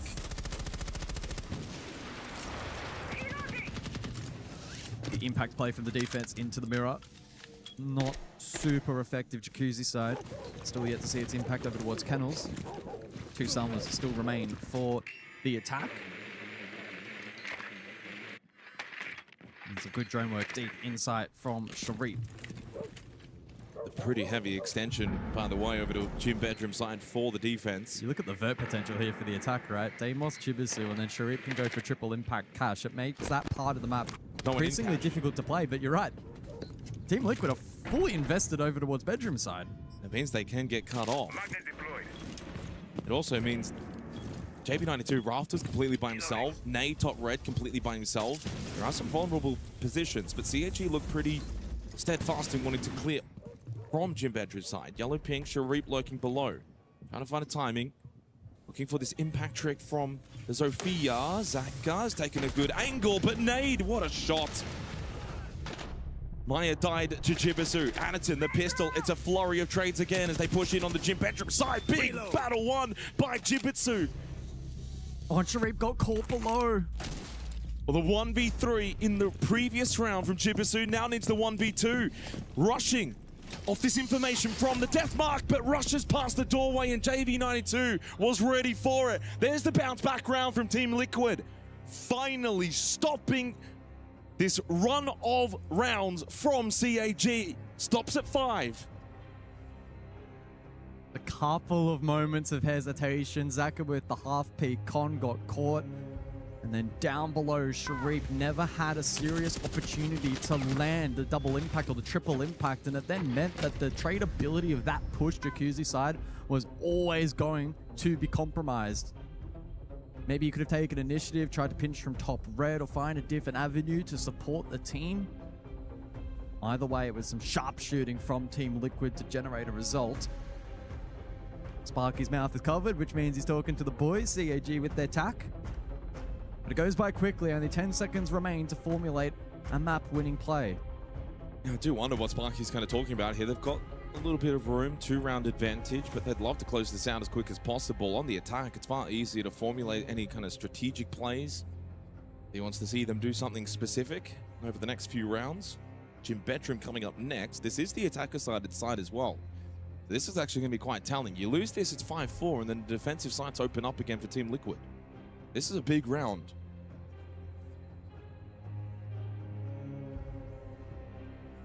Igor doesn't look too distressed either. I mean, they are a map up in the series. He also still retains a timeout for Team Liquid.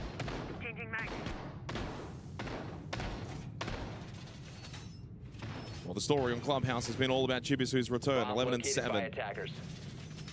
If you want to nitpick a little bit, Anaton has also struggled similar to KZ. Some big hitters down on form in the second map of this series. A combination of both maps, Sharif 17 and 12, equal still with KZ 17-13.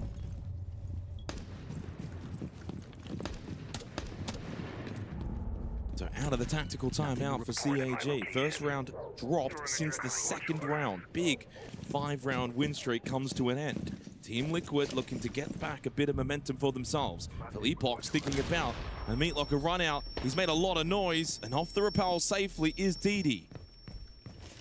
That would have been a big kill if he found it onto the only hard breach, with only 2 secondaries available. Yeah, didn't overcommit though, and ultimately makes the wise decision of retreating back to site, and on the Solace could be impactful for late round denial, and also over the course of the mid round as well, denying information here from the side of CAG, who are posturing Kennels currently. Shaping up for the Cash side, clear. Shots exchanged early. JV92 gets away with that one though and can retreat con side. Straight in towards the vault. Anderton cleanly in. That's not mine. Nuisance, but it's not really that much of a trouble because the fallback from the defenders, not looking to play direct over towards Cash. AZ does still stay inside of construction. He's the last player to really play a little bit more offside, but he too will also fall back. We've got Nade by himself towards Logistic, and Philippox lurking basement on the Solus. That is the trump card for Team Liquid Alienware. He's the ace up the sleeve right now. A lurking Philippox in basement. Will he be found? How much impact can he have? He's going secret side. Could come down to a timing with Sharif on that solid snake. Although he goes up red. Has Anderton heard this? I think he has. Anderton seems like he's got the idea of Philippox's position. Anderton he's pinched. He's getting completely pinched. He's dead. Good clear from Team Liquid. KZ then at the window. Gets rid of Chibisu. DD needs to save the day at the breach, but 2 goes down. Philippox, huge kill. What a round from Team Liquid Alienware. Off the back of the Philippox play, basement. They got a great pinch onto Anderton. Sharif by himself in a 1 versus 5. He's got a player prone to the right side. One standing tall, left side. That's Nade. JV, though, finds the kill. Flawless from the Brazilians.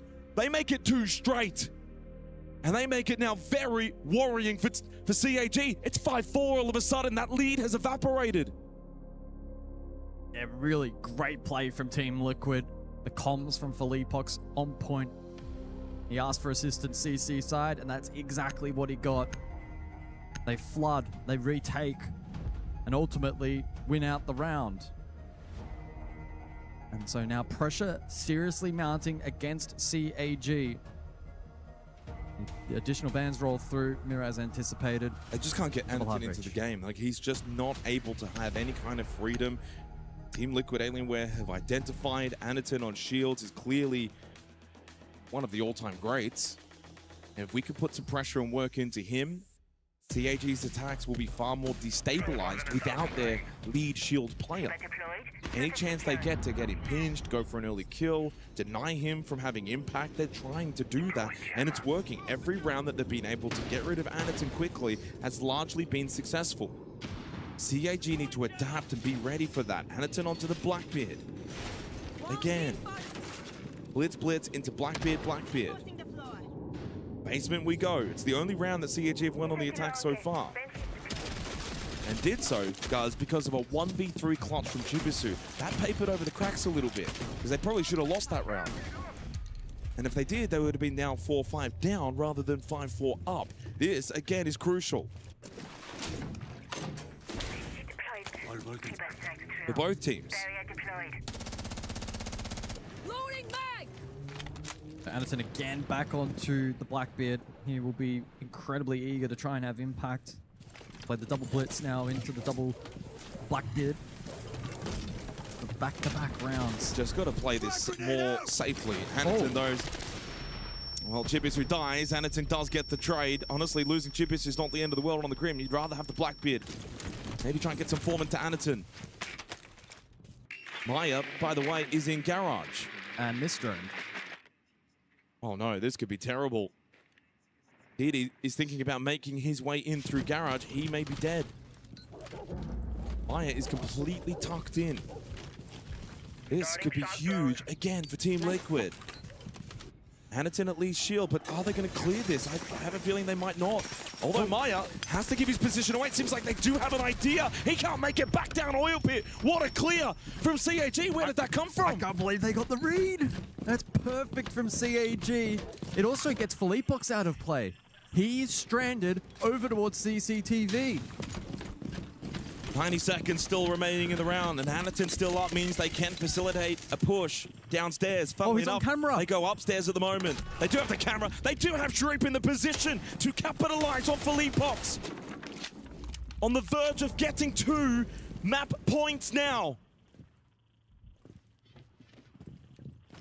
KZ and JV92, though, will stand tall.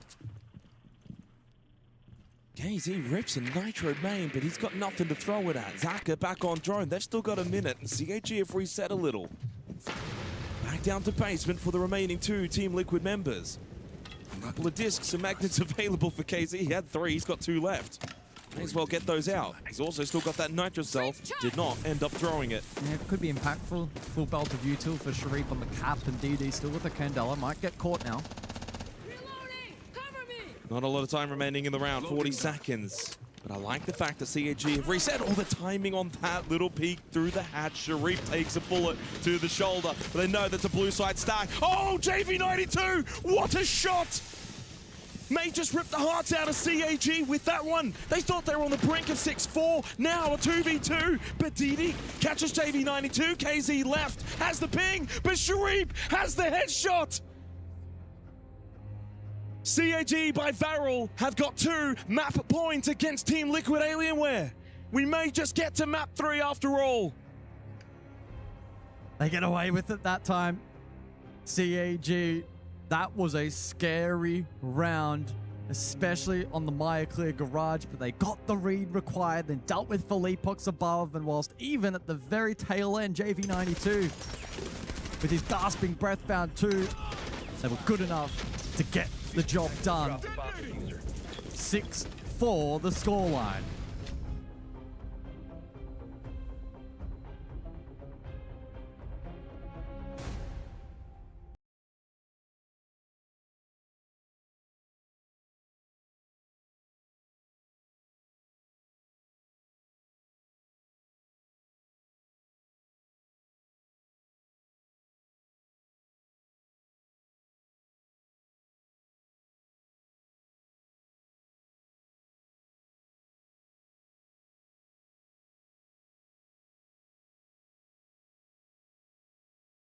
Just having a discussion with the, I don't actually know if it's a referee or an admin, maybe I guess that.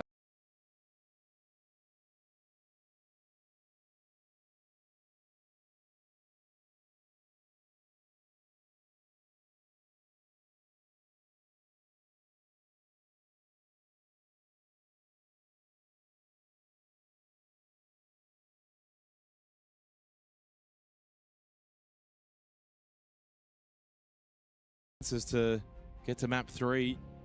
Comes down to a best of 1. And by the way, well, we've got a bit of time because the game is paused at the moment at 6-4. We did have a look at Bank, the decided map. 3-2 record for CAG by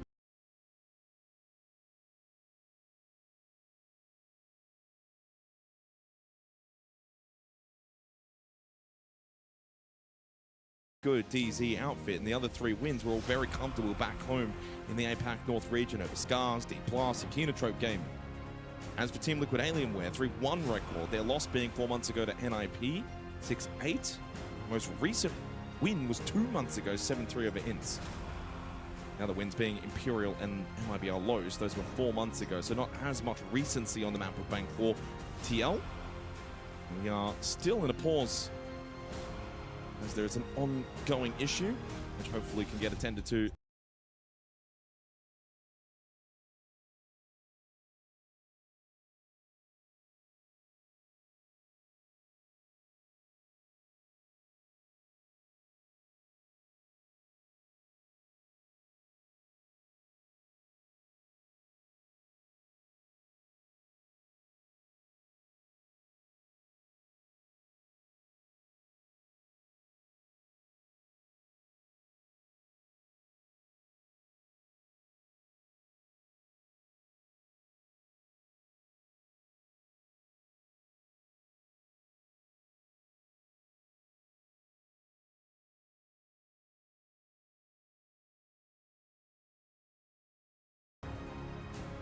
Philippox is one of the friendliest guys, I think, outside of the server. But when he's locked in, I wouldn't want to cross him in a dark alley. I also wouldn't want to. Look, if there's one thing you don't want to do, don't piss off the Brazilians, because it's only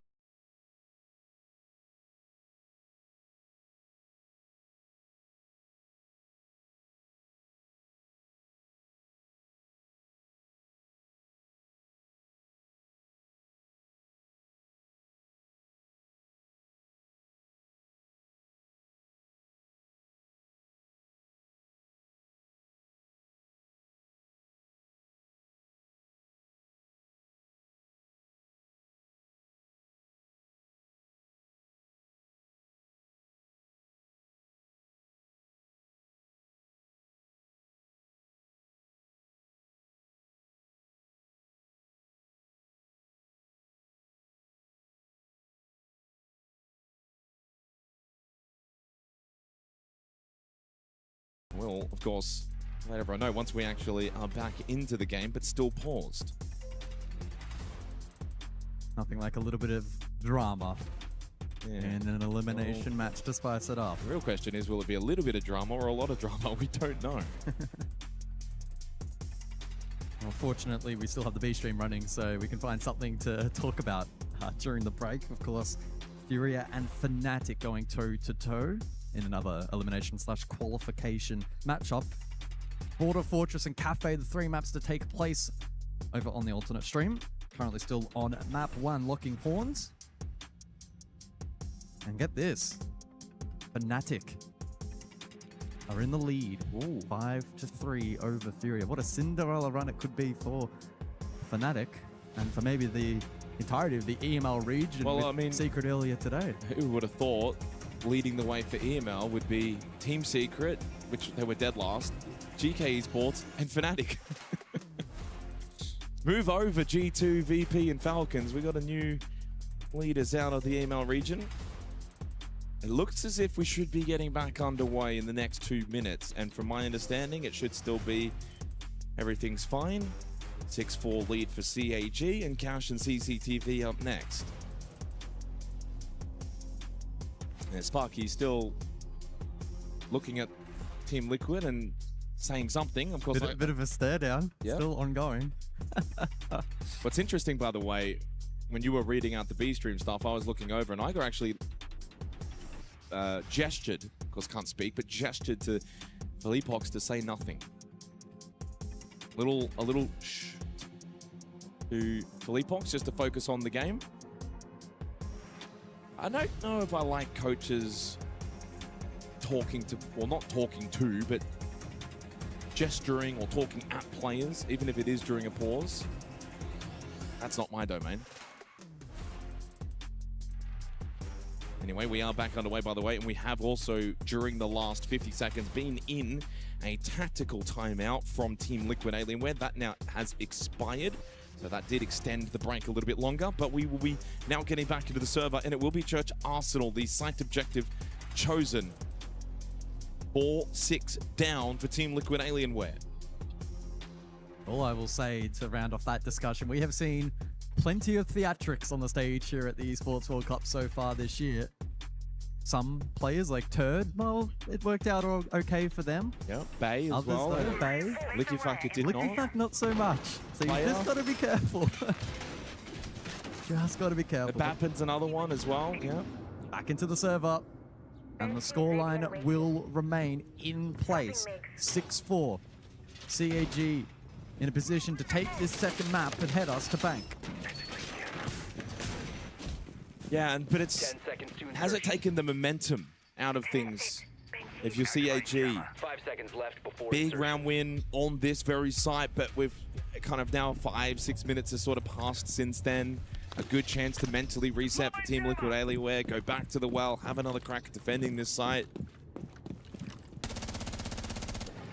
Reloading. Interesting, we've played 10 rounds of Clubhouse. We have not seen a single plant. Just hasn't been possible. Just been gunfighting everywhere.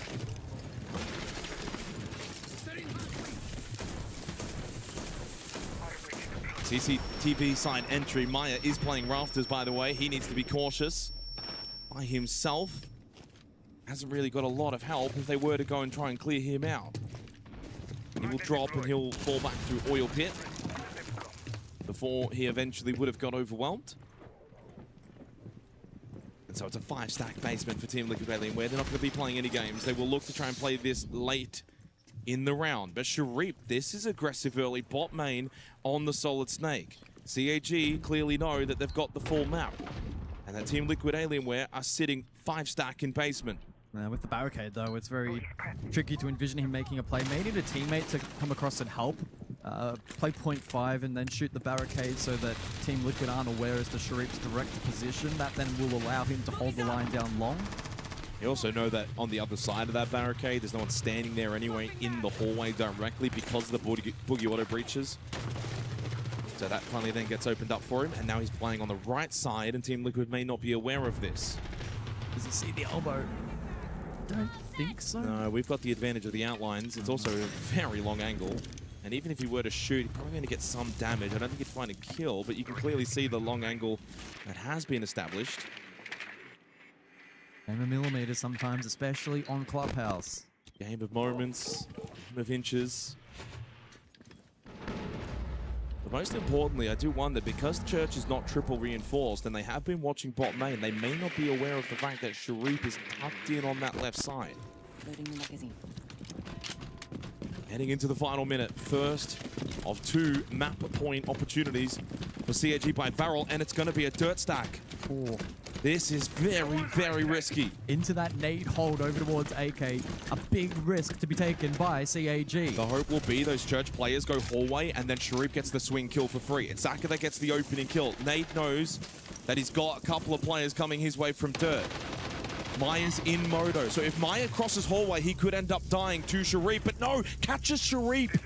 Big battle won, and that means Maya can slip in and play in towards Arsenal. Nate to win his battle against Anaton. There's a second one following up from dirt side. Chipisu late through blue to try and help out. They lose Zaka, and Chipisu falls in his 1v1. Team Liquid Alienware will get us to all rounds of regulation.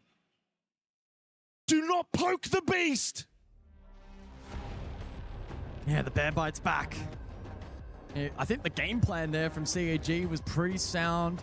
Dirt stack, you had long covered, but that close position facilitated by the Azami played so well by Maya.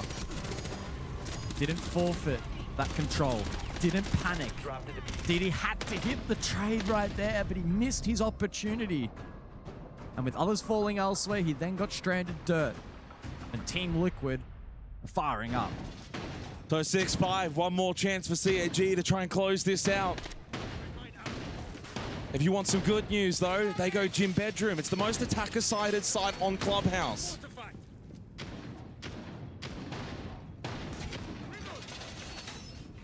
Attackers have located a bomb.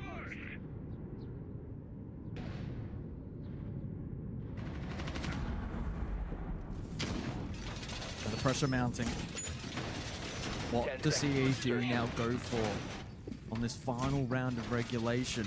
Do they throw caution out the wind and consider a Jacuzzi direct, or do they instead opt for a CC crosser clear through cash? Those spawns would indicate that the latter is the primary option here. And so if that is to be a success, the raft is clear. If needed, will have to be clear, and critically they'll need to be cautious of the mid-round aggression from Team Liquid.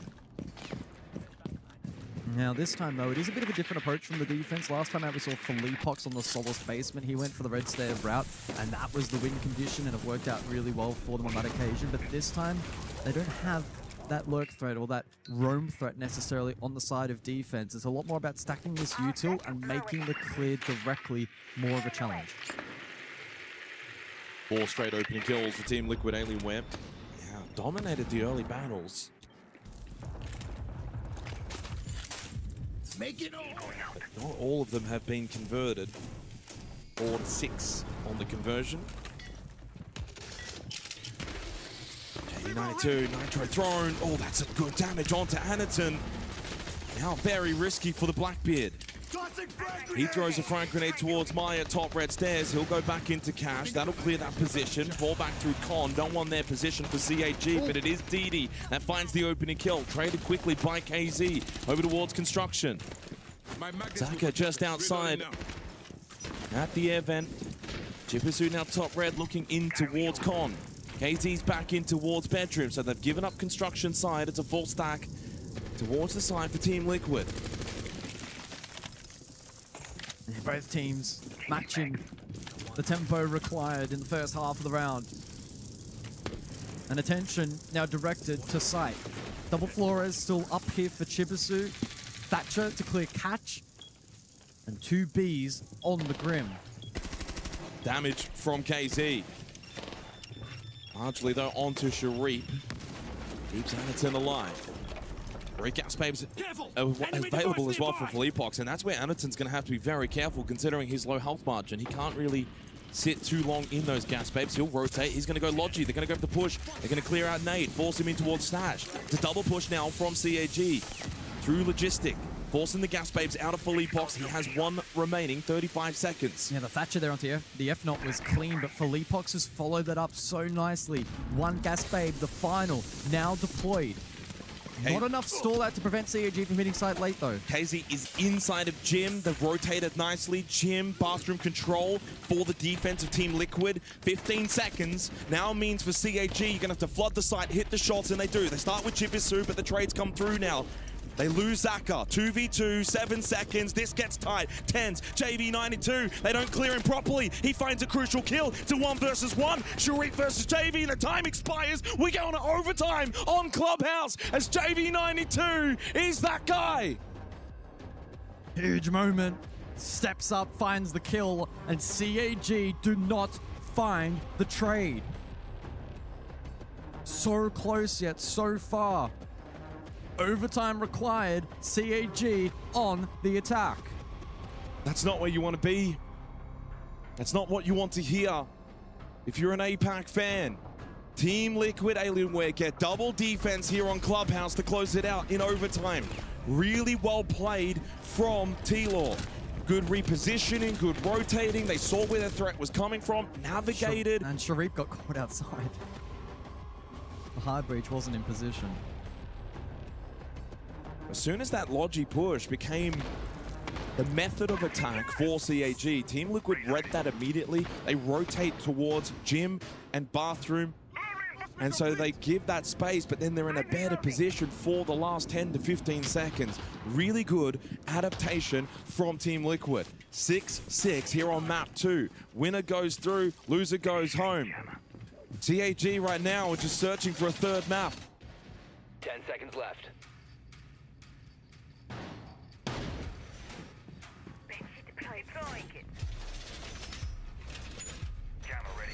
Yeah, the setup here from Team Liquid Alienware going back to the anchor-centric hold. We'll probably see maybe a little bit of offsite pressure early, then the peel late. And you think about last time out, how CAG struggled to deal with some of those deep anchor positions. They went for the dirt pivot late, and they couldn't trade it out effectively. I didn't even know what to say about that. I mean, why are we double pushing Dirt 30 seconds into the round? DD just dies immediately, not playing properly behind Anderton. Crucial mistake. And again, the punishment immediately from Team Liquid Alienware. You cannot make mistakes against these guys. Anderton's now down. But they do at least get 2 kills back onto JB92 and Nade. But guys, this is not the way you need to be playing. It's a 2 versus 3 with 2 minutes and 10 seconds.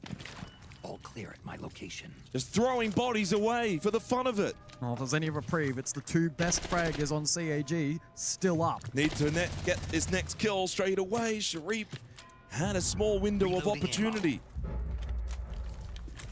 Frag grenade thrown, but caught immediately by Magden here of KZ. Oh, the swing! KZ went for it! I got dislodged by the nade, had no other option. Meets his maker. The Soliton radar. Another info here onto the position of Felipox from the radar of Sharif. But Felipox with the shotgun will play the closer angle. You gotta get Chibisu into the action here.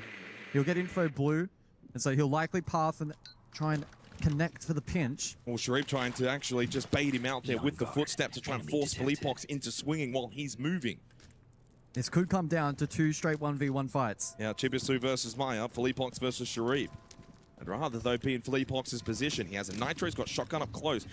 Sharif, though, trying to just grab this kit. Flag grenade, but again, Dormai has had a big say in this round, but he's taken more space. Oh, and he takes the swing battle. Felipox wins out with the shotgun. It's all down to Chibisu, but he hits the hard shot onto Maya, and he knows where Felipox is. He's trapped inside of dirt. Chibisu's got 50 seconds to think this through. Gets rid of the bulletproof camera. He should know he's... What are you doing? Why are you using the Kuan Hive Launcher? That's not the time for the bees. That's not the time.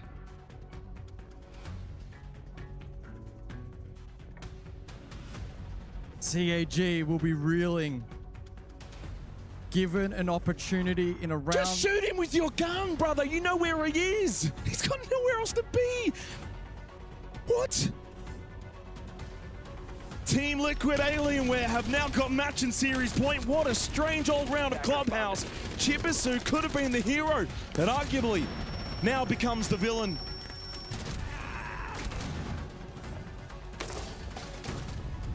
Look, that last fight, it was never in his favor into the shotgun, but still didn't give himself the best opportunity to run that out. Ice cold, says Philippe. That's why you don't poke the bear. No, you don't. Sparky was saying some things towards him earlier. Philippe might just stand up and wave after this round. The knockout CAG by Varel booked themselves a place in playoffs for the Brazilians. 7-6. 2 chances to send CAG back home. 10 seconds left before insertion.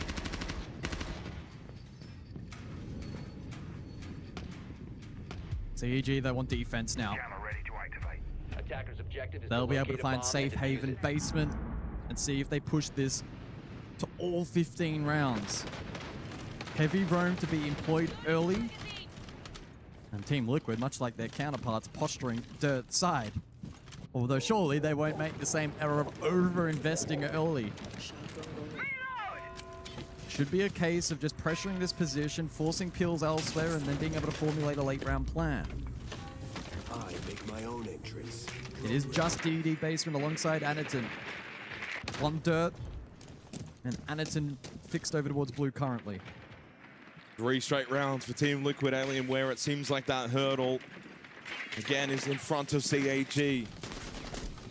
DD over towards dirt. He's got Philippe in his sights and he finds the early kill onto the Blackbeard. A good start for CAG by Varel. Reloading. But they've had opening kills in the last few rounds. This one a little bit more different though, because there's no trade and good space retaken towards dirt with Anaton on the clash, but they lose Sharif to JV92. He just gets a free kill. So evens up the numbers again. It's been a brutal battlefield over towards dirt over the course of this map. JV92 though, good read onto the main stairs peak and now up to 15 kills. CAG still with a roam in play, but as I say that, all 4 are back to basement. So they'll be relying on DD with double smoke, hopefully a couple Razor Blooms deployed, and Chibisu can play proactively with Keybers. Now Maya's trying to find this angle. I just don't think it's going to be there for him. Anaton still pushed all the way up dirt. KZ taken very low. This needs to be a kill from Zaka. He's going to go searching for it. Doesn't want to leave him alone. Knows he's low. Finishes him off. Finds the next kill. Has already eaten a jug of payload, so will not get cold pressure. I mean, KZ's dead now anyway, but still, one thing to reconsider too is the kit location for CAG. Gasbabe to just stall out the push for Nade. And that's allowed Zaka to get back over towards Jen. That's a really good util for CAG. There's not a lot of time remaining in this round for Team Liquid Alienware. It's probably just going to have to be ascended to site, hope they can get all of the kills. They don't have the case. Big pick from Maya. That's 1. Chibisu on the church triple wall. Does get the kill onto JV92. Knows there is a second inside of Moto, but they lose to Nade, pushing down towards blue. As Maya falls, it's a 1v2. Nade, has he got that clutch in him? But he's got to deal with the clash. The kit's been dirt the entire round after that first push from Philippe. Anaton's playing this so smart. Fall back. Play the time. There's only 8 seconds left, and even if Anaton were to die here, Chibisu's on the other side of the site. We're going 7-7 as CAG will hold on. Happy feet from Anaton. All 15 rounds are needed on Clubhouse. How many big moments have we seen inside of dirt between these two on club? And it's CAG to push to round 15. Great start with the clash into the Blackbeard. Good play from Zaka over towards Oil. And then late round, the clash proving valuable once more. It was the start, and it's funny. It's back-to-back, kind of maybe strange dirt pushes from the attacks. Kit's in a bad spot. CAG play off that, forces Team Liquid to have to then go for different avenues. That doesn't work. It's been a very scrappy Clubhouse. Not the most clinical club you'll ever see, but a fun one to watch. 7-7, simple as this. If CAG by Varel can win this round, we're going to bank. If Team Liquid Alienware win this round, they're going top 8. Straight to playoffs and sending CAG home. It's all down to this 15th and final round of Clubhouse Gym Bedroom once again. One of those maps, it feels like it deserves an unlimited OT, but such is the nature of best of threes. This will be the final round to separate these two entities. 5 seconds remaining. CAG with great fight and resilience. Attackers must locate Team Liquid, and I defuse the think bomb. fair to say, have been in control for a large portion of this series, but it all now comes down to whether or not they can get it done here, or if Bank will be required where it opens up for both teams. So many events, previous history, this would be a CAG loss every day of the week. Their fans know it, they feel it, they fear it. But this event's just got something a little different. CAG have been a little different. And if you're Team Liquid Alienware, you don't want to see what their bank will look like. You want this done, dusted, move on, and have a few days off and prepare for playoffs. Hannerton on the Blackbeard again will be ever important. Small breach opened up towards Jacuzzi. Nade over towards Oil Pit and lurking down in basement for Team Liquid. So he'll be the roamer. Can come back up either secret, which is what they did last time for that pinch onto Hannerton, or back up main stairs, the more defensive approach. He's lounge at the moment. That flank could be devastated, and there's no dedicated flank watch operator such as the Nomad or the Gridlock in play for Nade. CAG. At the door. Drone. Damage onto JV92 inside a cache as well. That was from Sharif. He's taken to 1 HP. Bit of a battle between those two. Entry made into CCTV. By the way, we are 90 seconds through this round. Time will become a factor for CAG. They need to pick this pace up. Still got nade basement with it coming up main stairs. And JV able to escape courtesy of the Kiva barriers. So good teamwork with KZ. Ground now forfeited to CAG, but that's only half the battle won. Minute 10 on the clock. Still scrambling for control, trying to find the opener in this round. JV falls. Falls over towards Logi. There's only going to be one Candela left for DD. Damage onto Maya. This is a risky position to be. Logistic is dangerous as Sharif will also find the kill onto Nade. The 1 HP Sharif at least gets a kill. And as JV now falls, and so does Maya, this becomes doable for CAG. As Philippox 2 goes down, KZ, the last man standing in their way. But I think we all know that bank is needed because this CAG is not messing around. Time after time, they fall at all of those hurdles, but we're going map 3, baby, at the EWC. Absolutely deserving of all 3 maps. And the immediate emotion from the side of CAG. It was big. It was palpable. They are hungry to win this series. Barky out of his seat, straight over in the face of Liquid. He was letting them know. I think I broke my head. I think you might have there, mate. A little bit of a desk slam. Instead of the tram hitting you, hit the tram. And we hit a third map. I cannot believe it. What a round. After trials and tribulations there on Clubhouse. What a game of Siege. And this is why we contextualize going into Clubhouse. It may be Team Liquid's pick, but that means nothing in the face of CAG. They are prepped on this map. They are ready on this map. And we need a third. Well, the thing is, you have to conceptualize. You need the historic statistics, and you need the bigger picture, if you will, Rob. Yeah, for the newer fans, maybe they don't realize the importance, but for the older fans that have been following CAG for so long, I think they understand the importance of that particular map win. How many times have we seen them look threatening, but not be threatening? Yeah. They are threatening here at the Esports World Cup. And if they can go on and win this next map, who knows? You've got both at that point, Weibo and CAG, top 8, maybe top 4 could be on the cards for one of them. Maybe. This may end up being APAC's best performing event for how many years? Oh, for as long as I can remember. But it's dependent now on this next map. It certainly is. And we'll talk about that map shortly because Clubhouse gave us, it gave us heartache. It gave us moments where we had our heads in our hands, where we had An empty stomach almost. It felt like there was a gurgle in there multiple times for both of these teams. Both of these teams won massive moments. I mean, Chibisu, talk about a player that needed to step up after map 1, and step up he does, Guz. A monstrous performance from him. That 1v3 we saw, it just doesn't get much better than that. Oh, look, there were some moments of complete elation from the side of CAG, some of the plays that they were able to pull off. But on the flip side, there was some heartache.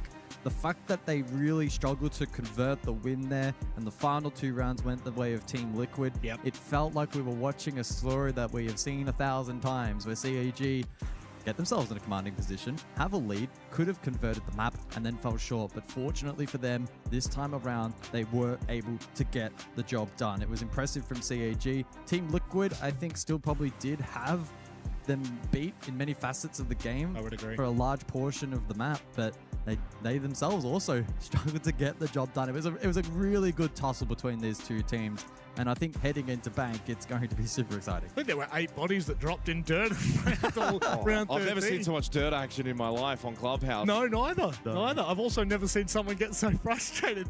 The bees! It's a different one to James Dev Martin's. The bees! It's also a different reasoning. One bad, one good. Yeah. I think also, like, what a game. Very scrappy. Yeah, You know, Clubhouse can play in the more structure-based system of Siege, and you'll see a lot of plants, you'll see a lot of post plants. We didn't see a single plant go down. 15 rounds on Clubhouse, not one plant successfully, so no post plant situations. We only saw 3 clutches overall, being the 1v3 for Chibisu, a 1v3 for JV92, and a 1v1 for Felipox. And we only, this one's even bigger, 2 multi-kill rounds across 15. That is insane. So a lot of teamwork. There was probably not, again, the most clinical Siege, but boy, was that entertaining. The big thing now is obviously as we go into this 3rd map. For Team Liquid Alien, we're losing here, not ideal. No. And for CAG, they probably, let's be honest, could lose here. And I think many would say, what a great tournament, but they need top 8. Because if they get there, they can go even further. They certainly can, and Bank is going to be required, which is super exciting. However, on the B stream right now, if you quickly jump over and open it in a new tab, 7-7, Fnatic and Furia on map point. That is only the first map, so don't get too excited. However, it is time for us to take a break. On the other side, both of these teams fighting for their campaign here at EWC.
Play is in our DNA. Whenever we let it out, it becomes our superpower. Now imagine an entire city being built to supercharge it. Kadir City, powered by play.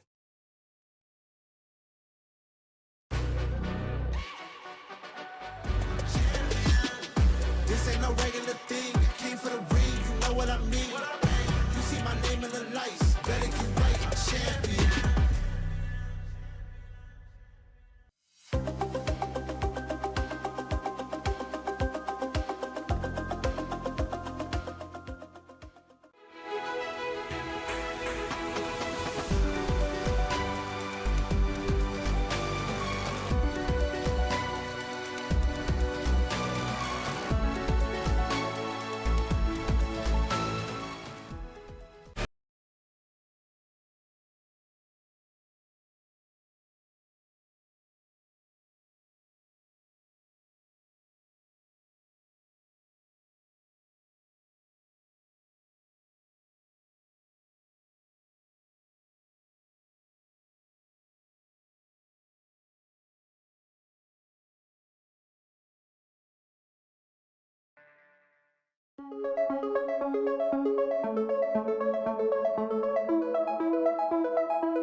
It's heating up here, and I tell you what, a third map, although it is required, you couldn't be more excited. Team Liquid Alienware, whilst they looked phenomenal on map 1, still look pretty good on map 2. CAG, they force overtime. They continue to run this gauntlet, and maybe, just maybe, they might crush a 4th key here at EWC. They are the key crushers after all. Gents, is it possible? Do we believe? Are we cagging right now? Look, honestly, it's the kind of game that you just throw stats out of the window. 3-1 record for TL, 3-2 record for CAG, 5th preference, 3rd preference. Like, I mean, I think when you've getting into a map 3 at a cider map, you probably can at that point throw a lot of historical data out the window and just say, how are the teams playing today? Who are the win cons? Who's playing well? All of those things, that becomes a factor. But when you kind of look at the series and what's developed so far, Sharif, KZ, hot, then a little cold, Chibisu, cold, then hot.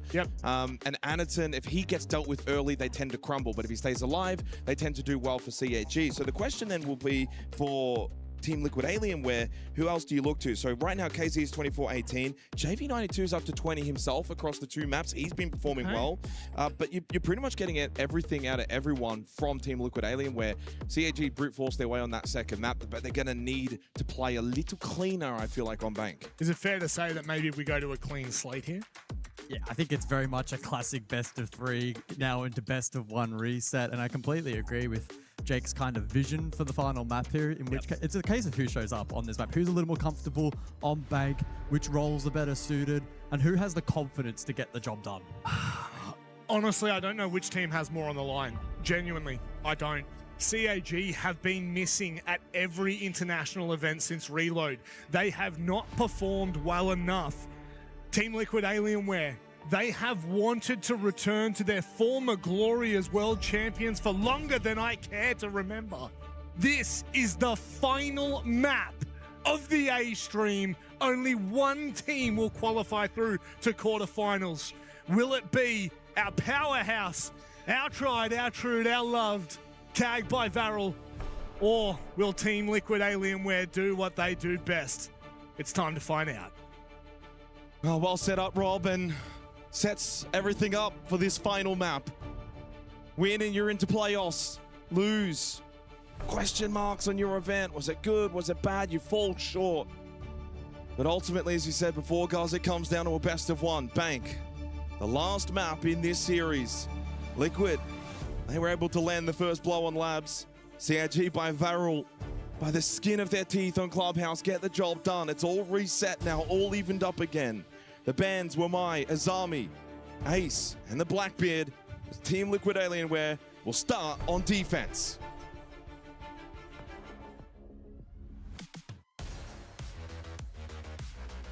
Yeah, Team Liquid, they go the Blackbeard route here for Bank, as opposed to the Monty that we have become accustomed to. That's a brazen call. Anaton is the Montaigne. He is the Montaigne, at least from APL. But a calculated risk. We'll see how comfortable CAG now feel playing around the Monty, as you said only moments ago. With Anaton up and in a position to pressure and make plays, CAG do a really good job playing around that, but when he falls, we tend to see the crumble. Comes off the Monty, though, for this opening round, onto his second favored blitz. Also going to see the Nook in play as well for potential garage lurk. And then you have both Chibisu and Zaka on the execute ops. I'd just like to add, by the way, I did notice something in the crowd. There's a limited seating available, but 4 particular gentlemen in the crowd. JP, Twister, Call Out, and Justin. FaZe, Secret, Easy, and Wildcard. Everyone, they're just keeping an eye on who they may want to verse in the next few days and who's going to make it through into playoffs. Friendly discussions taking place as well. Very, very interesting. Not often you get to see that. Not often we get these kind of games. It's all set up for a standstill finish. Again, a reminder on the B stream, Fnatic, Furia, as KZ finds the opening kill onto Chibisu. That's the start KZ would like to see. He was sensational on Nighthaven Labs. KZ went 0-4 on entry Clubhouse. He starts now 1-0 on Bank. Perfect start for Team Liquid Alienware on Basement Bank, and a double down onto DD. As for Leapox now puts them in a very good position. 5v3 Basement Bank. This is now like a 1% chance for CAG. This is going to be difficult. They need a couple of freebies. They need Team Liquid to make the odd mistake here.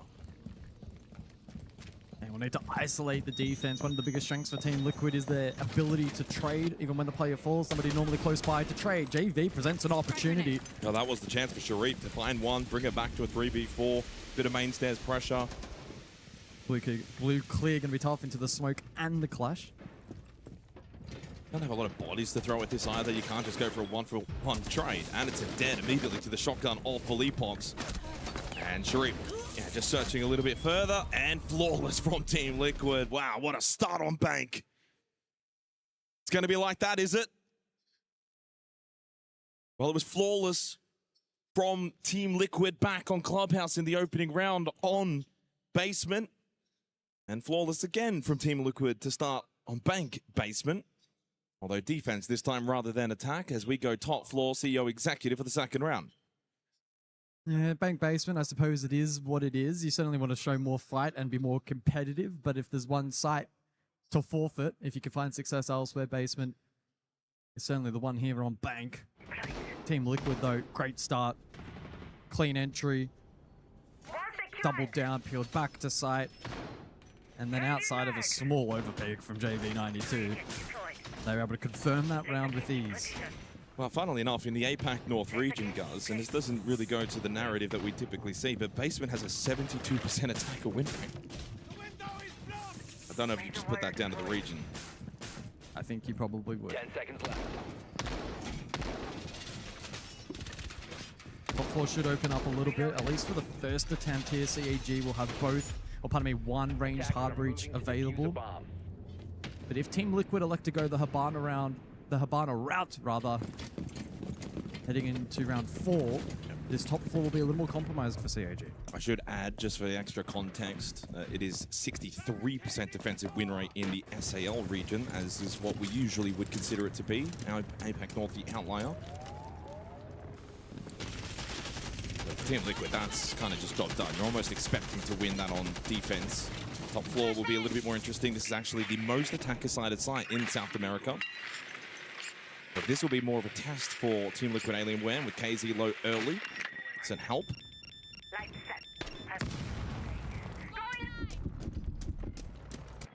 Wire destroyed towards Banana Stairs, and for CAG, Anaton this time will play the Montaigne.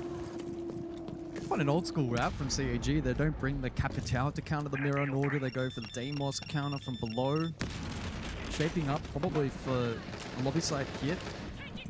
Anderton can have the charge on the Monty, and no hard bridge denial directly available outside of really nothing. I thought maybe they would have brought impacts, but not the case. I say that though, but currently the diffuser is committed to the main rappel here for CAG. So I do wonder how they formulate a plan to get that into sight, given the lineup they have. Well, the benefit of the Habana is you can open up Kanto, put some pressure down this hallway. They only banned out the ace. Usually if you combine both, Kanto wall next to the elevator position is pretty much impossible to open. Janitor has been cleared here by CAG. It has, but they also do still have KZ playing outside in the hallway and down below Filipok's first floor. With Nitro. Anderton, top square control. Filipok's on the move. He's going to go square side and look for a hit. Anderton, though, looking for the plant. Will there be a way to deny this? The only Nitro is Filipok's on the rotate square. It's going to be very late. Too slow indeed. Plant is successful. Anderton is also still alive. Extends that shield, but dies to KZ. Finds an angle. Now, JV Meyer and KZ are very, very low.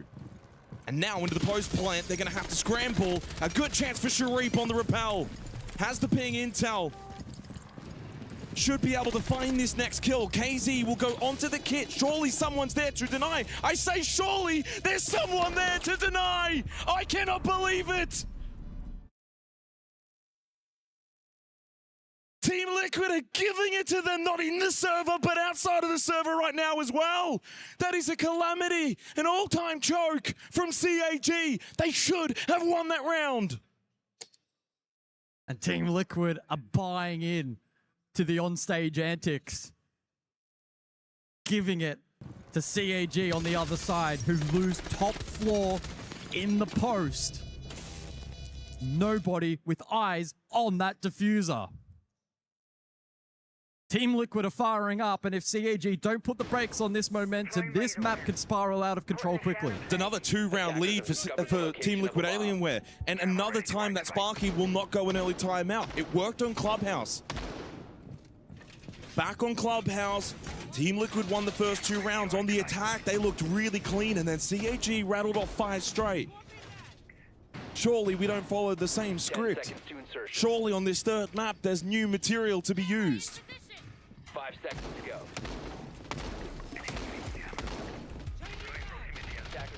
CAG are just a walking heart attack to watch, to follow.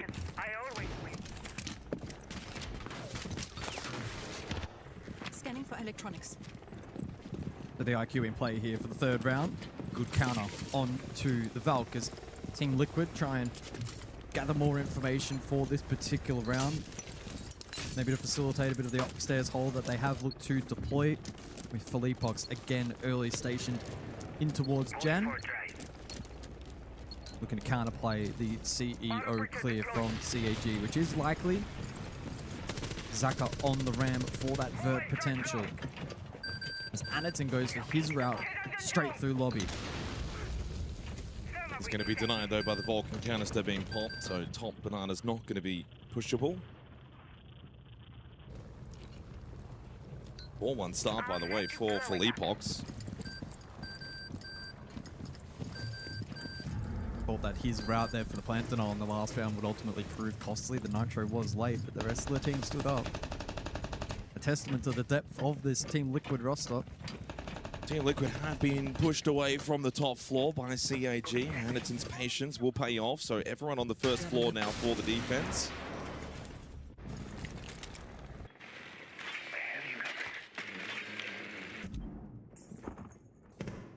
Cam inside of stock, and 3 Nitrocells to play. Only imagine one of them can be used towards stock with the Valcams. HG will need to be cautious. Navigating a tricky position now are CAG by Varel, losing the first 2 rounds. Puts the pressure on them slightly. JV92 around Archives. Notices one outside Rappel, top square. That's DD. AZ going down basement may look for a Blue Stairs flank, but Sharif is already here, and Sharif has the angle but doesn't get the chance to shoot. That is a lovely reaction through the barricaded door, and JV92 Archives surrounded, overwhelmed, outnumbered, and he too will fall. Opens up a 5v3 opportunity for CAG. Triple stack site, all that's left now for Team Liquid. Yeah, limited util for the defense. Positions compromised. CAG with 30 seconds and their best opportunity to get around on the board. And must complete this round as Nade swung, died to Sharif towards Blue Stairs. Maya sits it open. Philippe Pox in staff. They'll be a little bit split. Didi coming in through Printer. Vulcan Canister shuts down Sharif. And there goes Philippe Pox. 3 versus 1 for Maya. He gets rid of 1, gets rid of a second. It's only the planting Anaton. But if Anaton can get this plant, which he will, it's a 1v1 post-plant against the Monty. Anaton, it's your time to shine. Do not panic for APAC's best ever Shield player. Maya will try and close the gap. Can he win the 1v1? He's not going to have too long. And Anaton's been in this position so many times in his career. Knows how to play this perfectly. Maya will give everything he's got to get the guard break and to find the pistol shot. Anaton's not exactly full health. A couple of shots might do it. But starting to run out of time is Maya, because Anaton is playing this to absolute perfection. Is there time? This will be close. I don't think he's got it. No, he's surely 7 seconds. Is there time? I don't think so. For Maya, time should be expiring, and boy, that was so close. Absolute microseconds. What a job done from Anaton. 2-1 to Team Liquid Alienware, but finally CAG are on the board. What a round. Anaton has his prayers answered. He holds on in the post. Certainly some questionable moments on the It shouldn't have been there. that close, by the way. Should not have been that close. Sharif charged through the flames, the rest of the team feeding ones to Maya, but Well played, though, fortunately Maya. Anaton clutched up. So, timeout from Sparky for CAG. After 3 rounds of play, 1-2 in favor of Team Liquid Alienware. Igor will also get to talk to the troops. This is the second time in this series the Sparky's called an early timeout. He did it back on Ninehaven Labs at also a 2-1 scoreline. Well, CAG have been must-watch TV so far at the Esports World Cup. Just get the feeling you're going to have to watch a little longer here. This is going to go down to the wire.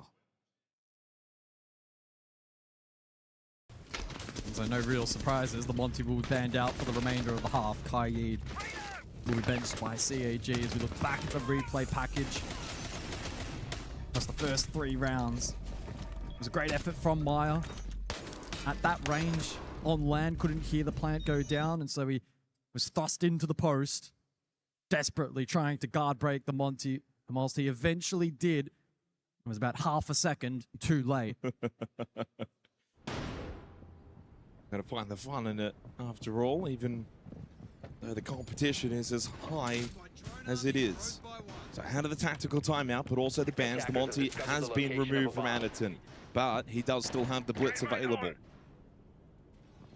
Aid banned away from Team Liquid Alienware. They did use it back in the opening round for Locker's CCTV from JV92. They'll use it again.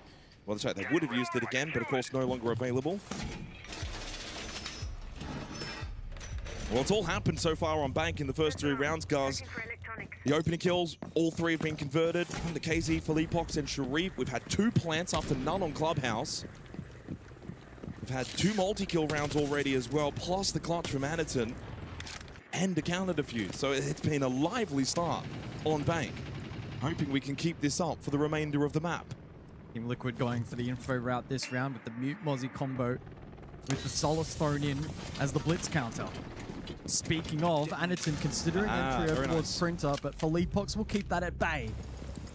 Sharif has been living on this rappel, by the way, for almost every single round. He's 5-2 and finds another kill. This one onto KZ, playing the Solus. This time, CAG have gone with far more of a read into the fact that Team Liquid want to play this first floor. That's what got them the round back in the opening round. They kind of caught CAG walking into the building. This time they're a little bit more apprehensive. We saw that with the pushback from Anaton, knowing the Nitro Cell would come his way. Sharif playing that repel position, finds a kill. This is problem solving from CAG. Leaves the rest of the defense very vulnerable against the drone work through the early to mid round, against identifying where the blitz is, and even late round in a plant situation. The Souls can be great into that sense play, identifying exactly where the plant goes down, because typically it's a little off meta. They won't have that tool now. CAG have put themselves in a really good position courtesy of that entry. Still a decent amount of time. Philippe shows Brazen. He goes for a swing. That's wild. Brazen and Diddy will punish. A second kill acquired for CAG. They're looking to find an attacking round win on Basement Bank. Didi fortunate to be alive after the main stairs swing from Maya, who's playing a very good bank so far at 4-1. They'll keep swinging. There's no reason to anchor sight now if you're Team Liquid. Apparently they will indeed keep swinging, and this time the swing will work out for JB92, and he'll look to drop down. Nah, he'll stay. No, he'll go. I thought maybe. He dropped down to his death because Sharif is already into Vault. Maybe he should have stayed after all. They didn't know that Sharif had infiltrated the basement. 4 versus 2 for CAG. Maya scrambling around lockers, but he doesn't know what's safe and what's not. Nade in CCTV does still has gas babes. He's thrown one towards Red Room. CAG can afford to be patient. 40 seconds. Util to play off, and namely the blitz. Nade, what a shot. An all-time champion to keep the round alive for Team Liquid Alienware. The CAG are on the move. Oh, spotted in the corner. Maya. And then there goes Nade as Sharif collects him too. Make it back-to-back round wins for CAG by Varel. Guess what? We are tied on bank. I was a little nervous early. I really thought that Team Liquid could run away with this third map. But that will not be the case. CAG are fighting back. Sharif found early entry onto KZ. The rest of Team Liquid were then forced into playing aggressive, and eventually when they tried to peel, they got caught. Great work from Sharif. Got the DMR to work, and the rest of the team composed in being able to win out the round. Team Liquid are dipping deep into the strat book. We are going over to archives. So far at the Esports World Cup, for some added context, we are sitting at a 56% defensive win rate on this map. In fact, there is not a single site, a single objective that is attacker-sided. How many times have we seen this side at this event? 3. Defended successfully every time. I don't know who's been defending it successfully. DZ, Falcons, and Shopify, supposedly. Well, 2 of those have gone home. So remaining. Bad omen. It does a bad omen. Well, this is a big call for Team Liquid Alienware as we go Towers Archives. Ladies and gentlemen, for just the 4th time at this event, out of 71 rounds played, this is the 4th time we will see this site, this objective. This is a big call. This could have big ramifications. And an early ping as Sharif wants to get back on his repel, but this time a little bit more aggressive positioning from JB92. JB92 gets the kill onto Didi. That should never be happening because they had him on ping, and Sharif too goes back to the same spot. This time though, Team Liquid are ready for it. Really good adaptation from Team Liquid. We may not even get to see the site. A strong start.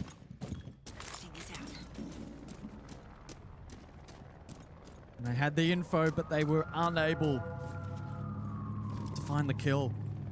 JV92, so deadly in those big moments. CAG not out of the round, but 2-player disadvantage they now face. Every round, the opening kill has been converted so far as well. Keep that in mind. Team Liquid have been really good in similar positions over the course of this series so far. We haven't really seen too many. I mean, a couple here or there in the 5v3s, but I would feel as if, without looking at it on paper, that CAG are probably more prone to losing a round from this position than, say, winning it. Halfway through. You can see they're waiting for the overpeak or the mistake. Team Liquid are not going to offer that. You have to try and force the misplay. Maya is towards main stairs, but making his way up rather than down. Chibisu is all the way at the top of it. So Maya's kind of caught in the middle, but honestly, he can get out of here very comfortably. There is no one on the first floor. It's only below him and above him. Opts to stay. Good lurk from Zaka down below elevator. Yeah, catches Philippox. Are they aware of Maya's position, though? He'll slip through beepers. That does give away a little bit of information. There is still a minute. And Stingers, just to be a bit of a nuisance in trying to retake this space. Two kind of stuck over towards Staff and open area in Maya and JB92. Jibisu just forced to have to walk through the Sawyer gate from the Aruni. Next kill is so crucial. And Nade lineup, or rather Nitro lineup for Nade. Taka's still got all 3 Boogie Auto breaches, by the way. He's just gone gun up this round. And Chibisu will fall to JB92. There's the quick trade, though, from Zaka. A little bit of a bait, though, and then Anaton to go down. 1v3, Maya says not a chance. Well, that round was in the books probably 2 minutes ago after that double kill start from Team Liquid. They had JB92 on drone. They couldn't capitalize, and from there, the round became pretty much impossible. They did an okay job to bring it back to 3v4, but at no point did that round look really too difficult for Team Liquid, and made pretty quick and easy work of it in the end with 3 alive. Team Liquid, though, do call a tactical timeout. So both coaches going early with their timeouts. Here, on the edge of halftime as well. Round 6 on the other side of this tactical timeout. Yeah, Team Liquid taking the gamble here that defense is going to be a priority. They want the lead at halftime. They'll then have an opportunity to discuss plans and reiterate upon plans for the second half. So this is not the most absurd of decisions. In fact, I quite like it. Remains to be seen what the approach will be for this round. But as expected, Basement to be selected by Team Liquid Alienware, a site that has proven to be 50-50 so far.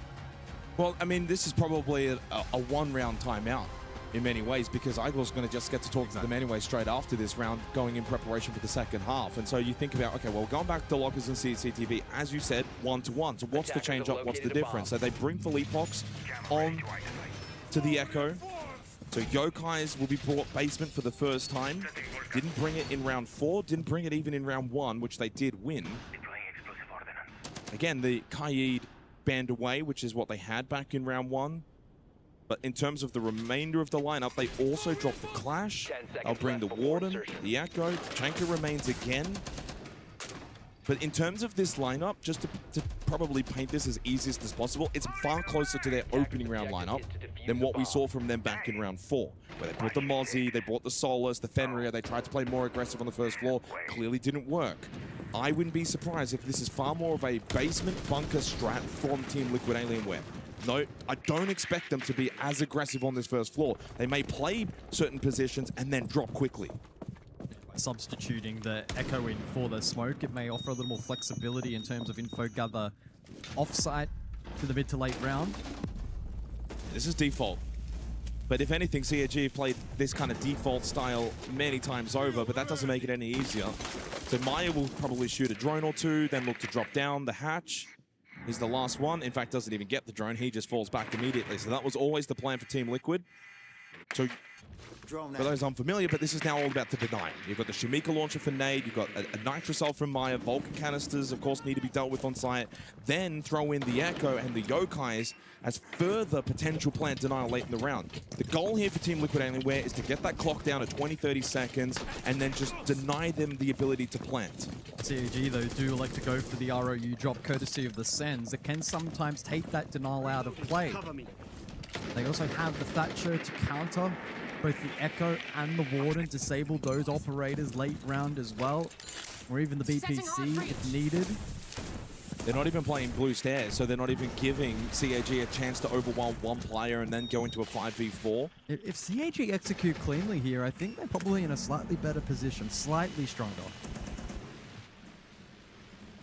Team Liquid are betting on being able to dodge the Thatcher. Call goes out in terms of pressure rear. That's Zaka on the Deimos. PZ gets the call to maybe get a little bit lurky over towards main stairs, but won't overcommit. Mark activated from Zaka onto KZ. The Thatcher in play. Just the one Nitro to deny. Yeah, that's the only one that really needs to be denied, but also the Yokais are in play. There's a lot on DD's shoulders here. And Sharif goes down, so they don't have the ROUs available. That's a big opening kill from Maya. They're going to go for it, but Chibisu falls 0-6 after such a strong clubhouse. Well, it's a rush attempt now from CAG, looking to close this half out, but Team Liquid are just locking down the site. That is a wonderful way to close out the half. That brings the energy. Igor loves what he sees. Team Liquid Alienware go 4-2 up at the break. The CAG will get their own defensive half now. Yeah, that round should have been a lot more competitive. They never got it going, though. The Sens died too early without utility deployed. It then meant that the rest of the attack was pretty simple and straightforward to break down. The disappointing end to the half for CAG, but positive for Team Liquid with a 2-round advantage as they prepare for attack. Well, let's look back at the replay of the first half. Sharif had at the time of his life here at this window position. You think back to the second round, guys, that really should have been a CAG round win. Lovely counter defuse from KZ, and then they did at least bring it back, win the next 2 rounds. They won Staff Open, they won Lockers CCTV, and they started to get some good momentum. But where they lost it then to start the 5th round, early mistake against JV92 in the corner. They got the drone, they had the information, and then they lost 2 players. And from there, the round was over. And then similar a little bit in the 6th round as well. Maya just catches the timing on Sharib. And so you look at the first half, 6 opening kills, all converted, 4-2, obviously, in favor of Team Liquid Alienware. So the early entry battle, again, proving to be a difference maker in this series.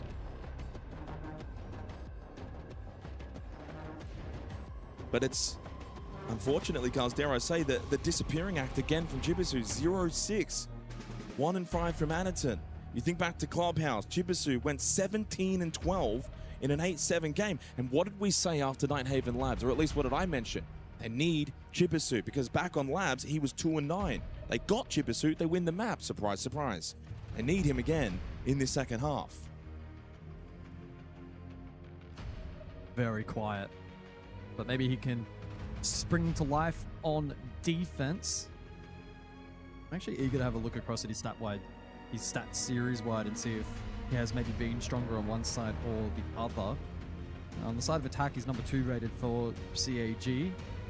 Unfortunately, his numbers on defense, slots down to 3rd, aren't particularly promising. 8-10 over the course of the series. His entry, though, has been good. 2-0. His cost, though, lacking 45%. Chibisu's cost is equal lowest with Sharip on defense inside of the lobby up until this point. Well, let's get underway. Second half of this 3rd and final map. Team Liquid Alienware edging this out at the moment, but CAG go defense. But the pressure is somewhat on them because they do need to obviously get these defensive rounds, and that's not always a given. Montang, Grim, Kaid, and Wamai will be the bans. Lockers, CCTV, the site choice. This feels like a very, very stressful round ahead. By the way, an update on the B stream, as we haven't updated for a little while. 3, 2, and 1 for the spoiler warning, but on the opening map, Fnatic did beat Furia 8-7. And on map 2 Fortress, Furia leading 3-2. That one looks like it may also be a little barn burner happening on the B stream. Cafe, the 3rd map, if it is required.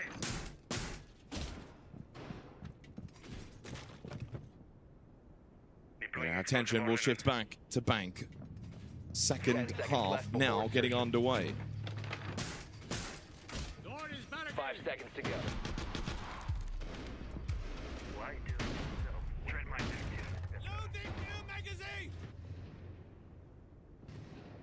CAG need to win this round. Basement Bank feels crucial. Numbers aside, just having a bit of confidence. It's never a great feeling to start your defense off poorly on the primary site, and Bank is certainly no exception. Denial heavy for the defense here on the first attempt. Smoke, Goyo, Echo, and Tubarao if Team Liquid were to go for the Sens play. Well, this is the power play garage side, though, but into the bulletproof camera, they will be aware of Philippox Glaz pushing. Zach has got to be very careful with the way he wants to play into this.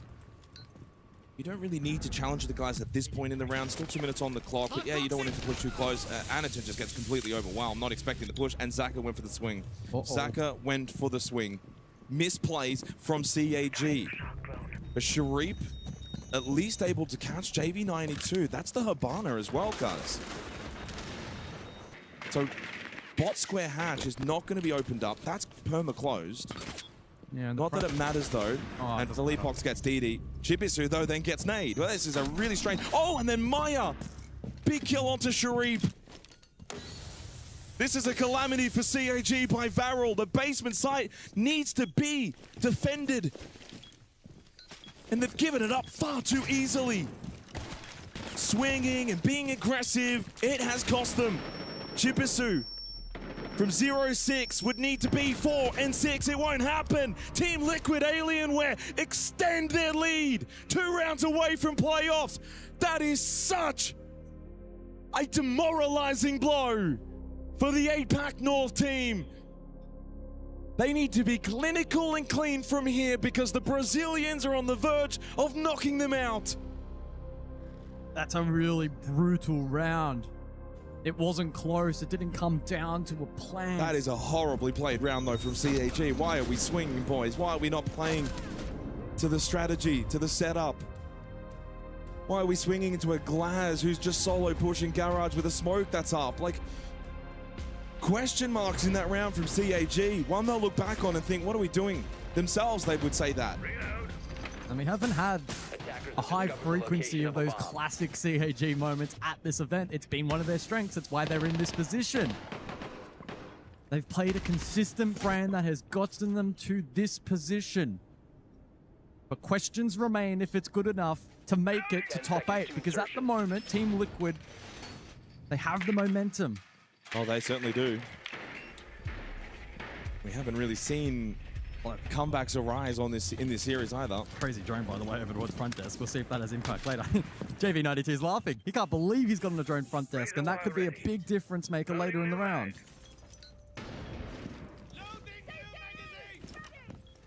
And 7 for Chibisu.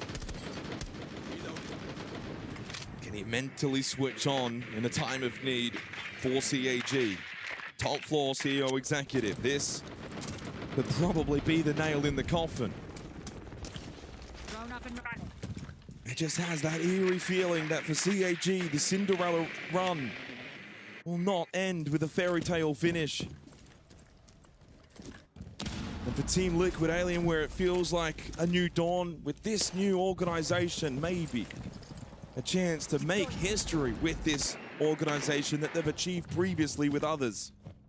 2 rounds away from a playoff position where anything can then happen. Might be direct here from Team Liquid. They look set. But Anaton in a good position to deny presence towards top square. Voltin will be there. Anaton just gets completely overwhelmed. Oh, Team Liquid know what they're doing. That is spot on. And CAG look a little bit perplexed as to how to change this story. Why are you peeking into the Kali? Zaka, you've done it twice. The Glass in the last round and then the Kali in this. Didn't learn his lesson. And it's another 5 versus 3. CAG are crumbling. Their own worst enemy at the best of times, but in the last 2 rounds, even more so. Still 2 ROUs for Maya to help get this plant in towards the site. Team Liquid patient. Oh, this looks done. Team Liquid Alienware are just putting the foot to the throat, punishing all these mistakes. There's another one. This is flawless. CAG are at death's door as Team Liquid Alienware now find themselves with 4 match and series points. And they are absolutely giving it to them on the stage. That was initiated by CAG earlier in this series. They were vocal. They were giving signals. Team Liquid initially ignored, but now that they are in this position, they are being ruthless. Outside the server and inside. What a way to cut down that hold. Team Liquid, spot on. to kick off this second half. Well, they've been so clinical, making again no mistakes. Far more of what we saw on Nighthaven Labs we see again here now on Bank. They're just far better. CAG showed really good resilience on Clubhouse, even really good Siege in general. But to be fair, that was a scrappy Clubhouse. It felt like bringing Team Liquid down to them into the mud. But on Bank, Team Liquid have cleaned themselves up and have looked sparkly clean. 10 seconds left. Putting a foot wrong? No. 6-2, this is a demolition. This is a statement as well that these Brazilians mean business going into playoffs.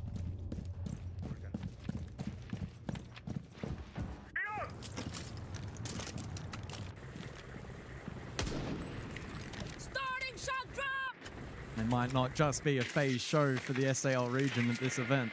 Team Liquid. The Fury is still alive as well. Yep. Over on the B stream, they actually lead 4-2 on map 2. Well, there's pressure on Zaka. Garage position, back-to-back rounds. He has died over peaking whilst under pressure. It is also Can he rise to the occasion now on the match point round? Back-to-back rounds. Anderton's been the opening death as well. The opening engagement battles in 8 rounds is a 6-2 split in favor of Team Liquid Alienware. They are just demolishing them in all facets of the game. Early, mid, late. This has been an incredibly one-sided Bank. 4 straight rounds for Team Liquid. And dare I say for CAG, it would take probably the biggest comeback in their history. They've just dropped gold. Into Vault. For an elevator. As JV92 aggresses, he does make contact. Good swing from Sharif to at least find that opening kill. They've gotten a little lucky there with the timing. By the way, Philippox is still in Vault. They cannot just think this is clear. And on the Ulcer of all operators, which we don't see as much these days, Chibisu gets rid of Maya. A little bit of a split attack from Team Liquid. It's not working. Credit to CAG, they are staying locked in here. Nade also searching from Vault.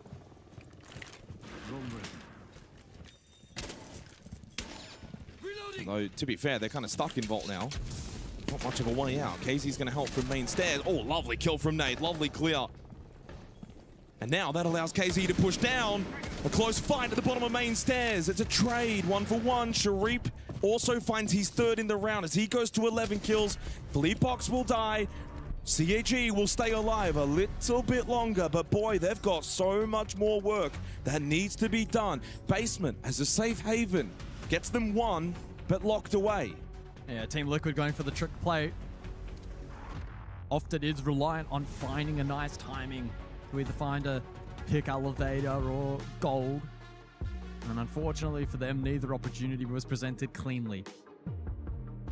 Good work then from CAG to resist the follow-up.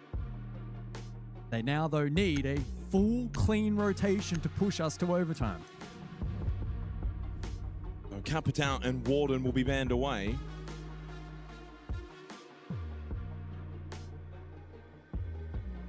One round at a time has to be the mentality for CAG. We know historically you probably wouldn't back them in, guys. How many times we've watched them, very rarely do they have this kind of comeback potential. But it has been a different event with a different feel, and certainly a far better performing CAG overall.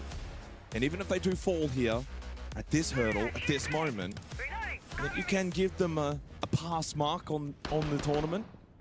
But they're not here for pass marks, they want to win. I mean, that was the messaging from them directly after knocking out Shopify. Yeah, cool. That's awesome. Doesn't mean much. They want to go all the way.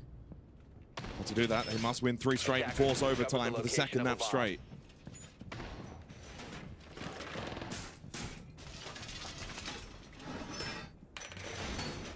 Seconds to insertion. It starts here on top floor.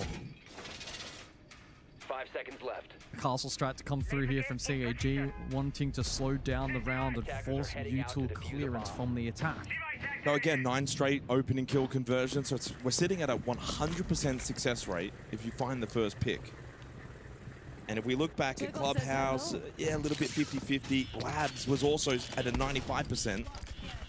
So across the series, there's been a pretty clear indication. You find that first pick, you're likely to go and win the round. That's going to be the requirement for CAG. They've got to make sure they play safe enough that they're not giving freebies to the Glaz, to the Kali if it's bought as well. These longer angles, got to be cautious. But then you on the other side also still need to find that pick too. Be a little aggressive.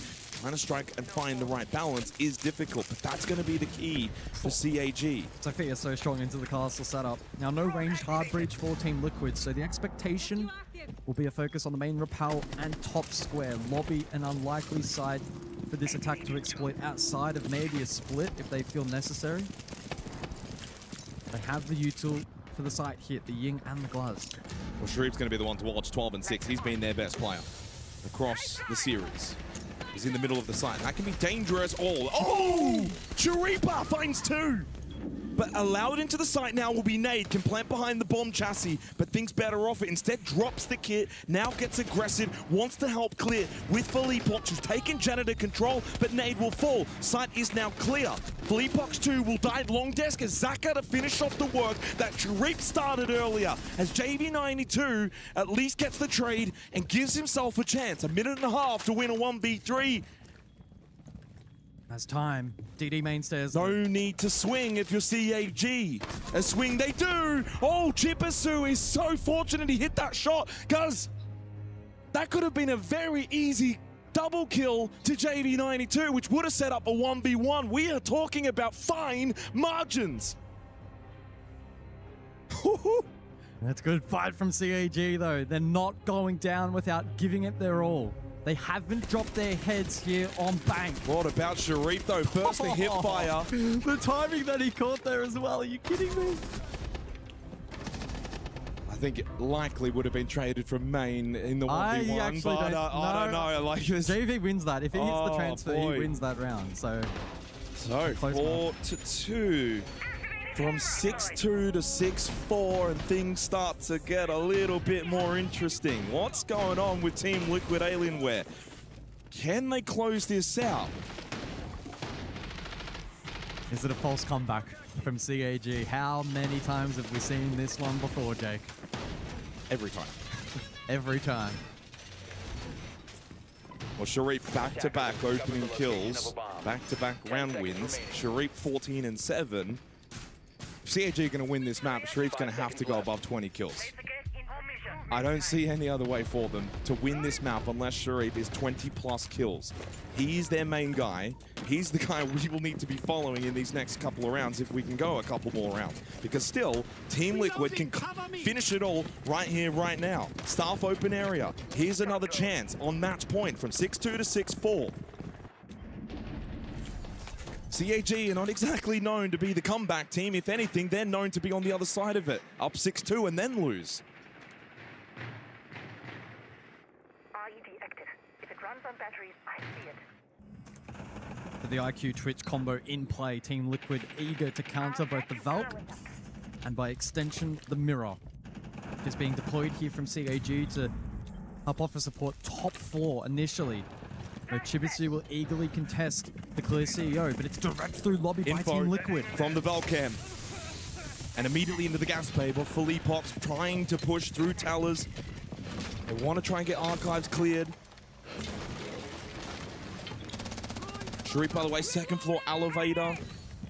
As Anatem wanted to push out square, Sharif has taken some damage and falls to KZ. We are at a 100% opening kill conversion rate, and Team Liquid have got the first kill.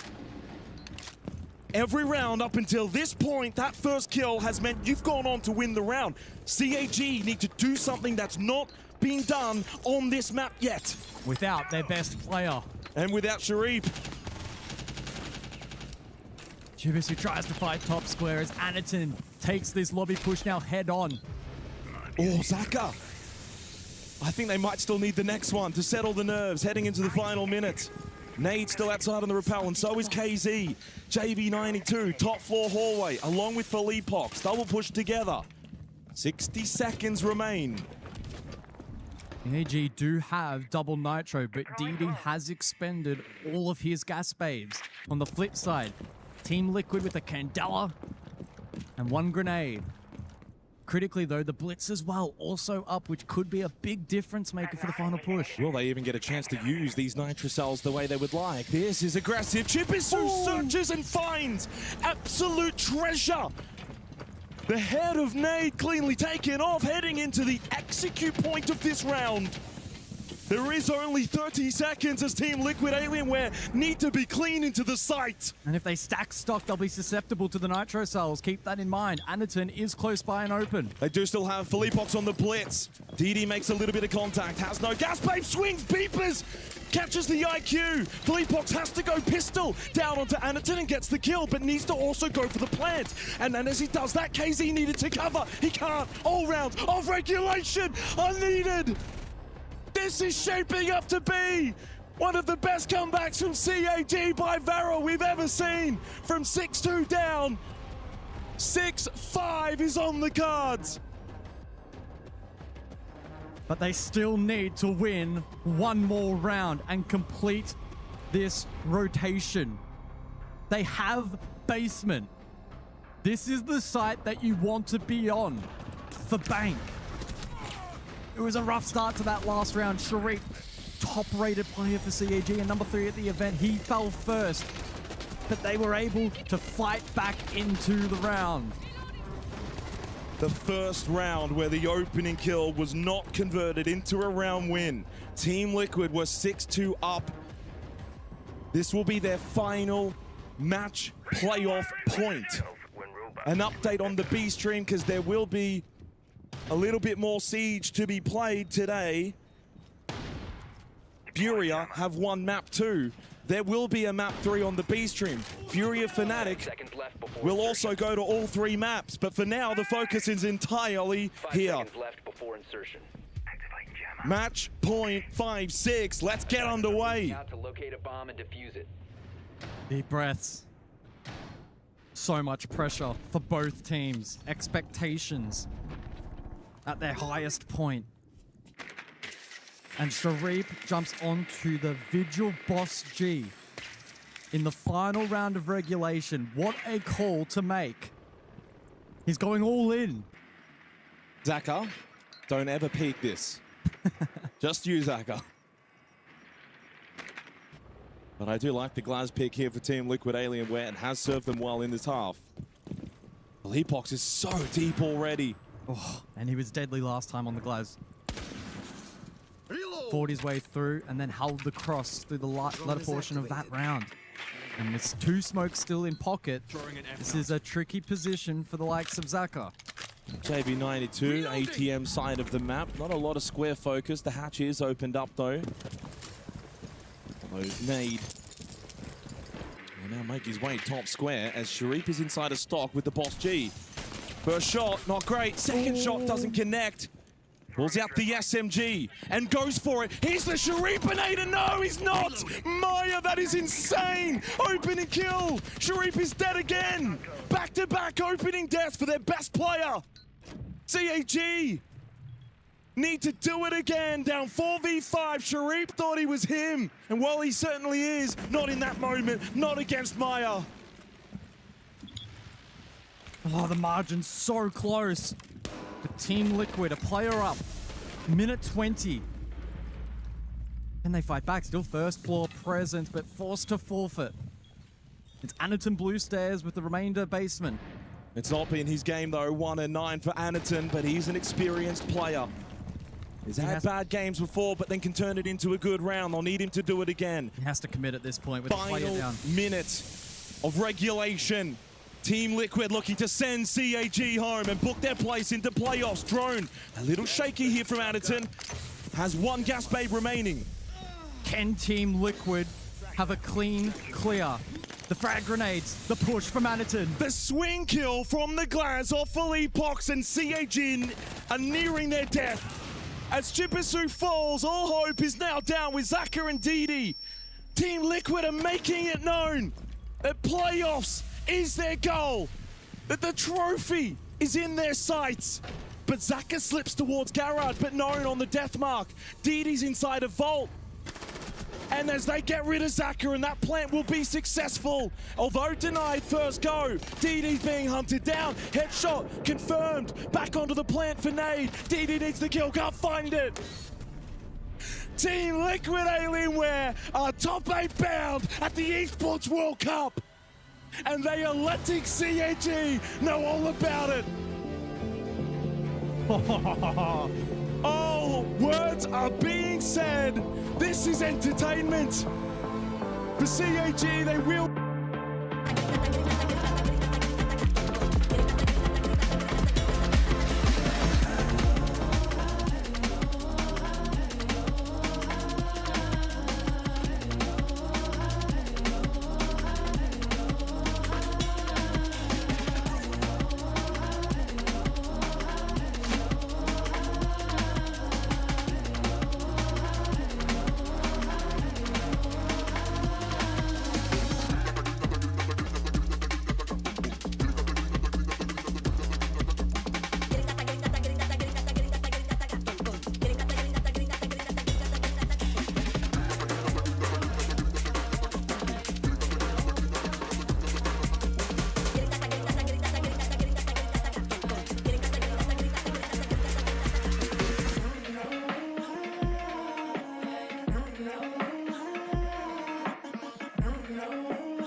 One more map in the group stage. One more map to determine whose key gets crushed and who moves on to the playoffs. It all comes down to this. We're going to be going to Cafe for our final map here. Now, there is so much we can talk about. Furia, get the starting side. They start on defense.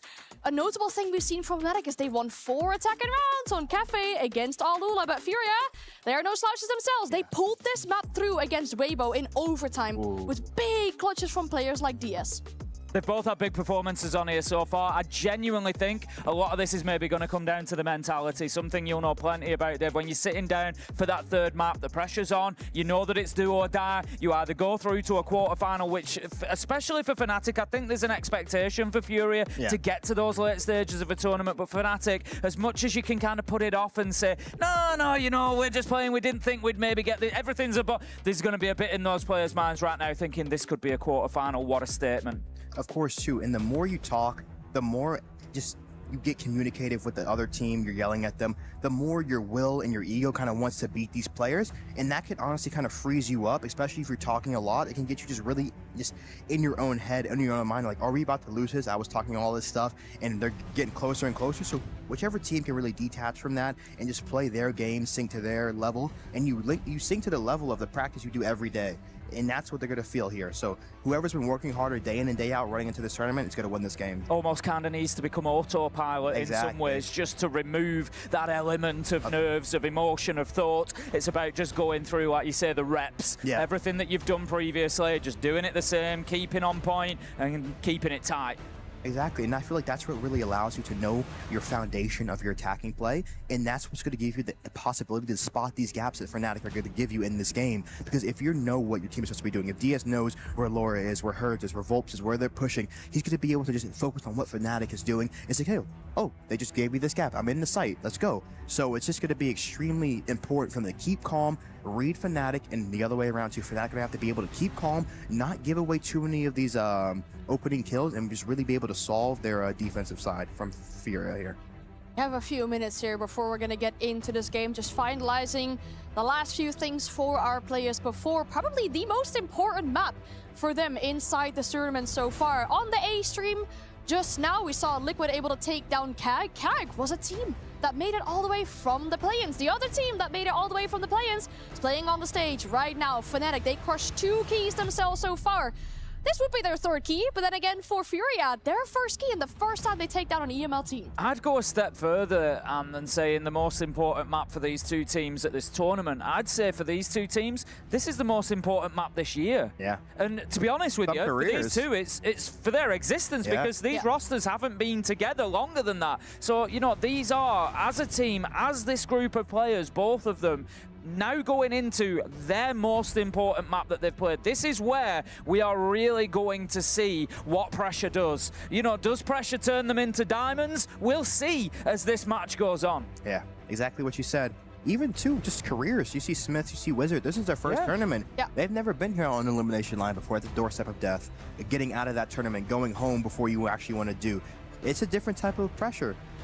Yeah. Some people can't handle it. Even on the side of Furia, the player you just saw on your screen there, Boxzera, hasn't had the greatest of histories when making it to international events either.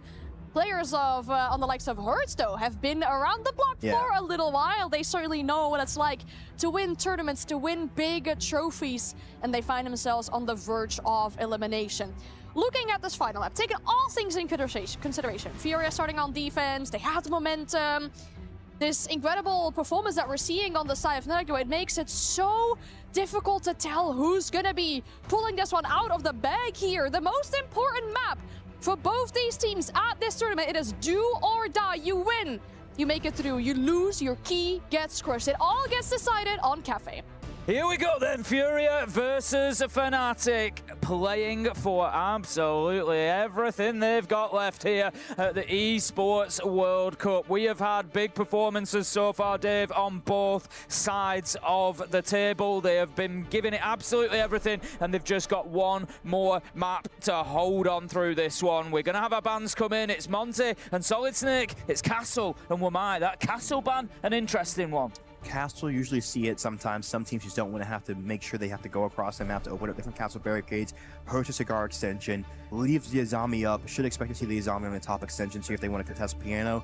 You're going to see the Monty, the Snake band. Snake's going to be good for the info op. You see Wizard running out almost every round it's up. Going to be bringing the line out just to be able to slow down the aggression coming out from Furia here. Oh, yeah.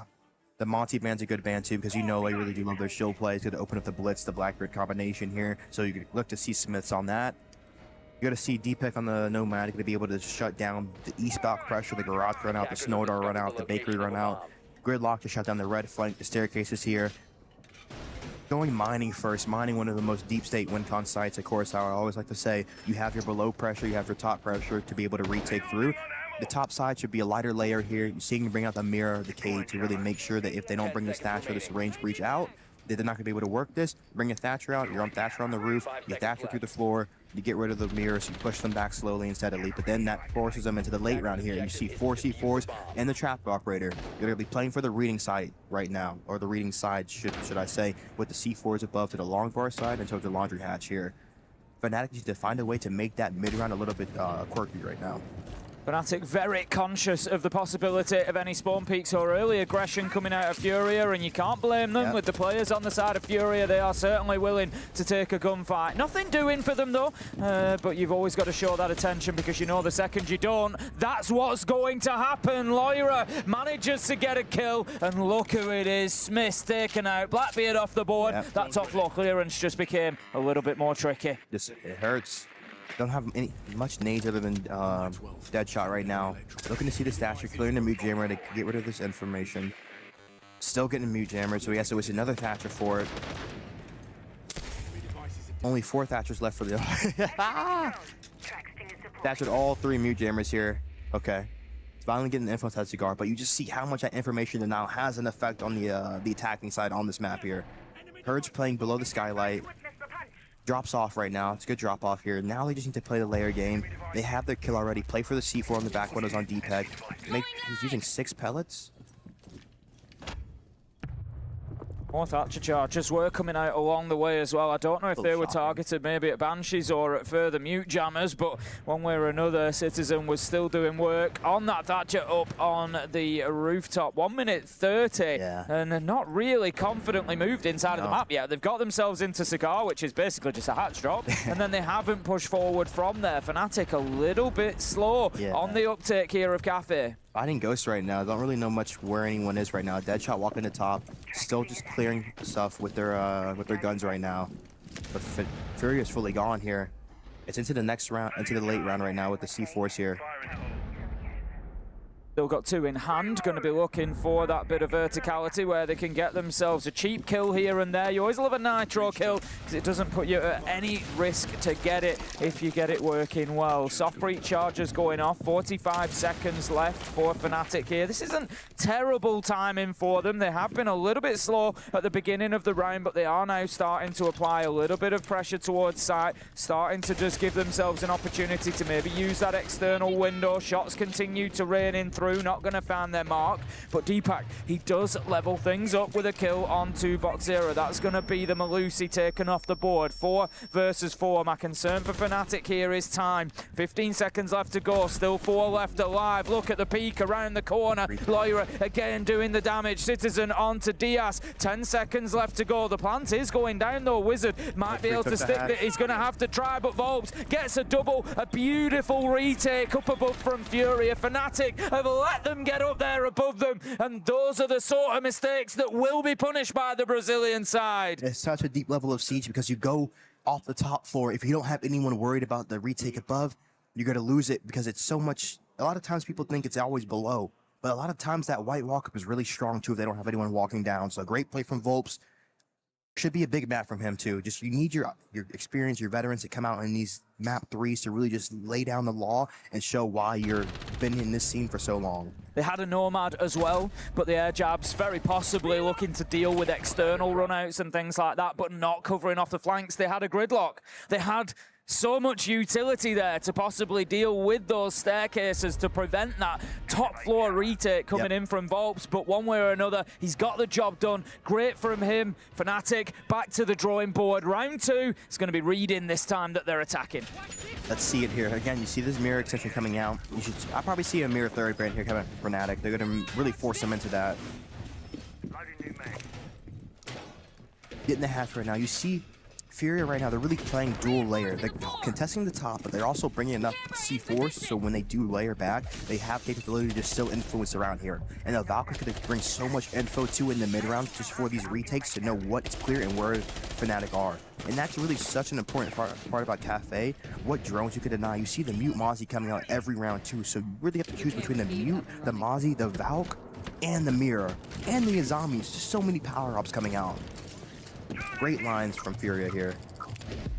C4 cheese coming out. This guy's deep. Wow.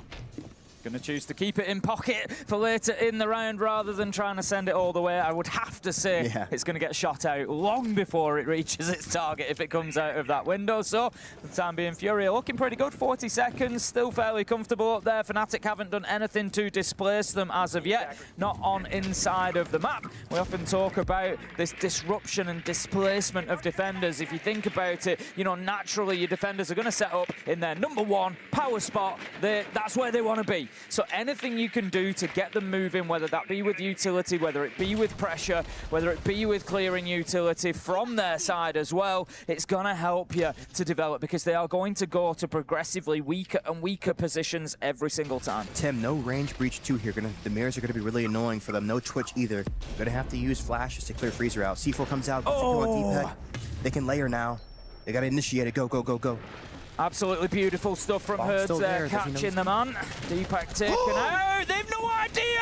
Deadshot, absolutely not a clue. Walks on headlong into Boxera and gets punished for it. 5 versus 3, 5 versus 2 as Volts manages to take down Smith. The shields have been ineffective for Fnatic so far. 5 versus 2 and big problems for Fnatic. Very difficult here. Not much vert 2 on the Ram. All Ram's drones gone. Takes a fight. Hertz takes him down. Fury playing confidently. Should see a timeout soon for Fnatic right now. Oh no, does he lose this one too, Wizard? No, okay. Hertz not gonna go for the peak. Takes the fight up.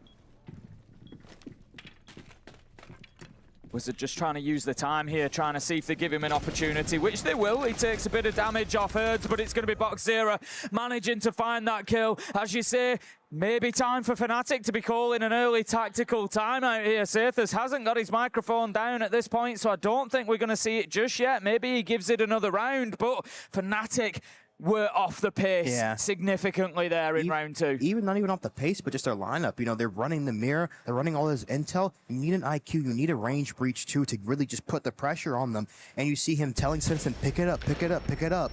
So let's see what they do. Like you say, Hibana, Ash, Ace, even the Kali, anything to be able to deal with that mirror window. We know how powerful they are. I mean, the mirror had such a high ban rate for so long, dropped off because, of course, you know, there's so many other power operators now that you have to choose from. You pick your poison, and I'm not sure that mirror is the poison that Fnatic wanted. Let's see here. Going lower floor right now, again, mute Mozzie combination just to deny info, the smoke, the Valk information too for the retake. We're throwing for the traps right now. We're going to see them bring out an Aurora. Could be a quick play. No ace, so it might not be. They might do a small hop with the Blitz to run into Bake right now. 5 seconds. Twitch coming out too for any traps, and Nomad coming out also. Let's see if we have cans on Zofia. Cans on Zofia, only 2 cans left. They have C4 capability too, so the hatch could be difficult if they go topside, Tim. They only have 1 can for Garage and 1 can for the hatch. Weak canning here, all on Citizen. If Citizen dies, it could be bad for them. Was that a phrase of weak canning? Yeah. I love that. We're going to keep that. That's going to stick around. Weak canning. Hatch is open now, okay. Citizen needs to be careful with his life here. This is something you and I have seen a few times, Dave, that lack of redundancy, them being punished. If you're going to do that, you have to recognize that weakness in your team and keep Citizen out of those fights. So he's going to play to impact Smiths through here, okay? Through the prep side, okay? They're going to play to smoke off the Bake, go for the prep kill first, and then reverse clear Bakery here. Go to Aurora off small and hop. Let's see how they stop this. The smoke should be able to stop this initial play. Wizard gets down. That's the play stopped. They have to commit to this here. C4 goes out. Doesn't stop him from going C4. C4 out. Misses it. Smoke stops too here. They're fronted. They can't go through this right now. And this is their whole play right now. They're going to sit and wait. All slowing down on that front side to push it for Fnatic, then losing the Twitch, certainly not ideal. Boxera having a great game on Cafe so far, no choice but to get aggressive through the smoke. It doesn't work. Lyra backs up his teammate with another. This could be 2 flawless rounds. Furia finally showing their class on the international stage. They look dominant here on map 3. Here comes the timeout. Has to. You need it right now. You're not in the Citizen getting frustrated. He always plays worse when he's frustrated here too, so not a good sign for Fnatic. Especially as the main caller, you have to stay detached right now. Oh. No timeout coming in just yet. He's letting it slip too far. It's getting away from them right now. This is it. You feel like a 4-0 is just that little bit too much for Fnatic to be taking on this first half. I just want to have a look at their cafe stats. We've got a reasonable amount of numbers. Yeah, there you go. It's not that we were both kind of, you know, flabbergasted by the fact that we weren't seeing that tactical timeout come in. If we look at the defensive win rate for Fnatic on cafe across the last 5 times they played it, we're only at a 50%, Dave. They already need to be winning the next 3 rounds. It's very animated right now. Oh my gosh. I think he's saying not like this. Yeah. I think that might be the message. Not like this, boys. But I feel like sometimes too as a coach, you have to be really like intentful, because I feel like a lot of the times these players are already feeling so much pressure, and yelling at them, I feel like it's just worse, because a lot of the time a lot of these players shell up. I feel like with more like hard-nosed competitors, if like NFL teams, stuff like that, those people are, it's just a more aggressive sport. With gaming, it's more or less keeping your composure, and I feel like even in talking, you're never really yelling at someone respectfully. You know, you're yelling at them because they're doing something wrong, and it doesn't never make them feel any better. In this kind of situation, Dave, obviously, you know, when you've sat there and you've got that timeout coming in, is there any difficulty from a player perspective there? Like you say, you know, maybe a coach is yelling, maybe they're not. However it is there an importance for how the coach communicates so that it actually goes in? Is there a difficulty in actually listening and absorbing that information under the stress sometimes? I feel like yes, especially in this type of matchup when it's coming in very harshly, it could. But one thing Colin always talks about and always does is making sure he's a very neutral person for the team. So he's not going to be too overly hyped. He's not going to be too overly angry. Of course, if he needs to get on you, he's going to get on you. But in the moment, he's going to make sure he's giving you just what you need, not any extra emotion behind his messaging. So it's about staying intentful. And you see, too, Freer completely ahead. They go into the Monzi ban, and this is when they bust out the Clash, the Azami, the double. Oh, the Electro Bros are out and about. Basically, Furia are just giving them absolutely no breathing space whatsoever here. They're just ramping up the difficulty. This to me is like Furia saying, yeah, okay, you've just had a 7 out of 10 difficulty for the last 3 rounds. Now you're about to see the 10. No breaching either. No Thatcher coming out. The IQ's coming out with no Valkyrie, so they're behind right now. You just see the misinformation game. Closing off those staircases this time, making sure that there's not going to be any flanks up onto this top floor. It is a top floor site, always one that I ask questions about. Hiding below an emo right now. Could C4 new Balk. Let's watch for this here.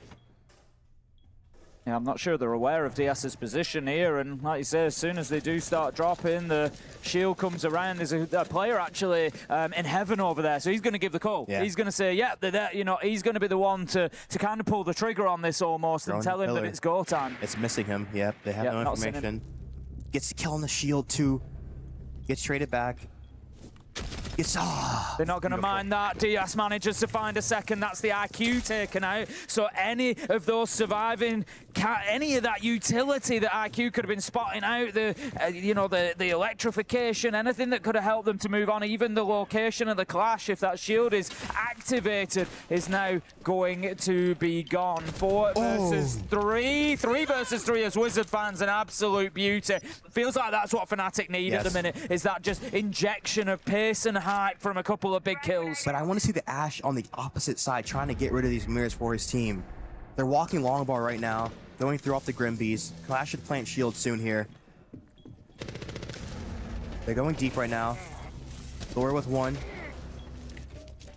Bomb C1 side right now. C4 on DS. Has the info on Wizard.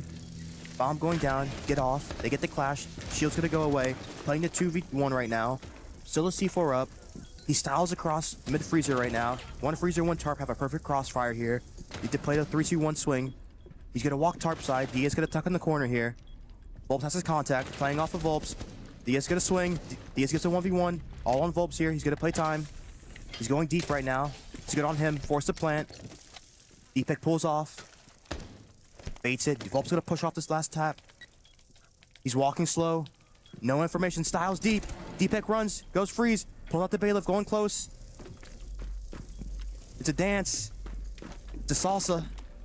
10 seconds left to go. Who is going to find this first? It's going to be Volps on the Clash. He doesn't even have a big primary. He just comes in, takes the fight on the Clash secondary, wins it out. Furia will not be stopped. It was a better round from Fnatic. They managed to create that pressure. They got the presence inside of heaven and moved through. Got a couple of kills. Okay, there maybe was a problem with dealing with the mirror windows, but other than that, they were able to get on top of that round, but still Furia find the way. We are starting to see the best of the Brazilians. And this is the mentality too, looking at Wizard too after that round, hands in the air, saying what can we do? Just this. I think it is very much a case right now of what can we do. They've gone in there, they've got kills, they've got aggressive inside of sight, they've taken space, they've taken utility away, they bring it down to a 1v1. They even have a bit of an advantage there. As I say, Volps, he doesn't have a primary. He's on the secondary, he's the Clash. He still wins out that fight with silky smooth moves. Oh, the tango right there. Round 5 here. Oh, you see too here. This is even deeper. They're bringing the Cade. They're shotgunning so that you can't Habana off the Cade. You're forcing to bring that Thatcher. It's bad right now. And they're not even no range breach, no breaching at all for the mining site. Fnatic is putting themselves again on the back foot with these operator lineups here. Deploying heartbeat sensor. Oh no. This is getting bad, Tim. It's not getting good if you're a Fnatic fan. I will agree with you there, Dave. It's been a tough day for EML, and it looks like it could be getting that bit tougher. Nitro ready to go out, does not find its mark. Deadshot gets away with that one, and we find ourselves still in a 5v5. Nitro off the board, not a bad thing. But you see, all these rounds, they're trying to do something in the early round, and you see how much that slows their initial to the building. You take maybe 40 seconds off of the clock that they have to just care for C4, for cheese plays getting to the building. That's 40 seconds you've wasted for your late round. When you're running this great lineup too, Wizard playing close on the... Maybe gonna play for a walk-off. He's gonna hear it. Low ammo right now. Bonk's gonna take the fight soon. Ooh, gets a win. They're going on the top right now. 4v3 here. Pulse style. Oh, Wizard. Those are the opportunities they've got to be taking, though. They've got to catch every man at every chance, because Furia aren't going to give them any more chances than that. 3 versus 2 Volps. Look, they know exactly where everybody is. Furia ticking every single box right now. Look how confident he is, too. 7-0 here. Throwing frag grenade. Making vert right now. Gotta put a punch hole in the wall. Punch that. Lyra manages to find the kill. Volps closes it out. 8-0 now. Volps having a life game at the minute, just running away with this. Furia, the confidence is soaring. They have finally found their groove on the international stage. And I tell you what, teams in those quarterfinals are going to be looking at this and thinking, we do not want anything to do with Furia. And like I said, in these matches, these map 3s, you really expect your calm, your collective players, your veterans to show up. And Volts being one of the best players going all the way back to W7M throughout his whole career. Beautiful. And the thing is, it feels harsh of me to be saying you've got to catch the pulse when he goes, but this is the fine margins when you're playing against a team that are playing like Furia. You get a half a millisecond chance. Yeah. And if you don't take it, too late. You're not going to get another one. Because Wizards in the gap creating all this pressure, but you see Citizens sitting on the hatch, not making plays off of each other. If Wizards that deep pillar, you guys need to have like a bingo word to where if he's that deep and he can't get back out, that you're making plays and taking space off of him so you can trade game. Because you see the Mute and the Valkyrie both fighting Wizard in the Pulse too. He has 3 people pulled onto him. You need your teammates to activate and to get into the gaps. 5-0 here. It feels like this is... It feels like a different Fnatic than the one that we've seen. I've kept saying when we see their best Siege, and this is exactly it. The pressure is on.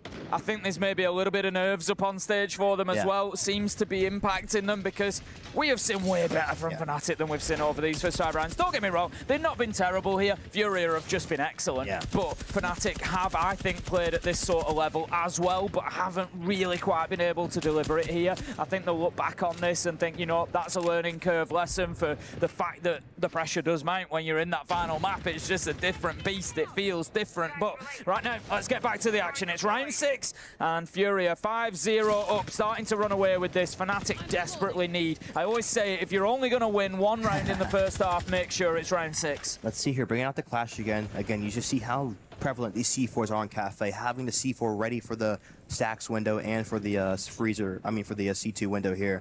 having the Clash Extend piano right now, having the Jaeger, I assume he's playing towards the Shy. Oh, he's hiding right now behind J-Desk. Citizen has dropped red. I don't think they have information on him. They use 2 stuns, waste them on the Clash. Only 1 stun left for the Clash. C4 goes out, Mrs. Smith's here. I don't think they know Hers is here. Citizen's gonna have to care. Walking down red right now. Trying to go horizontal side right now. It's all clean though. Scan comes out. They want to go side right now. Hers is gonna get down. They have him on the window cutting. This is looking pretty good for Fnatic at the minute, but Loira says maybe not. Catches Citizen as he tries to walk in. 4 versus 4. Wizard, however, with 1 onto Loira. And that leaves us now 4 versus 3. Fnatic have got enough control inside here to start thinking about putting the diffuser down. Boxera is low health as well. Wizard will secure the plant. That's a great play from Fnatic. They spotted a bit of space. They controlled it from the window. That is more what we expect out of the EML team. Great teamwork there to get the diffuser down. 30 seconds left to go. Furia on the retake, on the fight back, but it looks like it's going to be difficult for them. Fnatic have had time to get set now. Deadshot takes down Boxera. Long angle from Diaz. Wizard is there for the trade. 3 versus 1. Vault is 8-0 so far. You've got to expect that he's going to come away with his first death in 6 rounds. Knows that there's one in behind the train carriage. Can't find him. Wizard takes him down. If you're going to win 1 round, make sure it's round 6. Fnatic do that. Game on. Game on. Let's see it. Smile on Citizen's face too. Doesn't tell me it's not over. Timeout coming out too. Let's see what Citizen can do. Gives his energy to his team. You see Reduct too, giving comms to the guys. Right here, you really want to calm your guys down. Because honestly, it's 0-0. You can't really think about your lead too much, because if you think about your lead too much, they're going to start clawing it back. And then if they start bringing the lead back, you know, you're going to start getting nervous. You just need to stay 0-0, 1 round at a time right now for each team here. Furious attacking win rate the last 8 times that they've played Cafe is at 45%, so it's not amazing, not terrible. Those numbers would certainly be good enough to win this out, but it does also give maybe a little bit of hope, maybe a little bit of life to the Fnatic dream for the fans out there that they can run this one back. They need a 5-1 half on the defense. I think getting that round just before the halftime is perfect for them. It gives Sathas then 2 minutes on the back of it to come in and have that second opportunity to level things out and to give a little bit of a plan for how the defense is going to look. The question is, how do you play against this Furia team right now with how well they're hitting their shots, with how few chances they're giving you? What do you do on the defense? Do you back yourself and get aggressive, or do you play that more passive style? We saw Virtus.pro do it earlier on today. It worked beautifully. Just sitting back a little bit deeper, making it difficult for them. I think it really does depend on the bans, but obviously what doesn't is the C4 play. You need to make sure you have a little bit of aggression, and you need to make sure you have your C4s ready to just displace the windows. And having that with good combination, you can actually play aggressively if the Izami, the castle's up in the cigar side. But if they're not, you need to use your mirror, your Cade, your wall denial to kind of back your zone up into the freezer extension. And then you can also do what DZ did very well, was to use the tarp extension with the smoke and the Cade and make it even deeper of a layer and a deeper of a hard zone for the attackers to deal with. So I feel like right now Fanatics really need to make Furia uncomfortable, and also too the Mute Mozzie game is going to be extremely huge to make sure that Furia have no idea what operators they have. And I think that's why I want to see IQ a little bit earlier too, because if they are running a lot of Mute Mozzie, you can bring the IQ, you can just have the IQ ping the bomb site, you can scan the bomb site, you can scan any utility, so you can get the actual icons of the operators if you're running Dokubi, Deimos, just for the information, just to know what you're up against here. Okay, the bans do come on in then. We've got the Mirror, the Izami, we've got the double shield ban. Fnatic deciding that, you know what, Volp's had enough fun back on Fortress with the shields. We're going to take a couple of them away. Volp's immediately going to lock in the Blackbeard. The question is, and the big problem for Fnatic here, can Volps do enough damage in 3 rounds on the Blackbeard to get this over the line before those bans matter? I think that Blackbeard is really good too. You might see a B2 repellent, just being able to spearhead into the windows, call it the B2 blast. Going reading first here, the pulse for the information, the Mozzie to the 9. They already got the cam up red, 2 cams up red already. Mozzie essentially useless now here. Cam deep ticket, great information by Volps. We got the Wamai coming out here. Let's see, 2 C4s, 2 impacts, a Thorn, a Rooney. little bit of a C1 extension. They have hard utility too to stop that, the projectile. You see Gridlock coming out, the Fuse Shield. No, going to bring the Blackbeard. Ashe, Deimos, Zofia. Could be C1 clean right now. The smoke's coming out though on the Gridlock. Ooh. Let's see what they do. It might be a little bit of a quick play. Herds is going to be paying just as much attention to any possible peaks or runouts as Fnatic were. Furia do not want to be losing anybody early, do not want to be giving Fnatic any way back into this. You know that they are going to be looking to just keep this pressure on. However, doesn't matter what they intend or what they want. Wizard manages to find the opener onto Box Zero and he takes down the Deimos. That is a big pick. Going for the rush here. They have sight. Going deep. Uh-oh. Going to cross deep right now. Going to be able to stop anyone stopping the plant from above from Skylight Control right now. Durlock going to be shutting that down. Pulls off the plant. Nades his Mozzie here. Pushing him in the laundry. Gets a kill off his teammate. Another one laundry. Gets another kill Herds. Another one drops laundry. Fish in the baler right now. Herds. Match point. This is just absolutely beautiful coming out from Furia. It is just clinical right now. Every step they take is the correct one. We see the battle. Deepak has attention and pressure from every single side. The cheers go up on the side of Furia. They are one round away from an Esports World Cup quarterfinal. Just clinical. Being able to spot the gap, going right for it. And that's what the best teams are going to do. So good. They're going to go for the heart, the jugular. That is what I'm talking about. When I've said a few times, we've been talking about Furia, and I've said they feel a little bit different at the minute. When we look at the meta and we look at the players we normally see, I can't remember seeing a rush that goes into that location, that goes that far through. They're always doing something a little bit different, and they just haven't been able to show it us so far at Salt Lake, here in Paris. But now, they really are bringing their A-game to the table. It's translating, it's beautiful, and Furia look like a terrifying prospect. I often talk about form at tournaments and how it's important to hit form at the right time. It's all well and good coming in and having a fantastic start. If you lose your quarterfinal because that form dips, what does it matter? If you can have maybe a bit of a rough start, it's been up and down for Furia, but if you hit form for the last 3 or 4 games, you might just go home with a real big prize. Let's see here. Going lower, bringing the Solus out. Tuberal, Goyo, Aruni, Fen. Not much stopping power for the shield except for the Goyo Flames right now. Going for a little bit of a spawn peek. They're gonna go for a clear right now. You see this? You see the Sens bringing the cans right now. Gridlock for the flanks. Blackbeard could be a VIP take, or they might go for just a plant. He's putting early bait pressure right now, just making them respect it. They have the Sledge too here. No Ram coming out. Going to look to C-Bonk making all the vert. Cover me. Only one C4 too for that, and I think he's probably going to be playing Whiskey side for the denial here. No VIP player right now. Wizard doing a solo room too here on the Solus.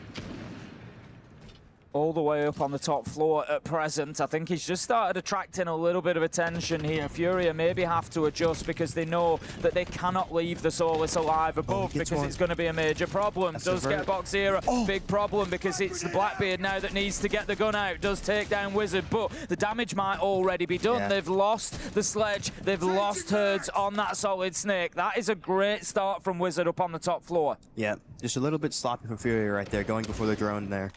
Even having the Snake too, you can run him on the rappel, like I said, get all the information for free. Going a bit faster here, gonna go for a VIP clean right now. Walk in the hall, gets the kill. Yep, 6-2 here. Brilliant from Citizen, nice double just to make sure that Fnatic get this one over the line. Diaz with 1:30 left on the clock, so he does have the seconds at least, but he certainly doesn't have the manpower. Will take the challenge on through sight, knows that there's one there because they've been shooting at him. They're going to lie prone, does pick up dead shot, 1 versus 3, 1:20. Diaz getting a little bit carried away there maybe, just checking that crouch key, but we're going to have challengers coming in from multiple angles here. Fnatic just need to play this smart. Hang on a minute. 1v3 becomes 1v2. A little bit of a problem brewing for Fnatic and plenty of time for Diaz. Let's see if he can keep this pace going. One prone sync. Does have a track stinger if he wants to use for it. No nades left here. Needs to kill the info. Once you kill the info in the clutch, it really forces your opponents to have to solve in that actual round, and you become a ghost to them here. Info's gone. It's all on the people and the information they hear. Throws a track singer, wastes it. One freezer, one sink. Playing the crossfire, baits his shot, so he's focused on freeze here. Trying to just allow his teammate no room. He gets doesn't see the shoulder. He's gonna peek. Whoa. Well closed out there by Fnatic. It was getting a little bit close for comfort at the end, but Diaz being below half health there, always going to be a tough one. Just misses the elbow of the Fenrir as well. That could have maybe made the world of difference had he seen that and been able to pre-fire him, but ultimately Fnatic get the round 6-2. 4 more to go for them if they want to get us into overtime. Furia just getting a little bit ahead of themselves there, Dave, maybe? Of course, yeah. He's not really using the drone. You see the drone going out. He gets 2 kills before the drone gets there, even though you have the snake to be able to go on the outside of the rappel just to scan that guy, get that information for free without even having a drone, without even having to put anyone on the line for it. Just making sure they take their step 1 clean. Let's see right here, going back reading. Running a similar lineup right now to not this tuber out.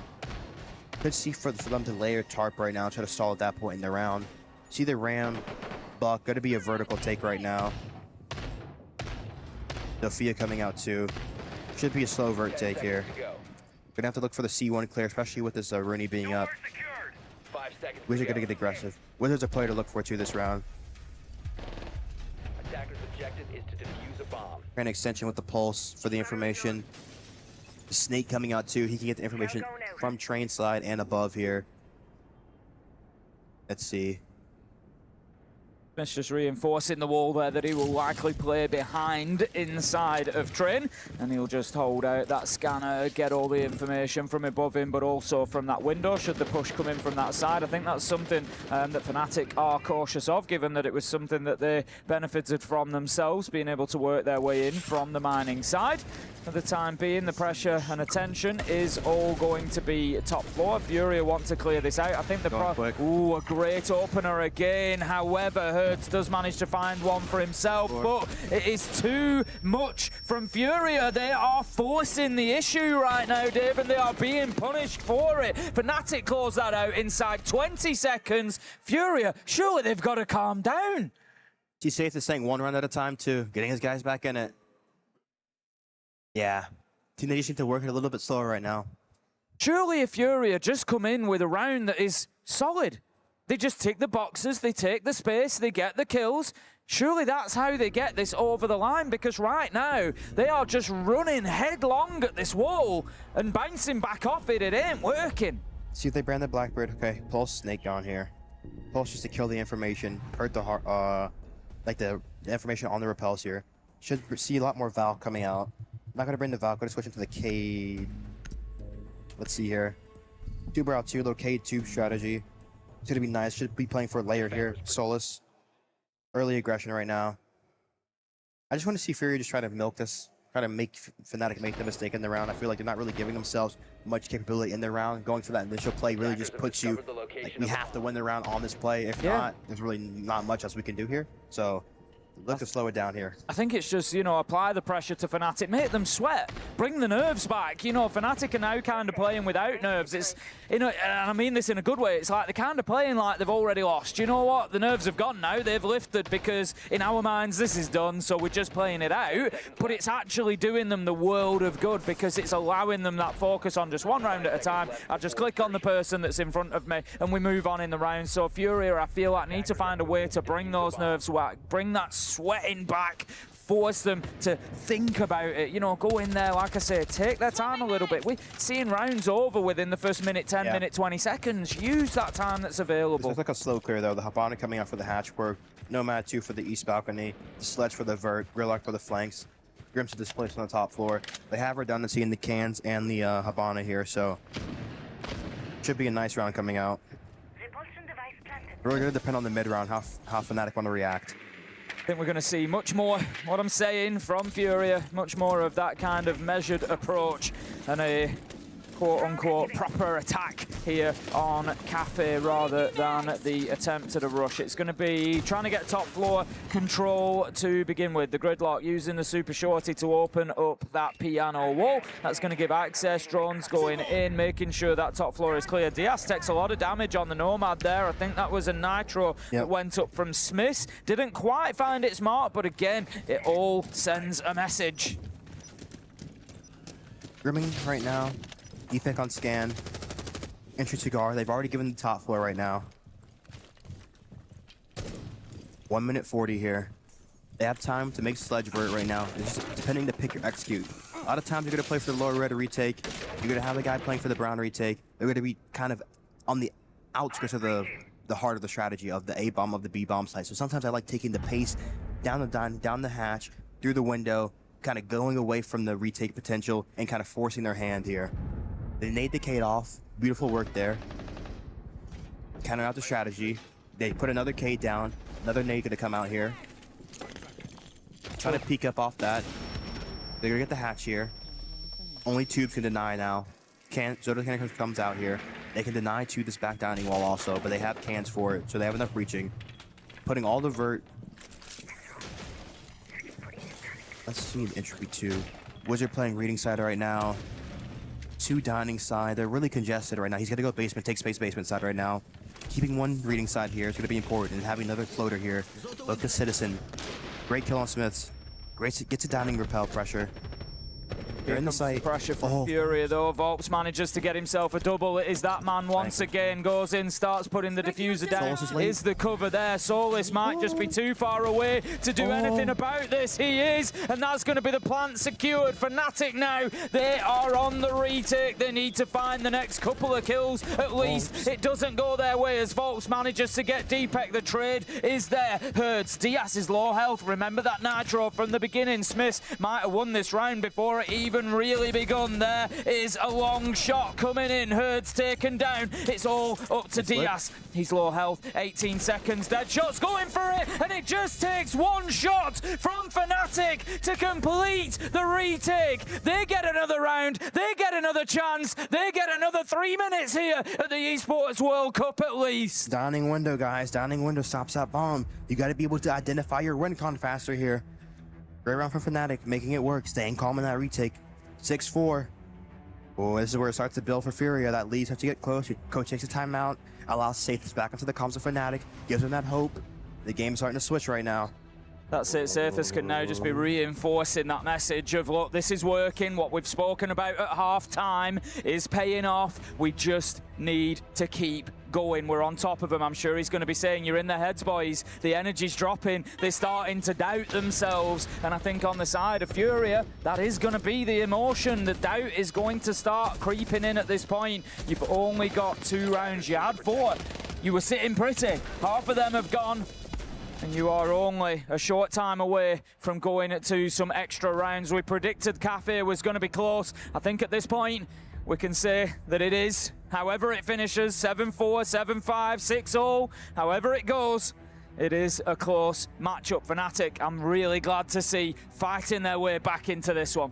Tim, in my head, before the game, I was thinking 7-4. That's all I'm going to say. Okay. To Fnatic, yeah? No, for Furia. Okay. I was thinking 7-4, and we're here.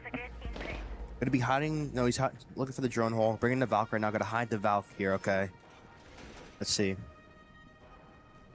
Swapping off the Soul is gonna be more of a horizontal extend. Should see Wizard playing VIP side. See Citizen playing the lower brown side here. Gonna be see double reinforcement usually coming out on these coffee walls so you can play bunker. They're gonna make it rotate there here. Sledge coming out. Switching to the ace.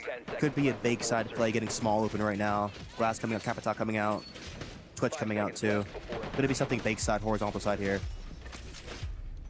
Going to be playing into Fnatic's defense, as you say, not really too much of a vertical presence for them. The Solace of Wizard last time really didn't have any impact in the round. They still got the win, but ultimately it wasn't really a strategy that worked for them. So Fnatic deciding to change that up and play a lot more horizontally, which could mean that Furia are going to have a problem. Nitro ready to go from Deadshot. I think he's just waiting for a little bit of information, a little bit of sound. Needs to be careful here, but as they edge ever closer, closer. Furia might just give an opportunity. They are drawn in at the minute. Nitro goes out, does not find its mark. Boxera does well there just to avoid any damage. Yep, look at the hop small here. In bake already. This is quick. This is bad for Fnatic, giving them this control. You gotta relax right now, not flood kills. And he's gonna come in and get all these walls open to put pressure on the smoke. Already used 2 canisters right now. Gonna use a third too. Oh. It's gonna be tough here. No stall potential in the late round right now. 2 C4s, but Smith is on 1 HP here. Citizens deep. Gonna destroy the pipe. Stop the power. Or putting pressure on the VIP side, making them have to stay. Deadshot 2 on the top, gonna be flanking to take lower red right now. One playing Sinks, does a lot of damage to Volbs. Plan's gonna be a lot harder here. But on a small walk, he has cope control though. Oh no. Oh no. Do they know? That shot's position up above could be vital in this round. Furia deciding to leave him up there for the time being. Wizard's going to take a little bit of chip damage as well, but there goes Diaz on the glass. Beautiful from Lyra. It looks like it's all coming up Furia as Boxera manages to take down 1 Hertz. They could do this in flawless fashion. The diffuser is down. Deadshot now has to fight his way back in. Fnatic on the verge of losing here at the Esports World Cup and seeing their key crushed. Lyra knows that it's Brown Stairs, knows that he's going to come around the corner. I love that. Sends a nade out. I don't need to take the challenge. I can just force him away. I can make him rethink it. There's about 10 seconds left. This is practically impossible for Deadshot to get this done now for Fnatic. I think he knows that it's over. He knows that the net is tightening. There comes the first challenge. He at least stops the flawless round, taking down the Capitao. It is over. Fnatic will be going home. Furia are your next Esports World Cup quarter-finalists. What a game. Wow. It's great composure too from Furia, being able to handle it too, not letting it slip, because you're letting them build that momentum back. It could be easy to go overtime there. They finish it out 7-4. It was tough. It was tough for Furia to get it done, especially when Fnatic started coming back at them. It's understandable that the players, those emotions creep in, that, not like this. Maybe they're on the comeback. Maybe they've got the momentum, but I like that from Furia. They dig deep. They have a really nice round there. Quickly into Bakery, opportunity spotting, and they just pick them apart piece by piece. And ultimately, Furia come out the better side in what has been a thrilling matchup of Siege. I've thoroughly enjoyed that, and they put themselves in the quarterfinals here in Paris. And that makes a difference between a good and a great team. A big congratulations to Furia. They locked themselves in for the quarterfinals, for those playoffs. And what a great start they had on this map. It seemed like Fnatic were not in there. They were getting caught off guard. 1v1s were not going their way, and Furia were punishing them for making these mistakes, for being unaware and getting these rounds on the board. Almost felt like there was a little bit of a comeback brewing, but after the tactical timeout, they make it clean. They spot the opportunity, they lock it out, and a 7-3 and a 7-4 after that really intense overtime map to lock in players is the kind of response you want to see from them. Furia really started showing their best, I think. That's the real takeaway for me from this matchup. I've kept talking about Furia. I've kept saying they're one of my favourites, but they're just not getting going. They're just not showing us what they can do. I think they really showed us that today. Little bit of a wobble towards the end, but we see that from the absolute best of teams when that win is on the line. But they got it done. They got it over the line, and they looked electric doing it. Big props to Fnatic as well. It was tough for them to stay in it, even on border, but they did. They took it all the way to a third map. If you'd said they were going to be top 12 at the Esports World Cup at the start of EML, I don't think many would have believed you, in all honesty. They've been fantastic. So, hats off to Fnatic. They can be proud of what they've achieved, but ultimately, I think they just met the better team today. Yeah, it's a great building block going into Stage 2 for them. Yeah. I feel like it's going to be good potential for them just to build upon, making sure, you come back, you focus on what you missed, what you didn't do well on, and you honestly keep doing what you did well on. And I feel like they kind of ran out of steam right there, but it was good that they found a second gear to kind of start showing little signs of a comeback. But, they ultimately, I think they went out in a good spot. So I feel like that was a good tournament for Fnatic. Yeah, at first they will feel very disappointed for sure. You're always going to think about the tiny details of this round. Would've, could've, should've. It'll get the players up later at night. But hindsight, they should be proud of themselves. Fnatic coming into this tournament through the play-ins. They crushed 2 keys.